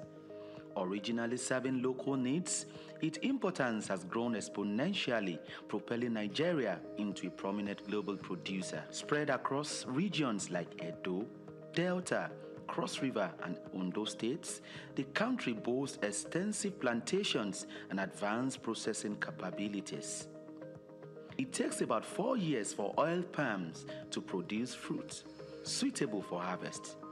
Each tree will then continue to produce fruit for up to 30 years, at which point they will have grown to around 40 feet tall. According to reports, Nigeria's palm oil production increased to 1.4 million metric tons in 2023, witnessing steady growth since 2009, with a peak surge in 2010.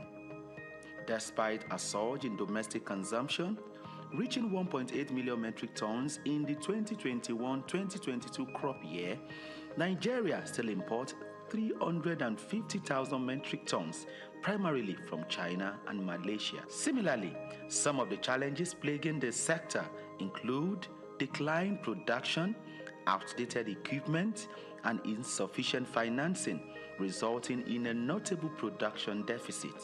To address these challenges, government intervention is imperative, necessitating increased funding, favorable policies, and enhanced environmental protection measures. Furthermore, Nigeria and other African countries must move away from the local way of producing palm oil to a more mechanized method for effective and efficient production. Additionally, fostering collaborations among farmers, processors, marketers of consumers, and equipment fabricators is vital for sustainable production and value chain development. Israel Adeyemi, Souq News. Cocoa remains a significant cash crop in Nigeria, predominantly produced by small-scale farmers in the country's southwest region. Historically, cocoa served as a major source of foreign earnings until the 1970s, when the discovery of petroleum shifted the focus away from agriculture. Despite various challenges from its introduction in 1807 to the present, efforts by successive governments and the resilience of cocoa farmers have sustained its production. To better optimize productivity and ensure fair prices for farmers and high economic returns for the government, the Cocoa Marketing Board, CMB, was established in 1947. However, the goal was not totally achieved as pricing policy weren't favorable, discouraging farmers from producing export crops, and that eventually led to the board's abolition in 1986. This resulted in reduced yields and lower quality cocoa beans. Meanwhile, the Millennium era witnessed a shift in farmers' focus towards more economically viable crops like oil palm, due to the high cost and intensive care required for cocoa production. Cocoa production faces several obstacles, including limited access to fertilizers, unfavorable climate conditions, pest infestation, poor infrastructure, and land shortages. Also, herders' attacks on farmers have deterred farmers from expanding their farmlands. According to research, Despite challenges, cocoa production has empowered many farmers and more stakeholders in the value chain, improving their living standards, enabling them to provide education for their children, cover medical expenses, and build better homes. Concerning the future of cocoa farming in Nigeria, there are mixed opinions among farmers. Some are hopeful that government's reinvestment in addressing current challenges can revive the sector's past success. Others are pessimistic due to the persistent issues and the trend of farmers shifting to other crops. Regardless, hope remains for the sector. Solutions like improving land-labor relations, infrastructure, and financial support could revitalize cocoa production, reduce out migration, stabilize prices, and enhance value chain development, ultimately securing a brighter future for Nigerian cocoa farming and its stakeholders. Ojai Michael, reporting for Souq News. What keeps the heartbeat of a community alive? Is it the courage to create, the power to connect, the vision to transform? Well, it's all of these and more. It's a symphony of ideas, innovation, and industry. But where do these stories come alive? It's right here on The Isle, 104.9 FM, the station where dreams meet action and growth finds its voice. The Isle, 104.9. Business, economy, development. Stay tuned.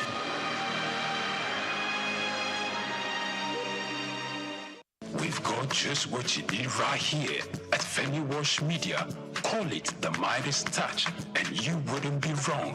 Let us record, produce, mix, and master your audio like nobody does. Reach us on our contact today for the best quality job.